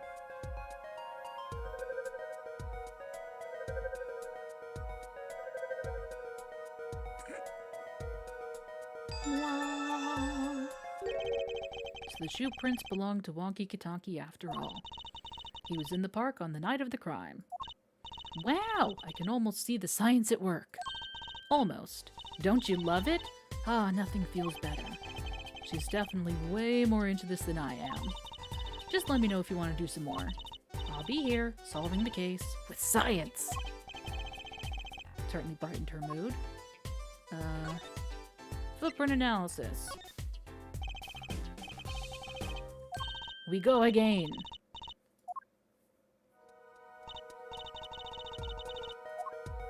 No. Green.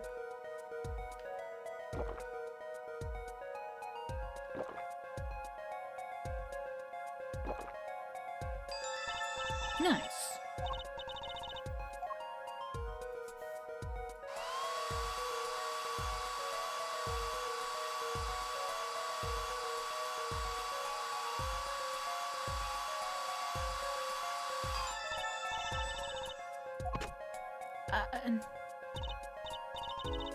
guess, okay.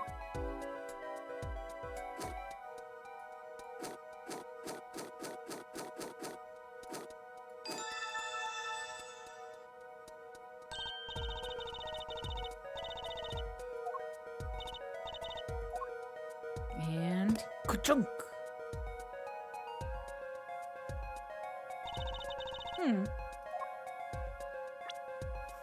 I may as well just look at all of them.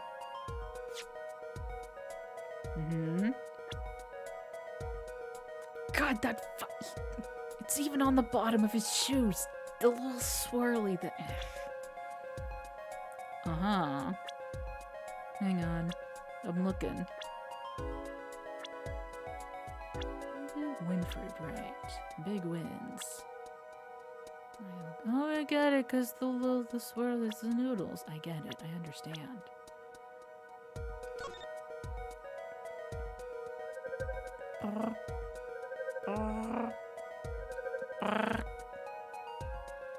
Wow.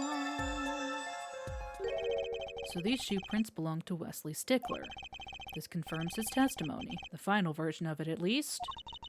Now we know where the panty snatcher was standing. And one more.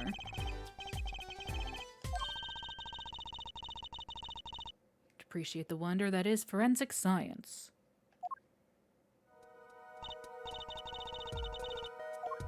This one over here.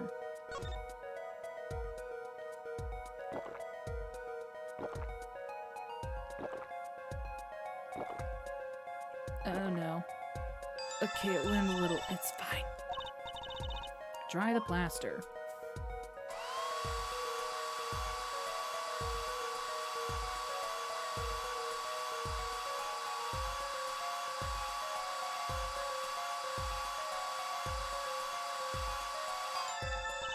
Okay.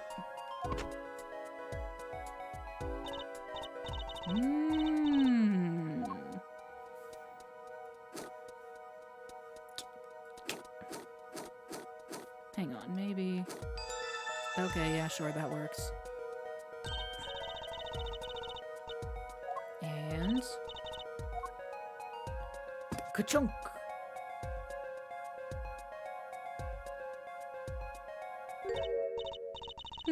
That's a funny shoe print. Is that even a shoe? Gesundheit. It is strange. So smooth.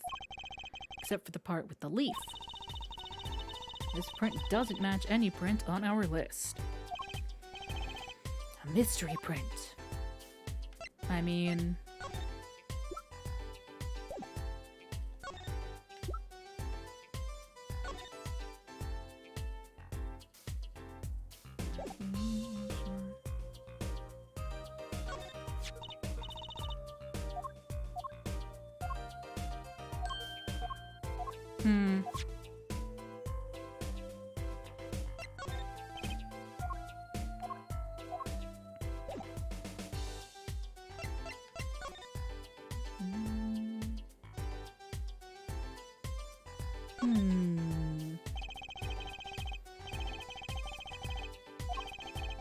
The way he's forced to look at the ground now, day in and day out. Kinda sad.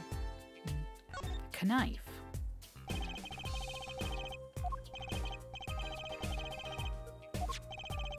Very likely pointing this at the victim, like he wanted to kill him. That's a problem. The panty trash can. There's Mr. Stickler. What a web of lies grew from that one little act. Oh, the tangled webs we weave. I can still remember that moment. You brandished those bloomers on high and shouted, "Objection!" Here's what I want you to do, Trucy. Take that memory, gently lock it away deep in your heart, and never speak of it. Gently. Oh, so gently.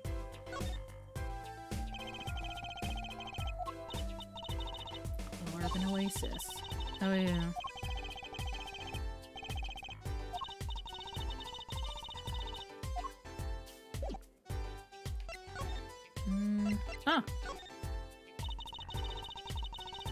far too smooth to be from a regular shoe. It is a shoe print of some kind, though, that's certain. Still, you have to wonder what it's doing here. It's right next to the Eldoon's noodle stand. It does make one wonder. Hey, you. Yeah? Why are you so quiet all of a sudden? You wouldn't happen to have something in mind? Something that might have left this mystery shoe print? This mystery shoe print does remind me of something. Yeah? Yeah? You know, I think I have our culprit right here. I keep hitting the wrong button. Well, bam! Take it! Well, I think it's these slippers, actually. My badge. What would slippers be doing out here? But look at the bottom, see? It's covered with paint, except for... See right here? Hey, that spot is shaped like a leaf. What if a leaf was stuck on the bottom and came off when the slipper stepped in paint? Makes sense, doesn't it? Wait, something's written on them. The Maractus Clinic. Exactly, the victim's clinic. Wait, that means that someone from the clinic was involved? She don't give a shit. Well, I got peanuts to eat. Why is she just standing there eating? Detective Sky, I have a favor to ask. What? Can you get us access into the Maractus Clinic? The police won't let us in. They say the murder and the clinic are not connected. And it's off limits until we prove they are. I should be able to do something for you, yes. Really? Well, you did my work for me here with the shoe prints. Seems like I should return the favor. Thank you, Detective Sky. Here, show this to the police officer on duty. Officer. Allow clinic access to this magician and attorney in Prosecutor Gavin's name. Right, Maractus Clinic, here comes justice. In Gavin's name, huh? Oh my god, look, he's there! Ah! Official. Emma Sky. With a little heart. She put a little heart by her name. How cute. Say it request. A little old for cute? Apollo, shame on you. Cute is eternal. Cute is timeless. No matter how old a woman gets, she always carries a little innocent maiden inside her. Really now. I suppose I've never heard it put quite that way before. When I sign my name, I always put a little diamond. Trucy, diamond, right. See? Cute, don't you think? It's a little confusing. Won't people think your middle name is Diamond? Hey, you could write your name like Apollo equals Justice. I do like justice, but that's taking it a bit far.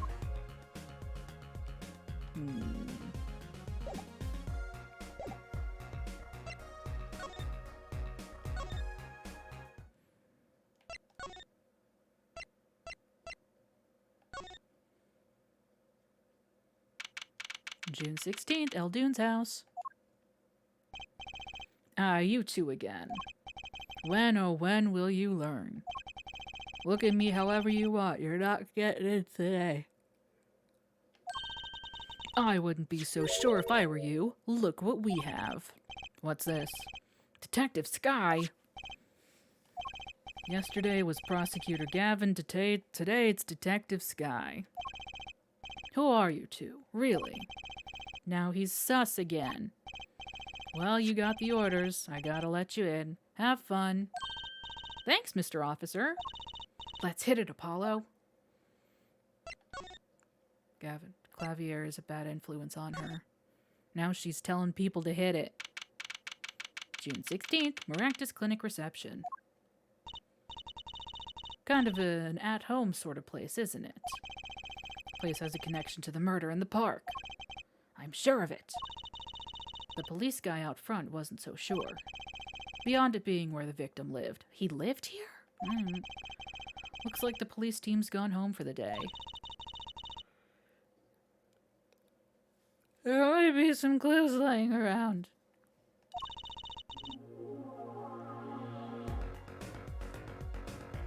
Let's get cracking, Apollo. Well, hang on, first things first. Clinic reception desk. No one's here, of course. There's a small sign on the counter. Please pay your bill. Remember, we're the ones holding the scalpel. Okay. Brutal, but effective. Sick. I just wanted to look at the little teddy bear. Door.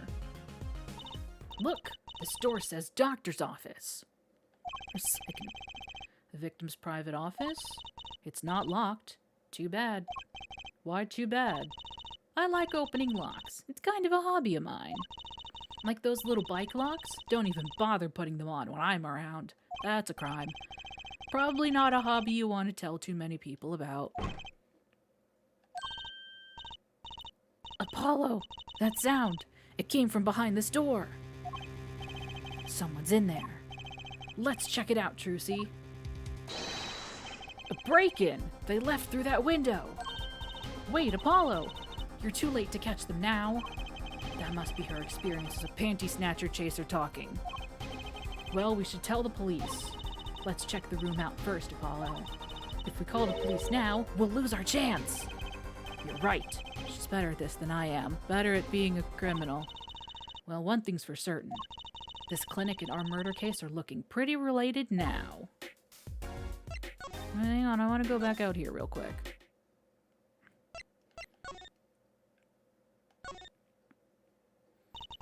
Look at all these bowls. They're from Aldoon's Noodles. And there's Mr. Salty. Then I think we figured something out. I think we have. Mr. Aldoon must do takeout.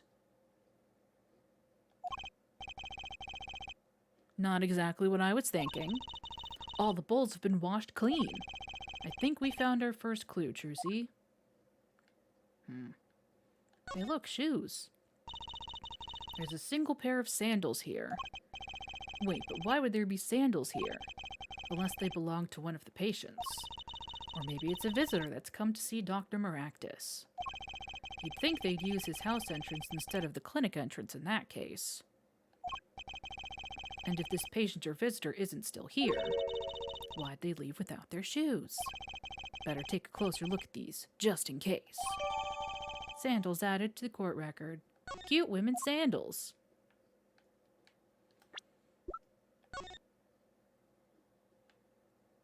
Cute women who has dirty feet.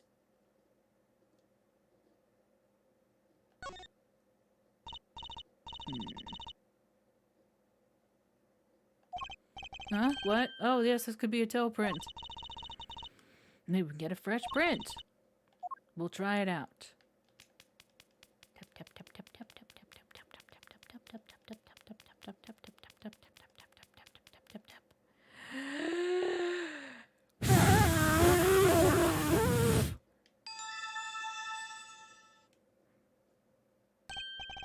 Hey, it worked! It looks like a big toe. But wait, I mean, it's great that we got the print. Is there such a thing as a list of toe prints? We've been over this. Detective Sky. Uh-huh. Yeah. They'll get right on that. Anywho. Doctor's office. Pretty intense, wasn't it? Got in there 1 second early, we might have met the burglar. But Apollo, what would we have said if we did see them? We can't exactly shout out, "Hey, who are you?" It does lack a certain punch. Let's think of something cool to say for the next time we do meet a burglar. Oh, okay. Hey, so what's with all these jars? Oh, maybe they're aquariums. He did have fish out there. What are those? The wall is covered with beakers. Eek! Something's moving inside that one. You look, Apollo. Hey, look yourself. You can't... Oh. It's a goldfish. Wow, they're all fish. So many kinds. Whoever designed this had a sick sense of humor. Wait, hang on. I've just remembered something incredibly important. Wait.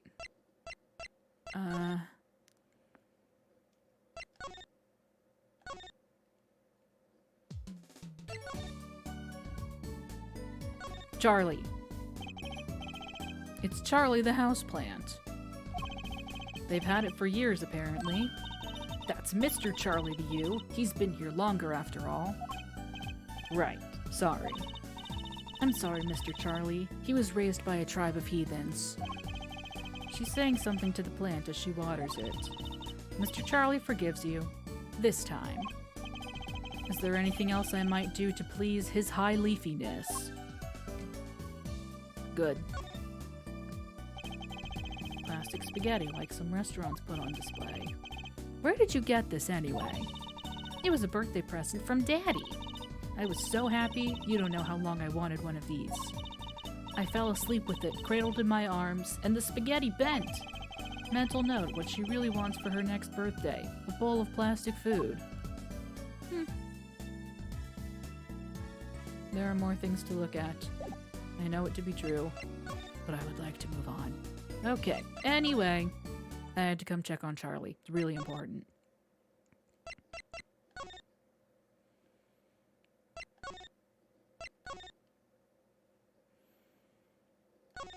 Spaghetti? See, this plant over here reminded me. This potted plant has seen better days. That doesn't make sense either. What doesn't? Normally, burglars are looking for valuables, right? That's true. That's what I would do if I were a burglar. So why look under a potted plant? Maybe they were looking for the key to the safe. I've heard of people putting their house keys under plants, but the key to a safe? Then maybe the burglar was looking for the house keys. This is getting nowhere fast. Let's see. Is that fucking grape juice? Books and papers are scattered around the room. Plant molester. No. What a mess. This is worse than Daddy's room. The burglar must have left in a hurry. Even the cup on the desk here is lying on its side. Huh? The juice that spilled out of that cup. It's dry. So the messy one wasn't our burglar just now. Someone knocked this cup over a while ago and left it. How rude. And a lamp. Gently placed on the floor. Kind of an expensive-looking lamp, isn't it? Hey, the bulb's broken. Broken? Don't you mean burned out? No, our cat burglar must have dropped it. But why is it standing up on the floor like that, then? Hey, look at the cord. Huh? There's a red splotch on a part of the cord. You think that's blued? It's a little bright for blued, almost pinkish. Something's definitely odd about this lamp, that's for sure. Lamp added to the court record. Observed lamp. Observed lamp. That's a broken bulb, all right. Won't turn on. How is it broken? Don't touch that. You'll cut yourself. Eek! Yeah, fool me once, shame on me. Fool me twice. My finger! You're bleeding. Let me see that. Wait. Magic blood. Hee, gotcha. Please don't do that again. I have enough to worry about without my coworkers injuring themselves on the evidence. This Danganronpa blood. Is that lipstick? There's a red stain on it. Why left that stain? I know, maybe it was left there by a red marker. Like they were trying to write their name and slipped. Why would anyone write their name on a lamp cord? I used to write my name on my magic ropes. It looks like lipstick. How peculiar. How peculiar. I'm ignoring the obvious thing. The window is ajar. No, it's a window, silly. That must be how our burglar escaped. I wonder who it was. Maybe it was just a burglar who happened to pick here. Too easy. Yeah, but there's a patrol car sitting out front. If I were a burglar, I'd come back the next day at least. I'd give it a month myself. Whoever broke in obviously needed to break in today.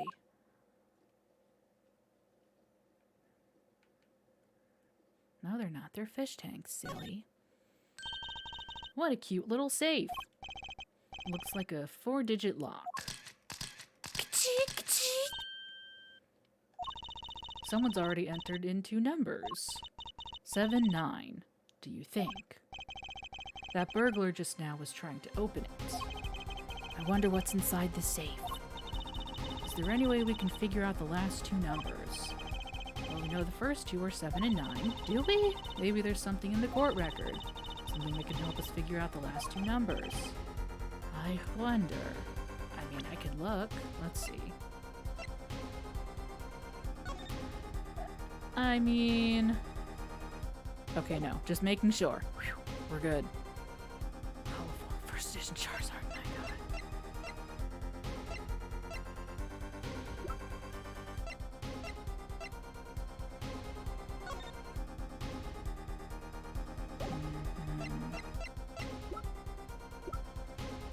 Perhaps not.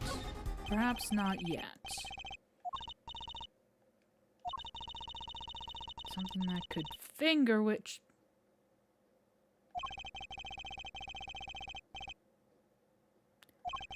Well, I feel a little silly now. I was looking for a code! Alright. I thought maybe I had some kind of document that would give us some kind of indication of like, oh, his birthday was, I don't know, whatever, you know? I have an idea. And I came up with it all by myself.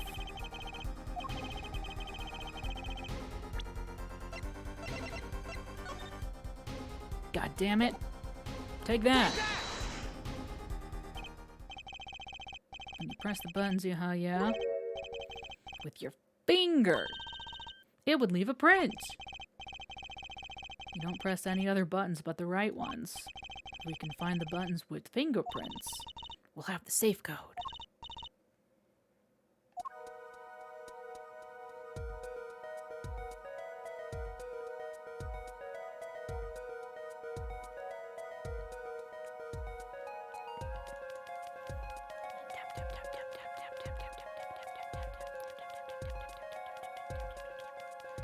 And...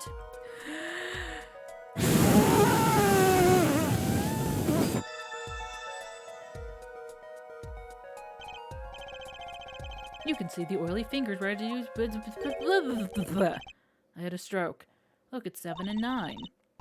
Glove marks. Burglar was wearing gloves. Smart.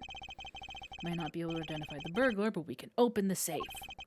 Here we go.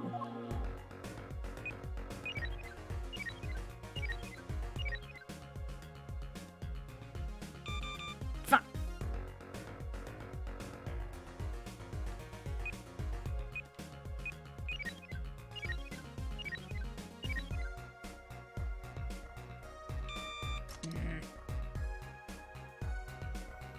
So the burglar happened to know the safe code. Oh my. Hang on. Oh, I can't look at the cat. Hey, that's a bullet in the wall. This looks like a bullet hole. You can still see the bullet sticking out of it. Why is it in the middle of a safe? Hey, the bullet came out. The tip is all squished. Not surprising, given that it was fired into a metal safe. This bullet's got a story behind it, that's for sure. Bullet added to court record. Let me look at it. Enhance. It's smooshed. Kinda looks like a cupcake.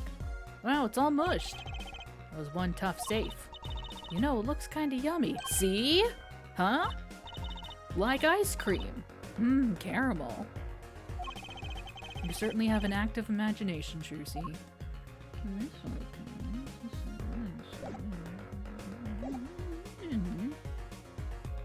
We got documents, boring. What about the kitty? What about the cat? This looks like a medical chart. There's an x-ray in here with it. An x-ray? Can't make heads or tails of it.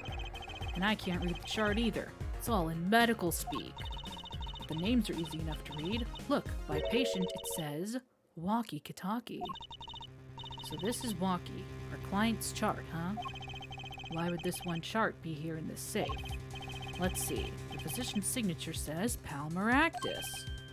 Eh? What is it, Apollo? Look here where it says who filed the chart. Let's see. Nurse Alita Tiala. Alita Tiala is Waki's fiance. That's one Ida too many, Apollo?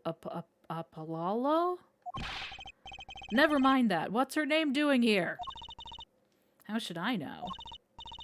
Though I guess it means she's on staff at this clinic. Odd that she neglected to mention this before now. I'm sure she had her reasons. So Alita Tiala worked at the Maractus Clinic, and she had access to Waki Kataki's medical chart. You got the I and Y wrong, Apollo. Wait, did it? Gotcha. I'd be very interested to find out what this chart says. How can you... It's fine. Who could help us decipher this?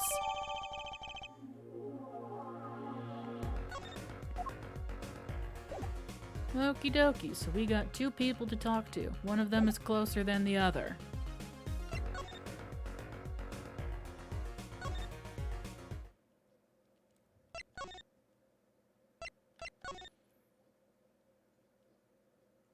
Never mind, he's not here.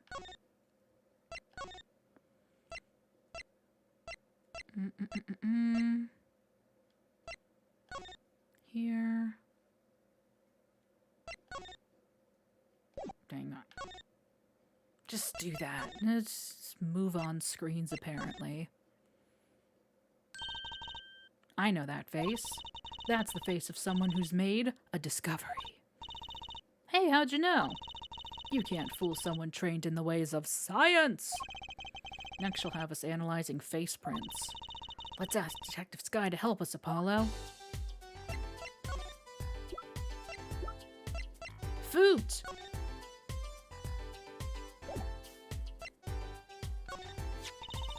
These sandals.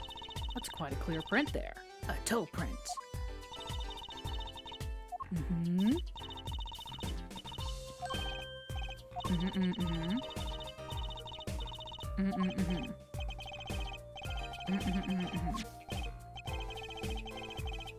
I do.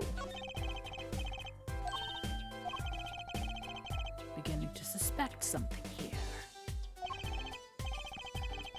Can you compare this sample with the other prints? Other feet! This pair of slippers, toe print and all.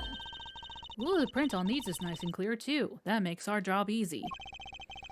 Can you analyze it for us? Of course! Hang on. Bingo! Gosh, I'm good. We are the ones who found the prints. A perfect match. The same person who wore these sandals? The same person wore these sandals and slippers. I was afraid of that. All you have to do is find out who these sandals belong to. Or do you already know? I can't say. Not yet. Well, that's one big step closer to the truth. All right. Bullet lodge near heart.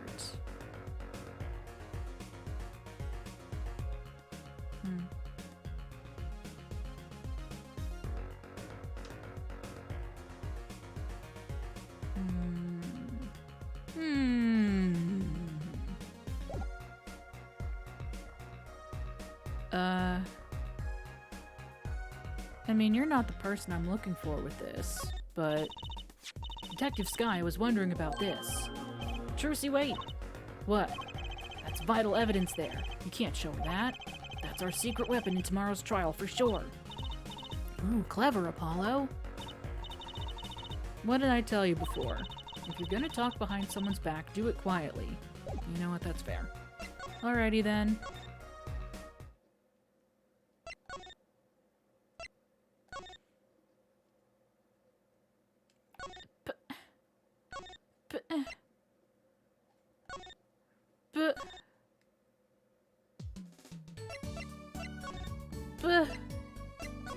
I mean, Okay, fine.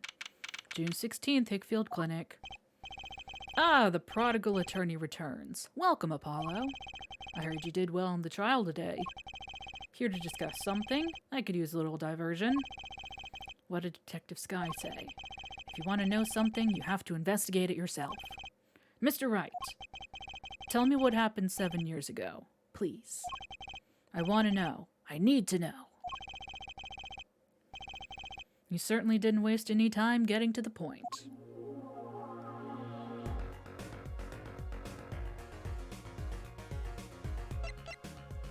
First things first, I am an attorney. Oh, fine. 7 years ago. 7 years ago, I was standing in a courtroom on behalf of a client. The case involved the death of a certain magnificent genius. I'd be surprised if you hadn't heard about it. It was all over the news, I remember that. You were up against Prosecutor Gavin, weren't you? Yes. He was only 17 years old at the time? Fuck off. 17 years old? That's still high school. He took the bar exam abroad in Europe. They're progressive over there, you know. Fuck you. I was defeated by a 17-year-old newcomer. In my shame, I left the practice forever. Oh, there's way more to it than that. That's all. No. That's all? How could that be all? What do you mean? What about what they were saying on the news about forged evidence? They said you forged evidence and had your attorney's badge stripped from you. Tell me, how does it feel? How does it feel to stand here before Phoenix Wright, the forging attorney himself? How does it feel? I don't want to believe it's true. But what about what happened in my first trial? Didn't you notice in today's trial?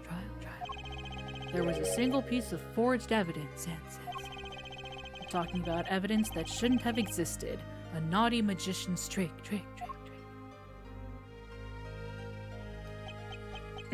I don't see you jumping to my defense on this one. Maybe I did forge evidence, maybe I didn't. It doesn't really matter now, does it? But I'm not an attorney anymore. That's the only truth you need to know. Mr. Wright. Looks like he doesn't want to talk about the accusations of forgery. For now.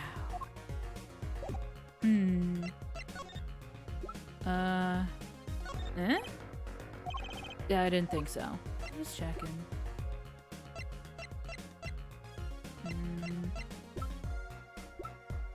Noodles? Fine.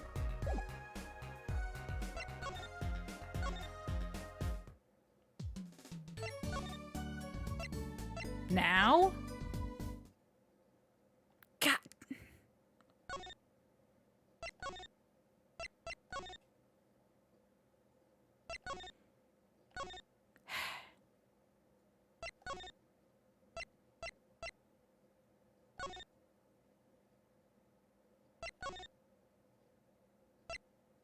Did I miss something in here? Something important? No, I forgot. I can't just move the mouse. I have to drag the cursor with my mouse. So I may as well use a controller.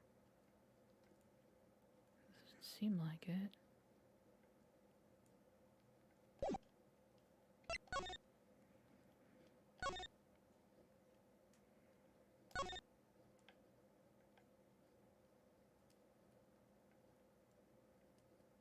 Wait. These must be the slippers for patients at the clinic. The same as the pair we found, of course. Look, a single pair is missing from the rack here, too. And ours have paint on the bottoms, which means they were taken out of here on the night of the murder. Right. The paint's from the hit and run, after all. But what were a pair of clinic slippers doing in that trash can? And what were they doing at the site of the hit and run? Is that it? Am I good? Can I leave?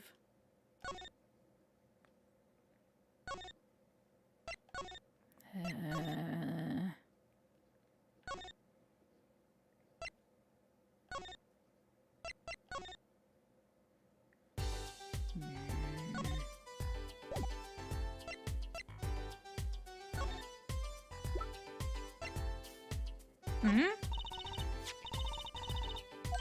Oh, nope. Okay, I figured. Nothing about that. Police don't know about it yet. Alright.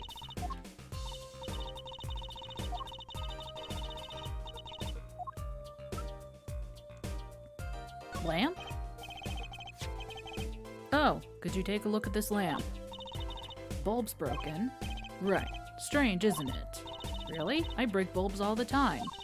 My desk is a mess and my lamp is always falling over. Not too bright, huh? Ouch. Hey, get up and stretch time. Still think it's kind of odd. Oh, okay. Gun? No.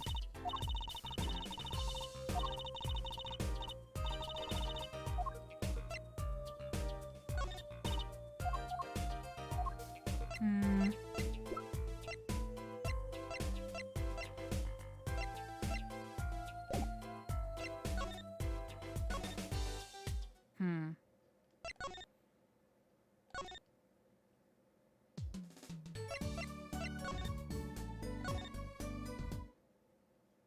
Oh, he's gone. Okay, well.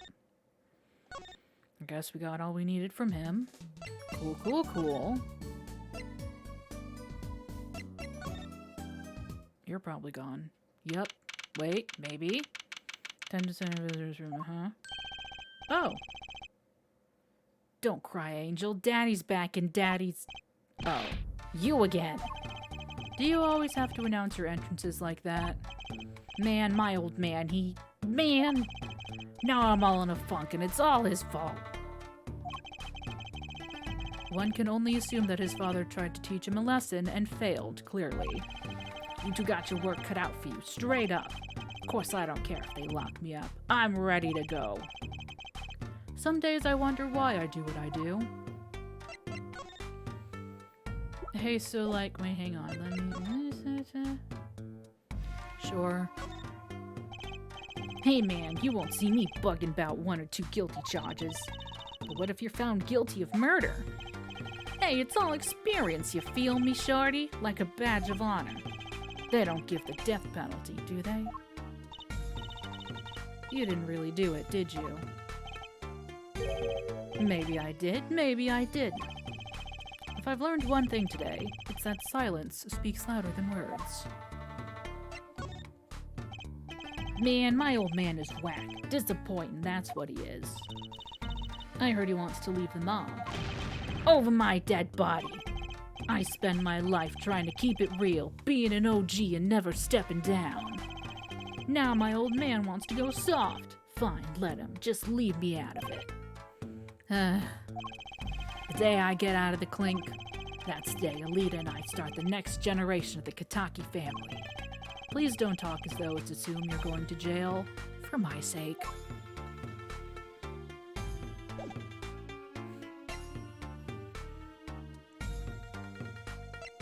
I'm hoping to finish this day of investigation and then call it myself detective.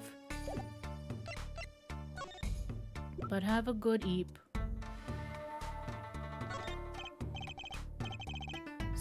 Oh. Huh? What's that? Some kind of x-ray? Wait. That's right, Walkie. It's yours. Hey, look, I don't smoke or nothing. I'll live long, right? I don't think he gets it, Apollo. Take a closer look. Here in particular. Where it says nurse. It's signed Alita Tiala. Huh? You lawyers do your homework. So you met Miss Tiala when you... Yeah, I met her at the clinic. So? Could you tell us a bit about the circumstances of your meeting? Fine, fine. I'll tell you how we met if you want to know that bad. Well, alrighty then. About half a year ago, I was shot during a little turf war with another family. I was ready to die, sure. But they came in and got me, hauled me off to the docks. The Maractus Clinic? That's where I met her. My fallen angel. You mean Alita Tiala. She was scared of me at first, turns out. But you know what they say. The bad guy always gets the ladies. Right. She was done with that clinic anyhow. So I was like, I'll take you on, woman. Straight gangster style. Guess what she said? What did she say? Come on, give it some thought. She said it real quiet, like on the down low. Know what I'm saying? I'll leave if you'll marry me. So that was the proposal. You know it, an oath of love right there in the hospital room. Just like that, the op was done and we were out of there. See you later, bye. About that op. Yeah, didn't go so well after all, did it? I know about the report. I know it's still in me. Yeah. This health checkup was the boss's idea, you said? Yeah, can you imagine? What's the point of living healthy when you're a G, know what I'm saying? But didn't you learn about the bullet at that checkup? Yeah. That's when I knew that doctor had to pay. Figured I could get that cat pulled after I got my revenge. And hey, I'm still living large now, aren't I? Incidentally, had you ever had a health checkup before? Nah, my old man suddenly gets this idea that we all gotta get checkups. Guess he's getting old. Older, I mean.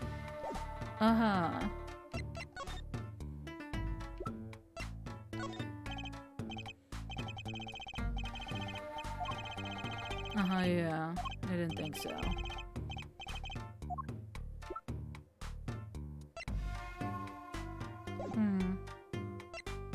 Thanks for your time.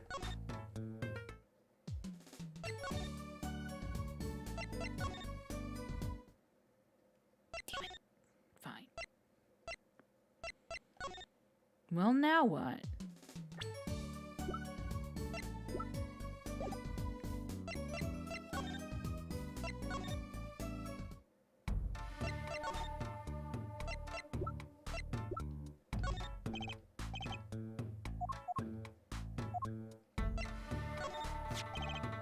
Walkie, you don't happen to recognize these, do you? Later, Beheaded. Thanks for hanging out. Hey, sure I do. I was the one who bought them for Miss Tiala? Yeah, a birthday present. She's got mad little feet. Mad. So cute, man. I need to leave. So these sandals are hers. Yeah, I kinda had a feeling. What's up with the funky vibes? Sandals updated. Alita's sandals. Yeah, I didn't think so.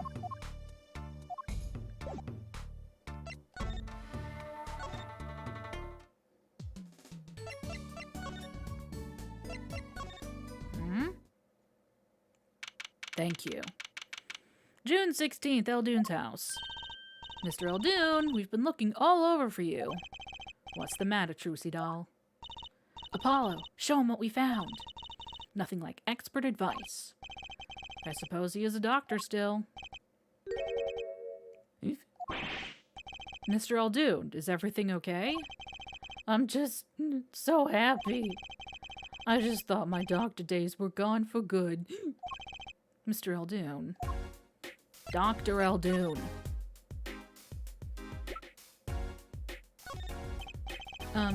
Mr. Eldoon, could you take a look at this? God, the fucking scribble handwriting. Medical chart. Hey, you shouldn't go around taking these from clinics. Why the sudden silence, Mr. Eldoon? What? What's going on here? That's what we want to know. That chart belongs to my client. He's on trial on suspicion of murder. On trial? That's crazy. You can't put him on trial. He's ABD. About to die? ABD? All but dead. He's knocking on the pearly gates and someone's about to answer. Can you tell us why?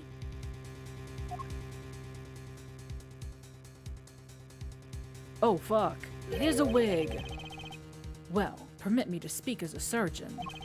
You listen up good now, son. No way. It's like he's a completely different person.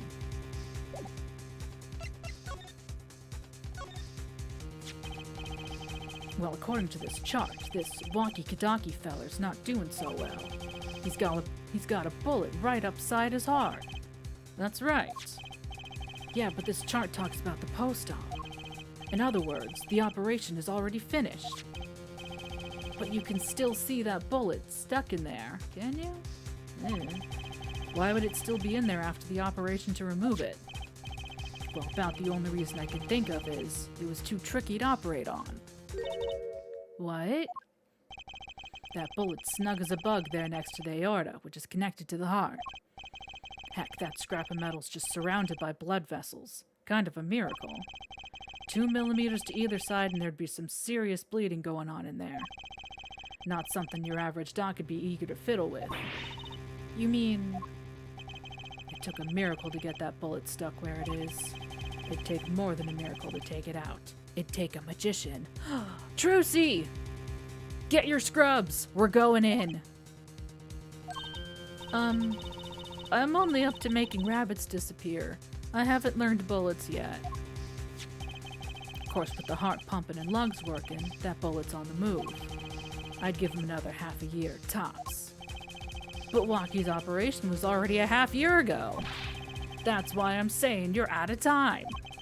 This kid shouldn't be on trial. He should be on an operating table. Great. Just great. How could Dr. Maractus do such a terrible thing? How could he just leave that bullet in there? I got a pretty good idea of how he felt. An emergency operation. He's got the kid's chest open on the table. Then he finds that bullet. That's despair right there, Trucy doll. Cold despair. Despair. About the only thing he could do was sew the boy back up. He wasn't exactly in the situation to go admitting he couldn't take it out. The Kitakis. You bet. This kid's their only son, I hear. So he skips the operation and Walkie's back on the street living his life. Of course, it's only a matter of time before his heart hemorrhages and he drops cold. How awful. And which doctor would they take him to? Maractus. He's got enough ties to them, he could probably cover up the truth of what happened. That's just horrible. He left Walkie to die. There's a darkness in this world, Trucy doll. Waiting. Hungry. Compared to it, these gangs' turf wars are like kid games. When you're up against real evil, well, it don't matter if you're weak or strong. It'll take you all the same. You were a surgeon, right, Mr. Eldoon? You could operate on Walkie, couldn't you? I wish. What? I'm afraid there ain't nobody in the country that could. Maybe not even in the world. So Walkie, he's real lucky to be alive even now. No. There's one problem. Apollo? This chart. Look at the nurse section. Alita Tiala. That's right. This operation was how they met. Yeah, the problem is, she knew. She knew about Walkie's condition, guaranteed. Ah! Why didn't she ever tell him? It doesn't make sense. If she knew her patient was in serious danger, you'd think she'd want to get that second operation before getting engaged. What was she thinking? Apollo? What were you thinking, Alita Tiala? To be continued.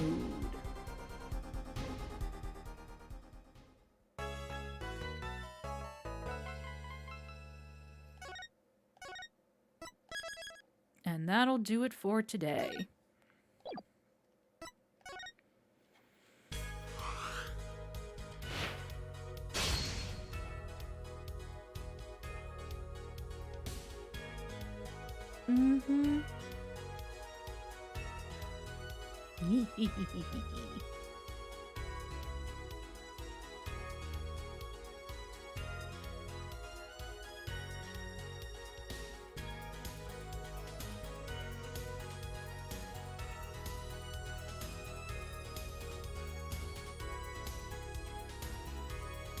I didn't watch this whole little animation here because I was worried about spoilsies.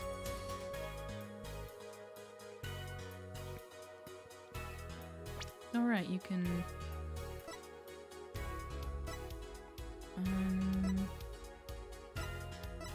we can do like so.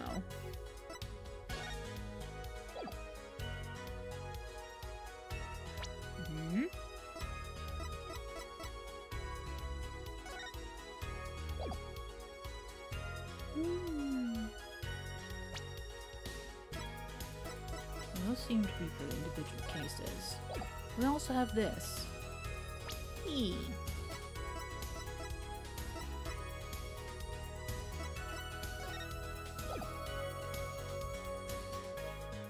Yeah.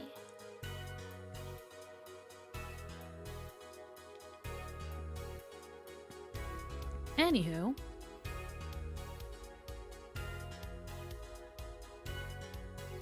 I actually kind of can't focus with that kind of music going. Hang on. Okay. Yeah.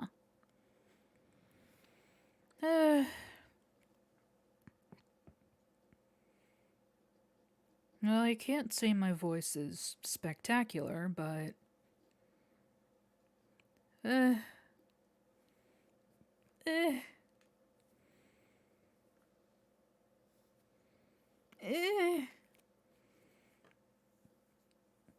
I'll survive, I'm sure. Probably. Not like I'm doing irreparable damage to my vocal cords or anything. Wouldn't that just be wild? Anyway. Anywho. We'll be back next week with more. Yeah. Yes. Yes? Yes. I don't really have a whole lot to say tonight. So, thank you all for joining me. And I'll see you next week. Have a good. Goodbye.